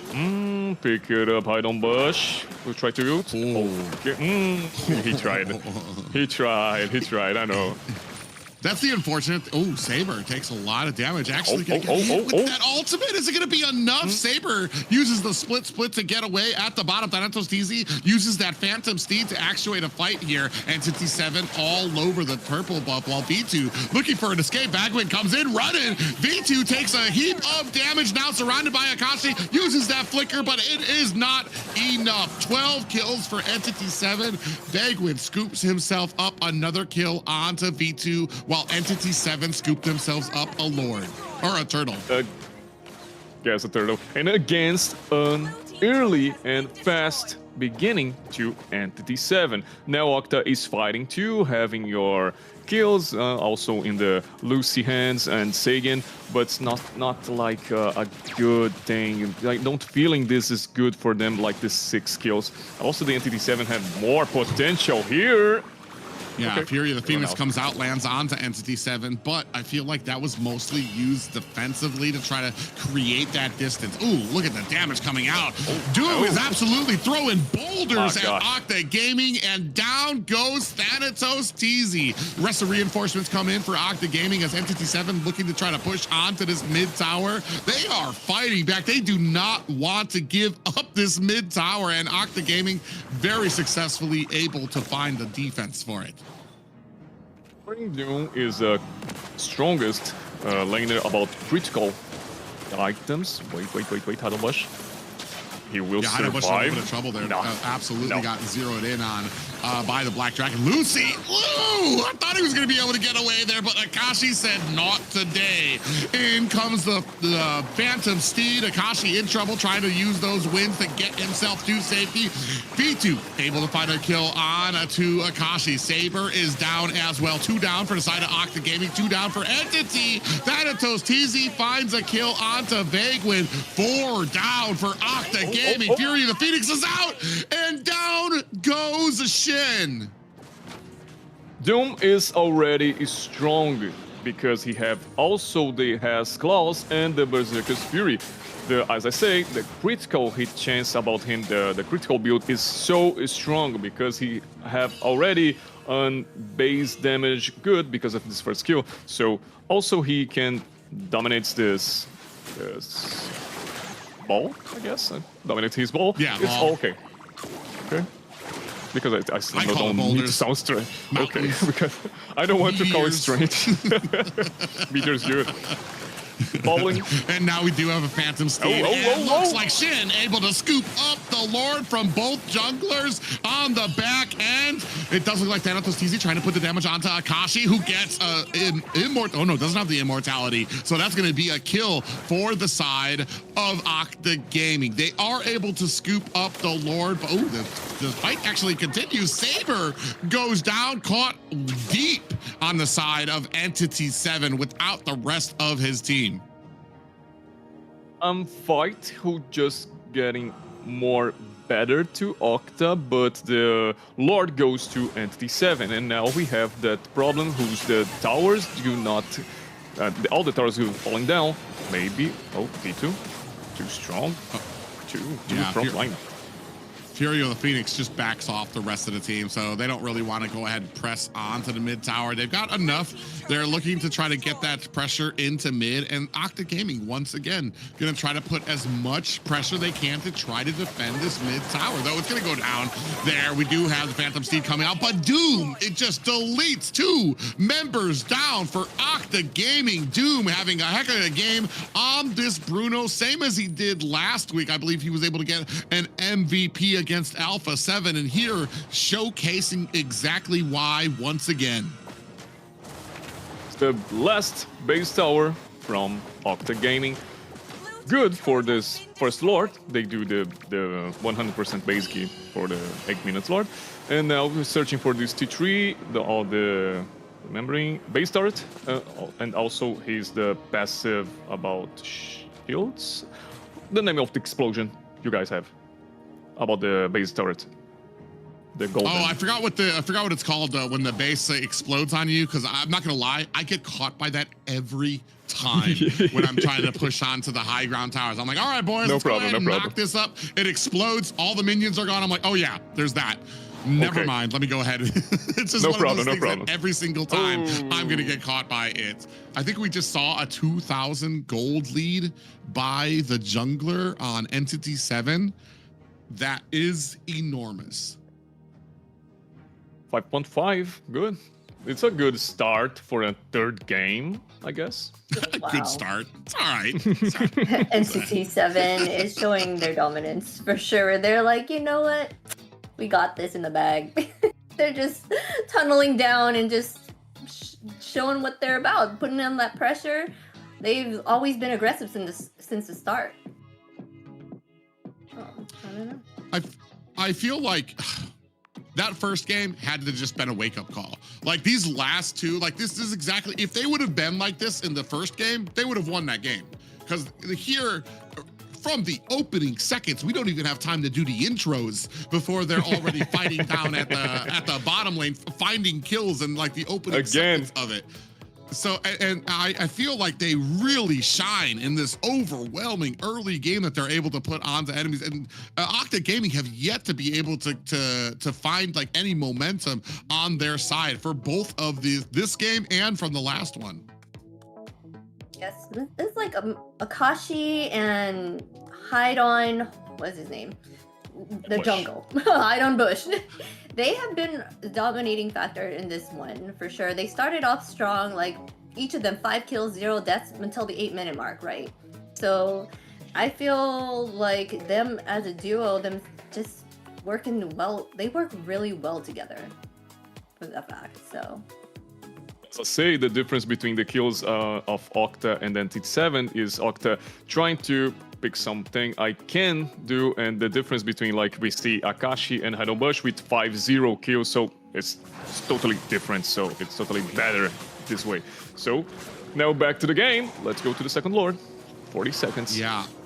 I'm trying to look at a win condition for Octa Gaming, but I feel like you've got some good scaling on the side. V2 again. Entity7. Yeah, you're and then you've got V2, but you've already got Doom that you're competing with. You know what I mean? You've got the late game there. Shin's going to be doing a huge amount of damage. Hide on Bush isn't at a point where he needs to stray away from fights either. So V2 has to be very, very careful before. Oh, we're already at that. It already has that. Has the 3 items that they need, but they still are lacking that the Malefic gun to give them the range that they want. Because right now V2 has to get just a little close to some of these fights to really be a factor. Speaking of which, Vagrant taking a heap of damage from this entire team. Is it going to be enough? Out comes the Fury of the Phoenix. Segan able to find himself a kill. Rest of the team looking for a fight as the Black Dragon is out. Saber in a little bit of trouble. Has to get away from inside that bush. Turning around. Rest of the team has been engaged. Shin in trouble, has to find himself a disengage,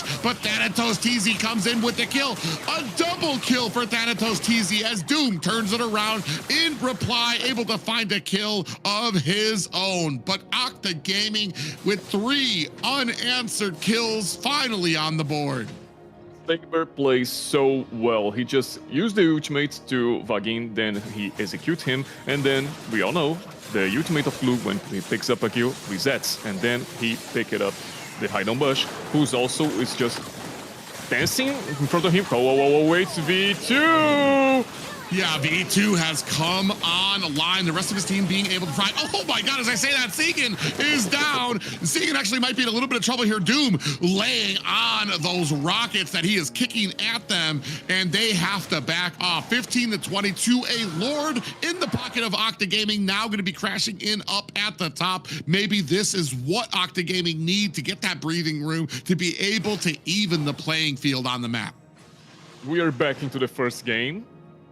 Maybe, because Octa Gaming now has on one Lord, and remembering, one Lord difference makes a lot of difference to Octa Gaming just win the match. And then we have 3.4.0 and gold difference. Let's see what this Lord can do.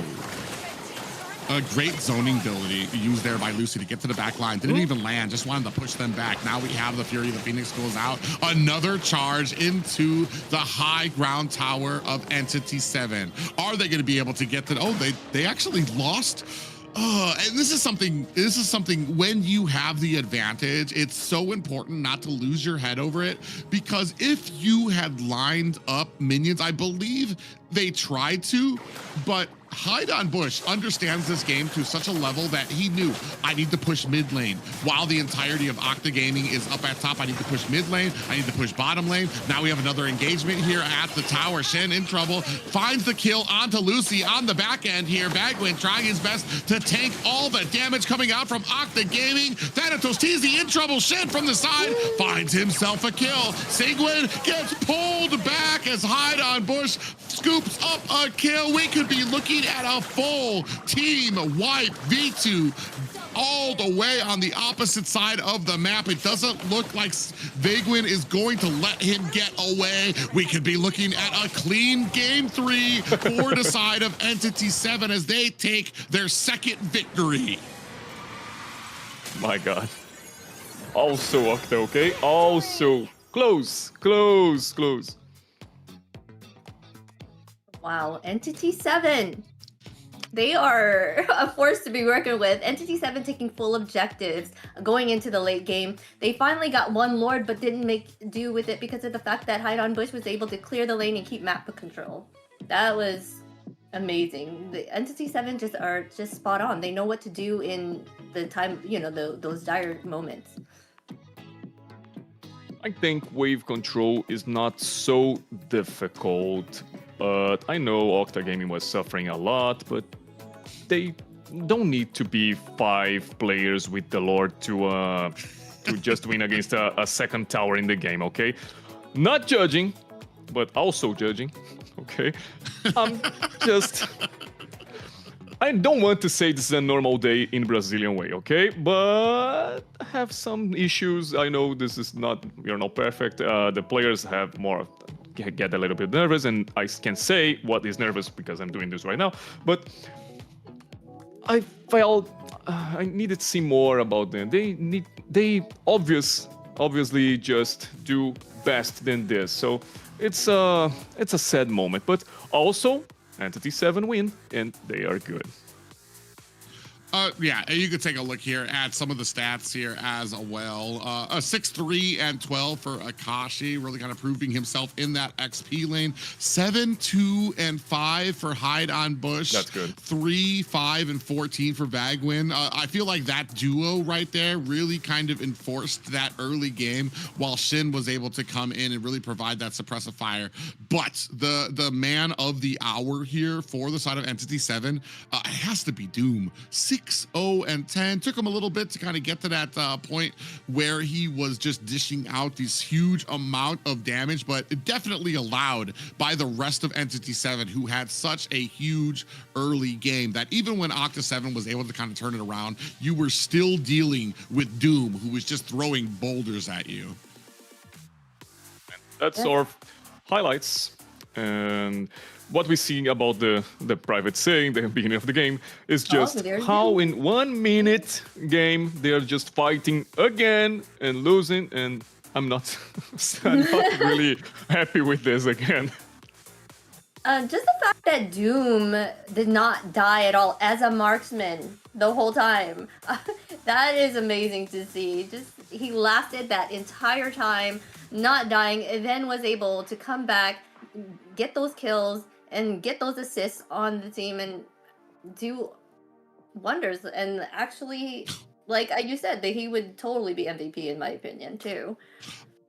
I feel like that speaks it not only on Doom's ability, but the pressure that Entity7 was able to exert with Hyde on Bush and Vaguin constantly rotating, Shin joining them sometimes as well. If you're constantly answering attacks that are happening to you, you're not going to have time for a lot of ganks to even be able to get the Doom. And that's what this composition allowed them to do. Such ferocity in the early game, so many kills that Entity7 was able to get. And that wasn't even really all on the bottom lane. Doom was just kind of left alone to get that farm up while his team was dominating here, and did such a great job being able to be that caretaker in the late game. Yeah, that And focus. I'll say about the lizard, right? Mm-hmm. The lizard? Remember him? What? The greatest dragon in the early game came to a lizard. And then I'm made like, a a fuck. lizard. Okay. He's a lizard now. Okay. I'm like, there's a lizard in this game? Because what we can say about this game is just like this. They don't need to improve the early game against the Entity7. They just like switch some kills, but the kills of the Entity7 goes to good hands, to marksman, to obviously Doom here is the good player, but not in the Octa Gaming. Yes, and that one player that rose above the rest was our MVP. We saw it. We got a little snippet of it. It was Doom 6-0, 6-0 yeah. and 10. Yeah, I mean, I don't think there was going to be a question of who that was going to go to, especially like I said, he was able to kind of sometimes I almost feel like it kind of negates what got them there, because Doom really wasn't on the board until like the mid game when he was able to start really dishing out damage, which was allowed by this just blitzkrieg of an early game that Entity7 had, where you're so, as Octa Gaming, you're so far on the back foot, you're always replying. It's like, now they're at mid. Now I have to watch out for jungle. Now they're pushing on our mid. Now they're at the top again. And meanwhile, a Doom by himself is just like, just getting the minions, getting the farm up that he needs. Yeah, so a great job played by them. And another dominating early game composition coming from Entity7 that unfortunately it feels like Octa Gaming just was completely unprepared for. Yeah, I don't think they were prepared for it at all. Like, and that aggression in the early, it's like you think they will be able to find an answer for it. They've been doing it every game so far, and it doesn't look like Octa Gaming knows how to deal with that pressure. But anyways, guys, make sure you like, comment, and subscribe to the channel. We are all over the place, but right now we're streaming here. We want you to follow us at MLBB Esports. We're on Kick, Twitch, X, Instagram, Facebook, YouTube, TikTok. Be part of our community. He's so young. Please. I see a lot of these icons here, and I know like 3 or 4, and then Okay, she's I messed like, up the first no, time. everything. Okay. Thank you. I'll take that. I'll take that. Yeah, big shout out to our international community too, joining us as well, the PH and Indo community watching and supporting as well from across the Atlantic. So big hello to you guys as well. Terima kasih. Please send all complaints to @XenaLily @exe dot to your socials right there. But cover that up real quick. And remember, guys, we have some diamond drops, so be sure the longer you stay in the chat, the more time you can the more chance you have for these diamond drops. So chat, stay in, watch us, keep up with us, and you will get these amazing free diamonds.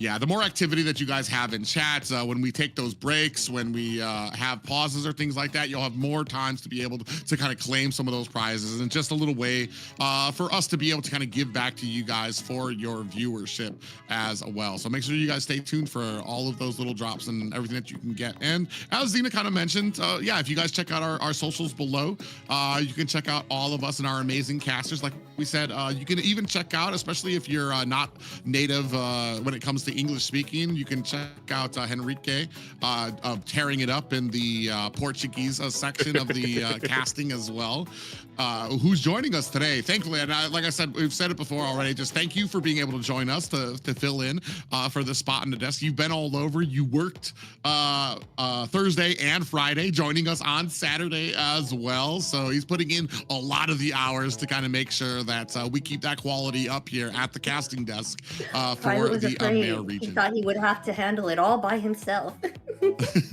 Maybe. But thank you so much for coming, for sure. And it's great to have you here for both days. As I say again, thanks for having me here. It's how can I say? It's a surprise for me being here, but I'm also here to help as I can. So let's go to our fourth game. Now we have a zone match point, Entity7 to a 3-1 here. It's afraid from Octa. We need to see them playing again. I see all these bands. Look at all these. I love this. There is a warm and fuzzy. There's a warm and fuzzy feeling I get when I see that second row of heroes that you're not allowed to pick. I'm like, ooh, now what are we going to be going with here now? I mean, I can only hope for a win from Octa Gaming here to kind of tie it up so we can get to that fifth game and really see where a lot of these hero pools come at for some of these teams. But I want to say, though, Octa Gaming really needs to, there needs to be some type of security in that early game. Yeah, they have to figure out a way to deal with that aggression. Maybe even just play it a little more safer in the beginning to kind of like clear their side, clear the farm, claim objectives. I don't know. They got to figure something out for sure. But we're seeing a Marcel and Harith here banned, as well as Foxia and the 100% Freya ban here in the south. Valentina's getting banned out as well. This is going to be fun. And that's the way, the difference about Octa banning Harith because Entity7 can't. We didn't want to bring that up. Well, it's okay. No, that's not. That's right. That's right in the point. If Entity7 tries it, it's hard to just doing this. But now it's normal because the Entity7 don't use the heritage for the games. Now it's okay for letting him get banned by Octa. So let's see what we can get for now. Marcel, no, okay, it's banned by Octa. We're seeing the box is not passing through. Zuchin have already picked it up by the two teams. Let's see Brunos what have been banned. So there's no Bruno, there's no Harith right now. What else? I know Carrie was banned on that side, so Carrie can be picked up on the side of Entity7 here still. True. We get to kind of the point where when all of these bans are out there, I kind of stop trying to predict, just because I'm just like, man, this, as exciting as it is for us casters, I'll bet this is just horrifying for coaches and analysts who have to like do this for their team because you want to kind of pull out something. Fredrin as a first pick. And especially because we still have some picks open on the side of Entity7. You've got the Uranus. I believe Tarizla is still an option that you can build around as well.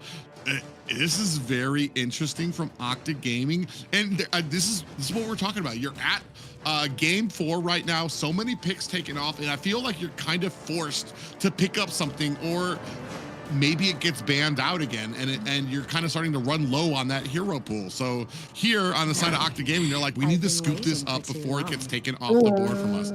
Yeah, and an answer immediately comes out to Carrie. The Shredder. There she is. I'm gonna call her Shredder. And then Farsa. That With her remind me mobility. something I remember now. That is, Latin likes more to pick Uranus than Brazil. Brazil have more Uranus in XP lane because of the meta, the tank meta, but also when the fighters meta comes in, they never picked it more about Uranus. But the Latin games, MPL Latin, besides the MPL Brazil, I'm saying, but when we came to MPL Latin and we see all our Latin players against our Brazil, they love Uranus. So they put Uranus in mid lane. That's a strange thing we've seen because we've not seen Uranus in the That is normal way, but different. they just put Uranus in the middle lane. So, and also in North, we've seen Uranus jungle also. I don't remember now the team, I will pick it up later, but we have the Uranus jungle. Yeah, Uranus jungle is a huge problem for Fredrin, which is why I was kind of wondering why you would pick up the Fredrin really early without the Uranus being not an option for Entity7. They still have the ability to pick it up here, but it doesn't really look like they're kind of gunning for that here. Oh, yeah, there.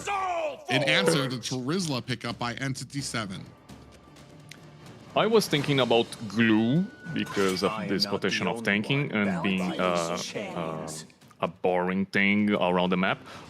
But also they have the second laning, the second phase of this picks. Don't know if they will bring it. Yeah, they still have glue. They could still pick up the Uranus jungle, like you said, on the Entity7 side. Who knows what they'll have right now? There's so many things that they cannot choose. That's probably why they're taking a while to figure out what they want here. But like you said, maybe Lucy or not Lucy. Well, the Fredrin pickup for Thanos. Tizzy was the fact that he does not have a lot of hero pool, and that was one that he's like, you need to pick it up or else we're gonna struggle. I don't know. Will soon be your burial ground.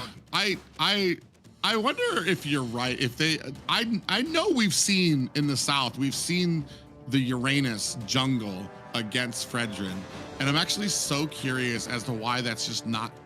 It hasn't occurred, or maybe Octa Gaming just don't fear it as much. Because like it's been a huge counter. It's not available for Octa Gaming. They're not even able to pick up the Uranus as like a counter pickup. And it is available for Entity7, and they're gonna take out the Cho. So that's gonna be very interesting. I do like the Kalea pickup just because I feel like it can offset a lot of this. You can grab the carry or the Farsa. The only problem is do not grab the Terizla. We've seen this before where they grab the Terizla and then Terizla immediately comes in with the ultimate and just hammers away. I believe this is going to be the absolute first Barats we have seen in the South. I'm pretty sure it's an AMER. An MTC AMER first as well. We miss a lot about Barretts. Okay, we miss a lot because Barretts was used a lot of times in the MPL Brazil, the Momentum. Then we started to Latam Season 1. We started a little bit of Barretts and then nothing more. Then he just showed up. I'm happy with this. And just remember, Vagin is a show signature man. So the band is working like this. And let's see. CC and leading. Okay, good. Let's see more. Oh, I don't have much CC on the side of Octa Gaming.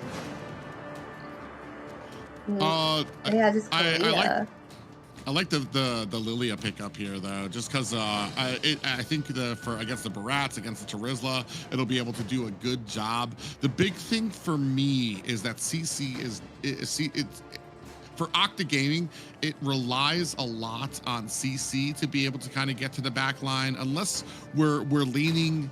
There's how do I say this? Octa Gaming, there's parts of their composition that succeed at different things. that aren't necessarily together. Kalia wants to grab somebody and bring it back to the team.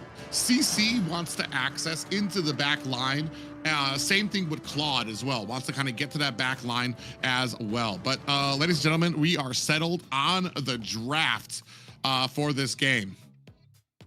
Yeah, I'm seeing that they're banking on, sorry, but I feel like they're banking on that early game as well. As Entity7 are always great with the early game because Chip right here is able to teleport around, right? So kind of help the team get around places.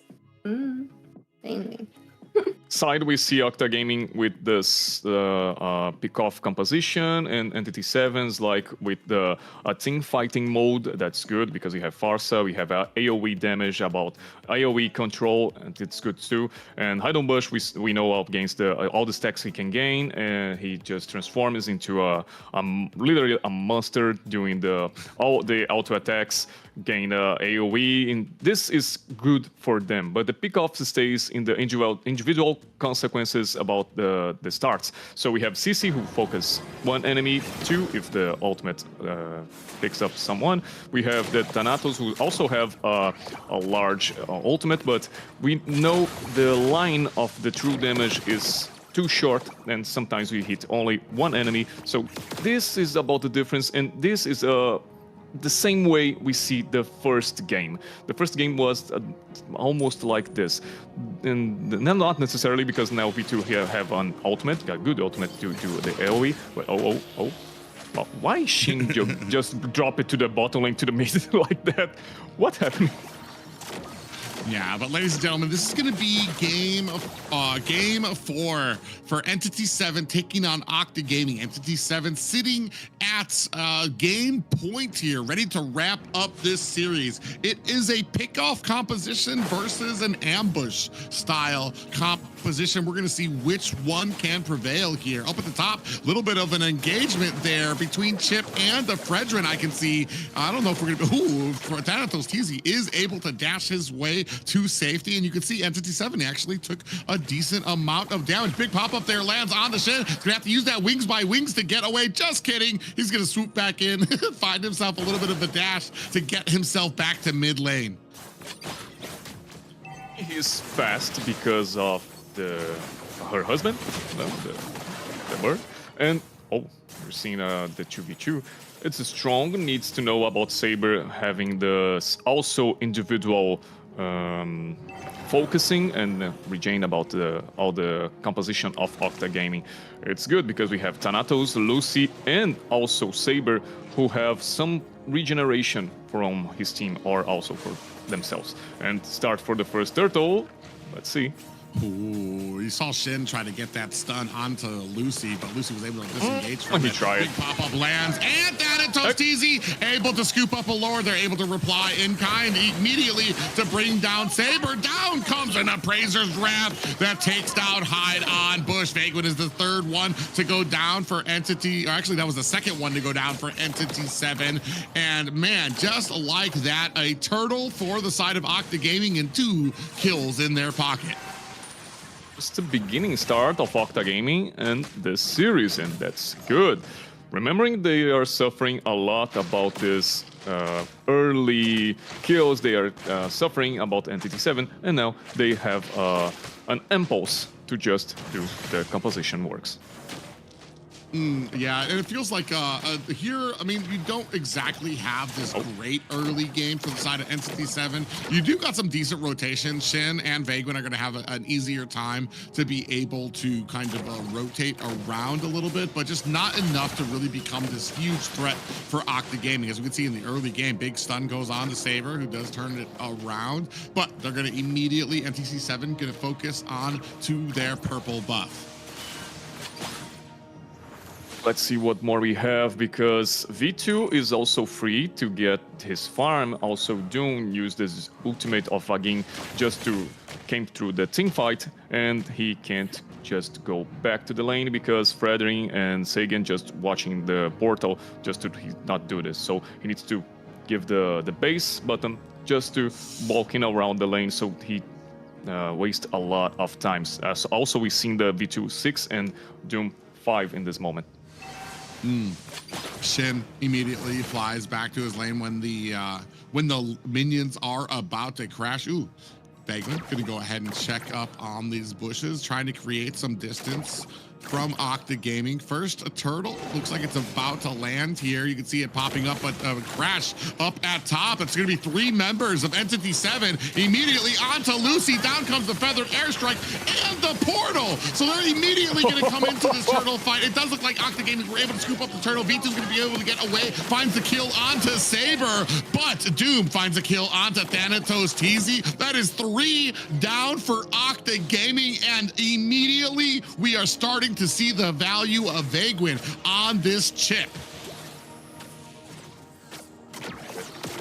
This reminds me something, because in MPL Season 2, Latin, okay, MPL Latin Season 2, we have the ship, the first time ships appears in the Mobile Legends Bang Bang. Oh, okay, just trying to. Maybe. Yeah, there's a pitter patter, a little bit of hellos between both. So how can I say the first time hero appears and his launch? Is a launchment? I guess you could just call it a launch. The first time a hero comes out, it's okay. In his launch, the first time Vagin was the first player to get the ship. Everybody was afraid to not know how to play with ship. So he do it in the first time and just win. So he's a player who likes a lot to make this characters. I forget the name again. Well, no, I mean, the first time appears. Right. And, so he was able to use it right at the beginning, and he's become pretty much an expert at it. Yes. I think the only other person in the South right now that even comes close to being pretty good on a chip was, I believe, Fanboy. As well as a great chip player as well. Ooh, big penalty zone comes in. Lucy in trouble, gets pulled back, and Shin finishes them off with a feathered airstrike on the back end. We do have the blazing duet. Is that going to be enough? V2 in trouble, looking for an escape. Oh, Prazer's Wrath comes down, but it is not able to finish off anybody on Entity 7. Another 3 players down for Octa Gaming. V2 just tried to use his ultimate just for doing some damage, but I just see Entity 7 like, yeah, okay, I continues with this. I prefer your other members of team. When you scale, when you have your third item, you talk with me. Oh, Saber, just... Okay. Domus is strong. I think that's why Claude is so scary and so surprising to people, because before he gets that Trinity build, most of his ultimates go like that, where the enemy's like, oh, stop, it tickles, oh god. Oh. The moment he gets that Trinity build, though, it's a completely different character. He shreds them down in 3 seconds. Talking to which, you do have a pop back. It looks like a little bit of trouble here. Thanatos TZ in trouble. Oh my god. 5 members immediately hide on bush, finding another kill, bringing this to a 2-8 lead for Entity 7. I don't know why they appeared so fast. He don't get the ultimate already. Just like the 2v1 situation. Okay. He will tongue me. It's fine. It's 4-5 for me. My team is coming. And then Octa Gaming see 5 people versus the Fredrin. Oh, no, let him hit. I'm okay. I'm okay with that. Then first tower, I guess. Yes. Oh.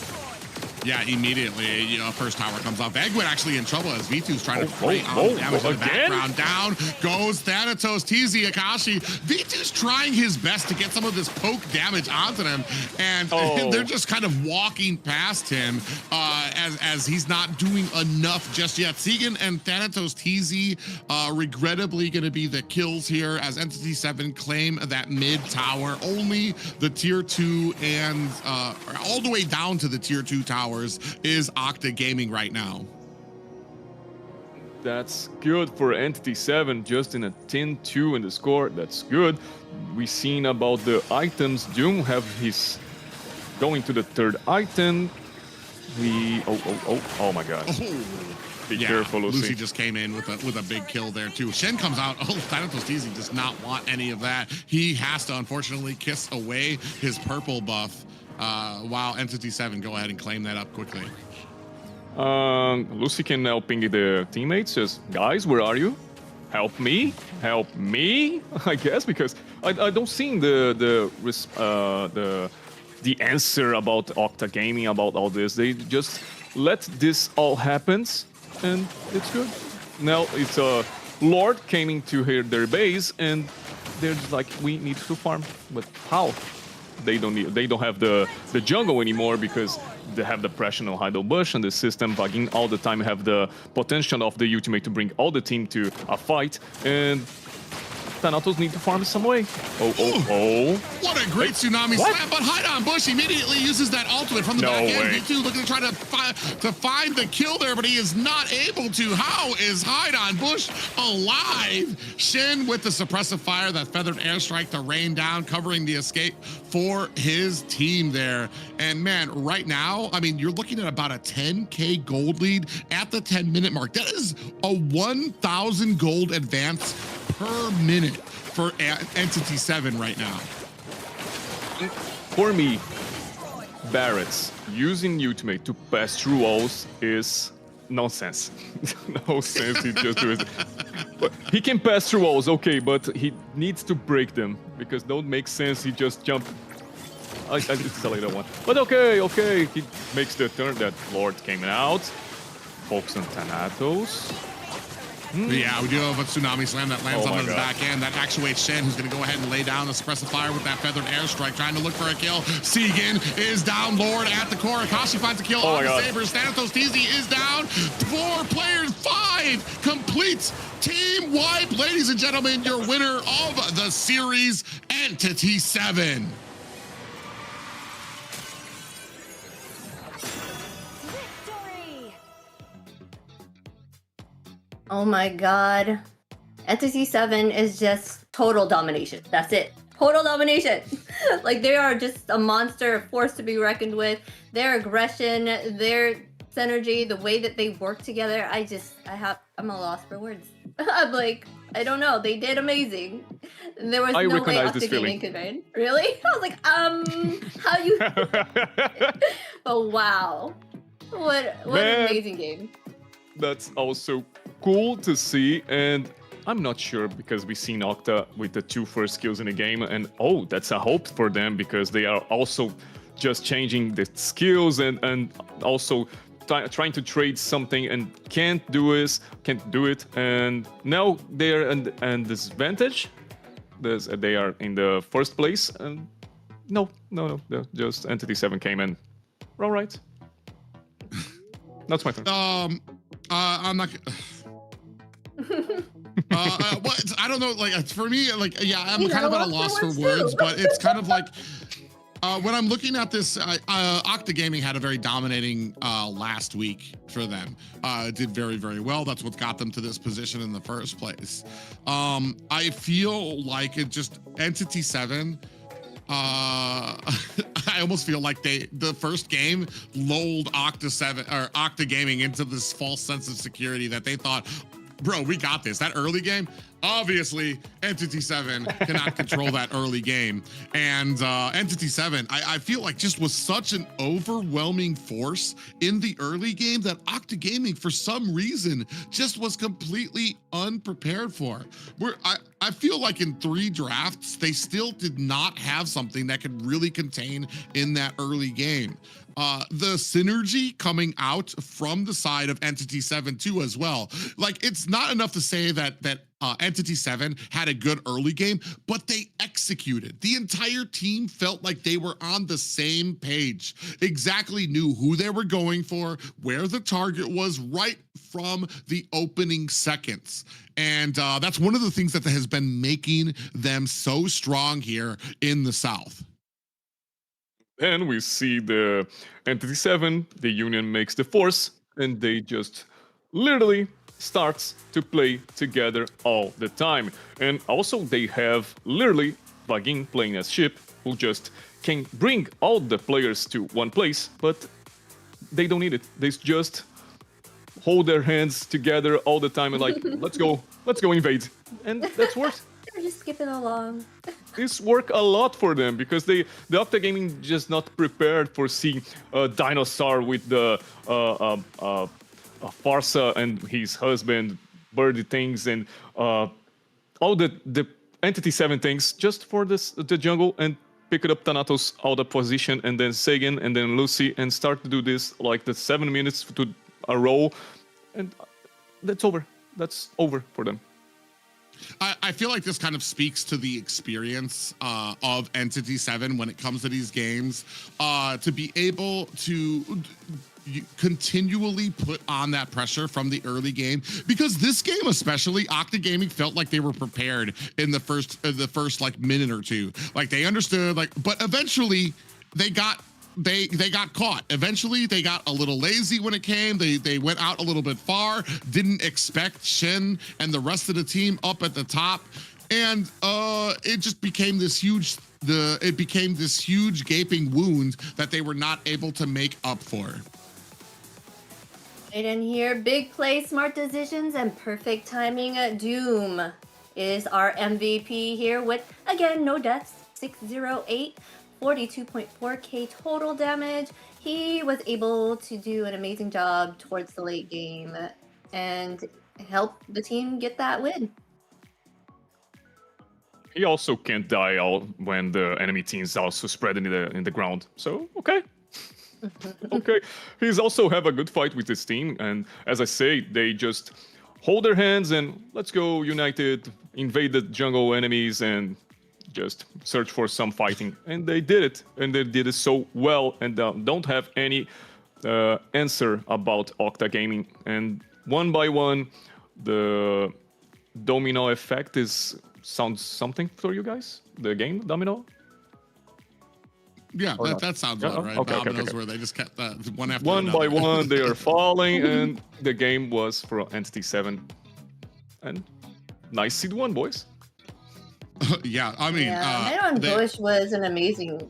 He was able to, in every hero he chose to play, he made sure to dominate the early game for his team, and that helped them secure the win for sure. Like his rotations, the way that he initiated, and all that was like a big factor in gaining that early game for the team. It also kind of shows, I want to say, the flexibility of Hide-on Bush. I mean, we're talking, we had a Nolan out there, we had the tanky Barats. So just all these different types of styles that he was able to be successful with, and that his team allowed him to be successful with. I think one of my biggest critiques, why I grimace when I see a Nolan pickup, is because, like I said, your team, the execution needs to almost be perfect for a Nolan to be successful, because the moment you fall behind, the moment the enemy team kind of gets the advantage, it can be so hard to pull yourself back up. But here, especially on the Nolan pickup, they were able to just answer back. They were this wrecking ball right from the beginning and didn't let up. And unfortunately for Octa Gaming, they just never had any room to breathe. They were always replying. They were always, they were never enforcing their own will. It was always, oh my God, they're at mid, we need to reply to this. They're at turtle, we need to get there to turtle. They're engaging us in our jungle. It was never an engagement that Octa Gaming wanted. It was an engagement that they were responding to. And to be a successful team, Entity7, they did what they were supposed to, and that is enforce their game on the other team instead of responding to the other team's game.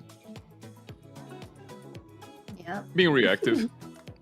Yeah. Also, I feel like they are not prepared for this new Entity7 they found out, because remembering the Octa Gaming just like lost nothing to came here with the 4-0 games, and then just have this lost about Entity7, who also have I think one game they lost.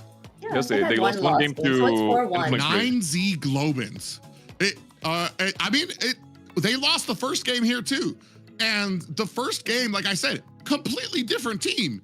I don't like, so it's kind of crazy to kind of count that first loss against 9Z Globant as well. It's like the rest of the games too. After that one game that they played against 9Z Globant, completely different team. It felt like they got all the kinks out and they understood, okay, well, let's not make that mistake again. And then they just powered through. Same thing that they did here. Yeah, I feel like they're good at learning. Like, if they can see what they did wrong really quickly and then implement it in the next game. And like you said, we've seen it happen here in this game and before in the other ones. And I feel like even if they lose the first game moving forward, we could expect this, that they will find a way to come back and basically sweep it. But it's a nice BO5, okay? I don't know, was the cheering, all the viewers cheering for the Octa? I'm sorry, but Entity7 was best in that moment. Always have the next week, okay? We have a lot of Swiss stage to showing to you guys, so just wait a minute and hope the Octa came for more strong than today. Well, all I know is all of my predictions were wrong. Okay. My predictions were wrong today.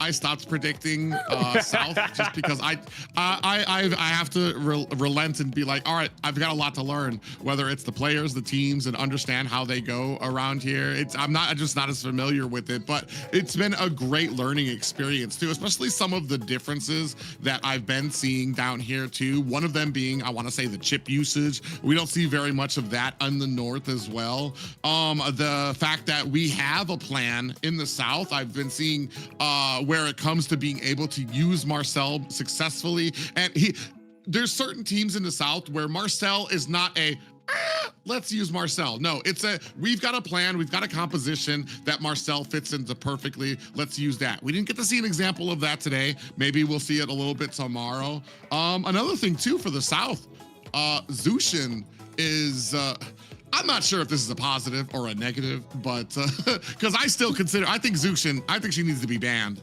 with how sometimes I see teams allow it, and I feel like it needs to be banned because the game I felt it would have been easier for them. It didn't really feel like we had a plan, but the fact that they are willing to deal with it. But let's go ahead, Xena, take a look at what happened today. Let's recap what happened today. We had Influence Rage going against Dreammax, and that was a best of 3. They came up strong, Dreammax, the winner for that round. And we had Entity7 versus Octa Gaming, best of 5, and Entity7 taking the win there, dominating the field.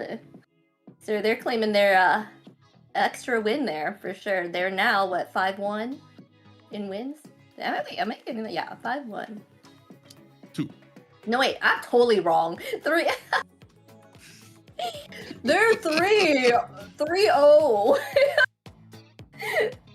Okay, 3-0 in the matches, and I think 4, 5, 6, 7, 7-2 in games, I guess. Yeah, Xena was not hired for her math ability. Mathing, what is that? So I want to say for Henrique, a half good day for Brazil. Okay. You got maybe not so good for Octa Gaming, but when it comes to Dreammax, very successful games for them as well. Sure. And remembering, we have a few Brazilians in the Entity7 too. As I say, Vaguinho is one of them, and I think we have more, but I forget it now. So it's good to see them together, and also when I say like having this twisted things about being a Brazilian with the Latam players is also good. I like it a lot, so it's good to see them winning. I call them cousins. And I remember now, when I start casting in Brazil and see that, the Latam, and I say, oh, our cousins. So it's okay, let's be with that. So it's this. I don't know. I was just saying some great games today. I'm so excited here to see the big thing for a lot of people is I've been saying it since we started this. When it comes to North and South America, there was a point before the regions got separated that we had a lot of matches, and South America used to do very well. It was very competitive against North America. I know North America, there was a lot of the lights and stuff that kind of came on from M3 and us being able to make it far. And for a while, South America has remained this, according as a North America, personally, South America has remained this kind of question mark as to what type of skill, what a level that they're at. Are they going to be, is this going to be competitive? And I can tell you already, I feel like there are a lot of surprises in store for a lot of viewers, for a lot of the competitive scene, to see what South America has to offer. Yes, super exciting stuff. But let's take a look at tomorrow's schedule, guys. What are we looking forward to? We are looking forward to Alpha 7 versus Infinity and Black Sentence against 9Z Globant. What are your guys' thoughts on these teams? Are you guys excited to see these matches go down? Obviously, I want to see this Alpha 7. Let's get it started. That's good for see our boys trying to revive that feeling about that burning side to being fighters against the world again. But I'm sad about Black Sentence in this Seed 8 zone. It's sad just because the Black Sentence in the last championship just was the top one in the Latin, and then we seen them in this position is, oh, okay. Sometimes happens. Yeah. Alpha 7, one of those teams that has successfully used Marcel. And the reason I kind of bring that up is because it says something about their ability to draft, about their cohesion and the synergy that you need to have on a team to be successful with that. The side of Black Sentence we were talking about, it's a brand new team, basically. Yes. They've yet to get that synergy that they need to put together. Here is another opportunity for them to show that out against a team 9Z Globant, who did get a victory over Entity7 at some point. So they do have the strength in them. It could be a huge challenge and a huge maybe hill for Black Sentence to be able to climb here tomorrow. Yes, our best of 5 tomorrow is going to be the lowest. They weren't doing so hot. And the past matches over the last weekend. So they were the ones that are kind of at the bottom of the tournament poll right now, right? We got 9Z Globant to Black Sentence. So it'll be pretty nice to see what they can do against each other. So. Do you have anything? Oh, well, we are going to give a little shout out to our sponsor, runestone.gg. Runestone is an amazing, they are our broadcast key partner here that supports the growth of the competitive ecosystem. So helping deliver high quality broadcast and experience to the community.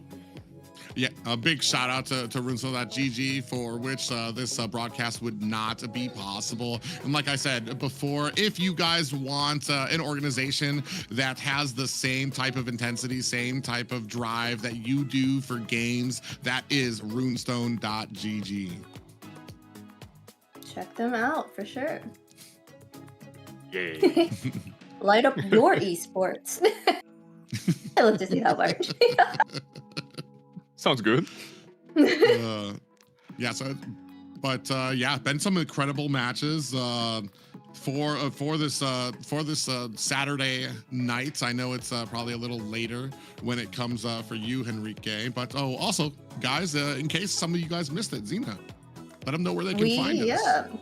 You can find us at MLBB Esports. Be a partner of our community. We are in all these channels right here on these icons. Do you want me to repeat it? I can. It's Kick, Twitch, X, Instagram, Facebook, the YouTube, and TikTok. We are everywhere, guys. And there's a lot of channels here as well on YouTube. Check us all out. We're here. We want to grow for NA.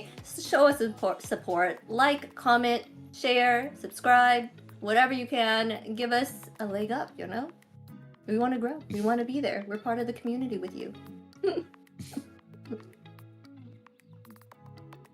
That's good, because if you help the page to turns more and more to the people, you can have more jobs to us. That's good too. Okay, we like to have money. But that is going to wrap up things for now. The competition is only getting tighter, and the road through the Swiss stage is far from over. So make sure you come back tomorrow to see what we're all about, okay? See you guys later.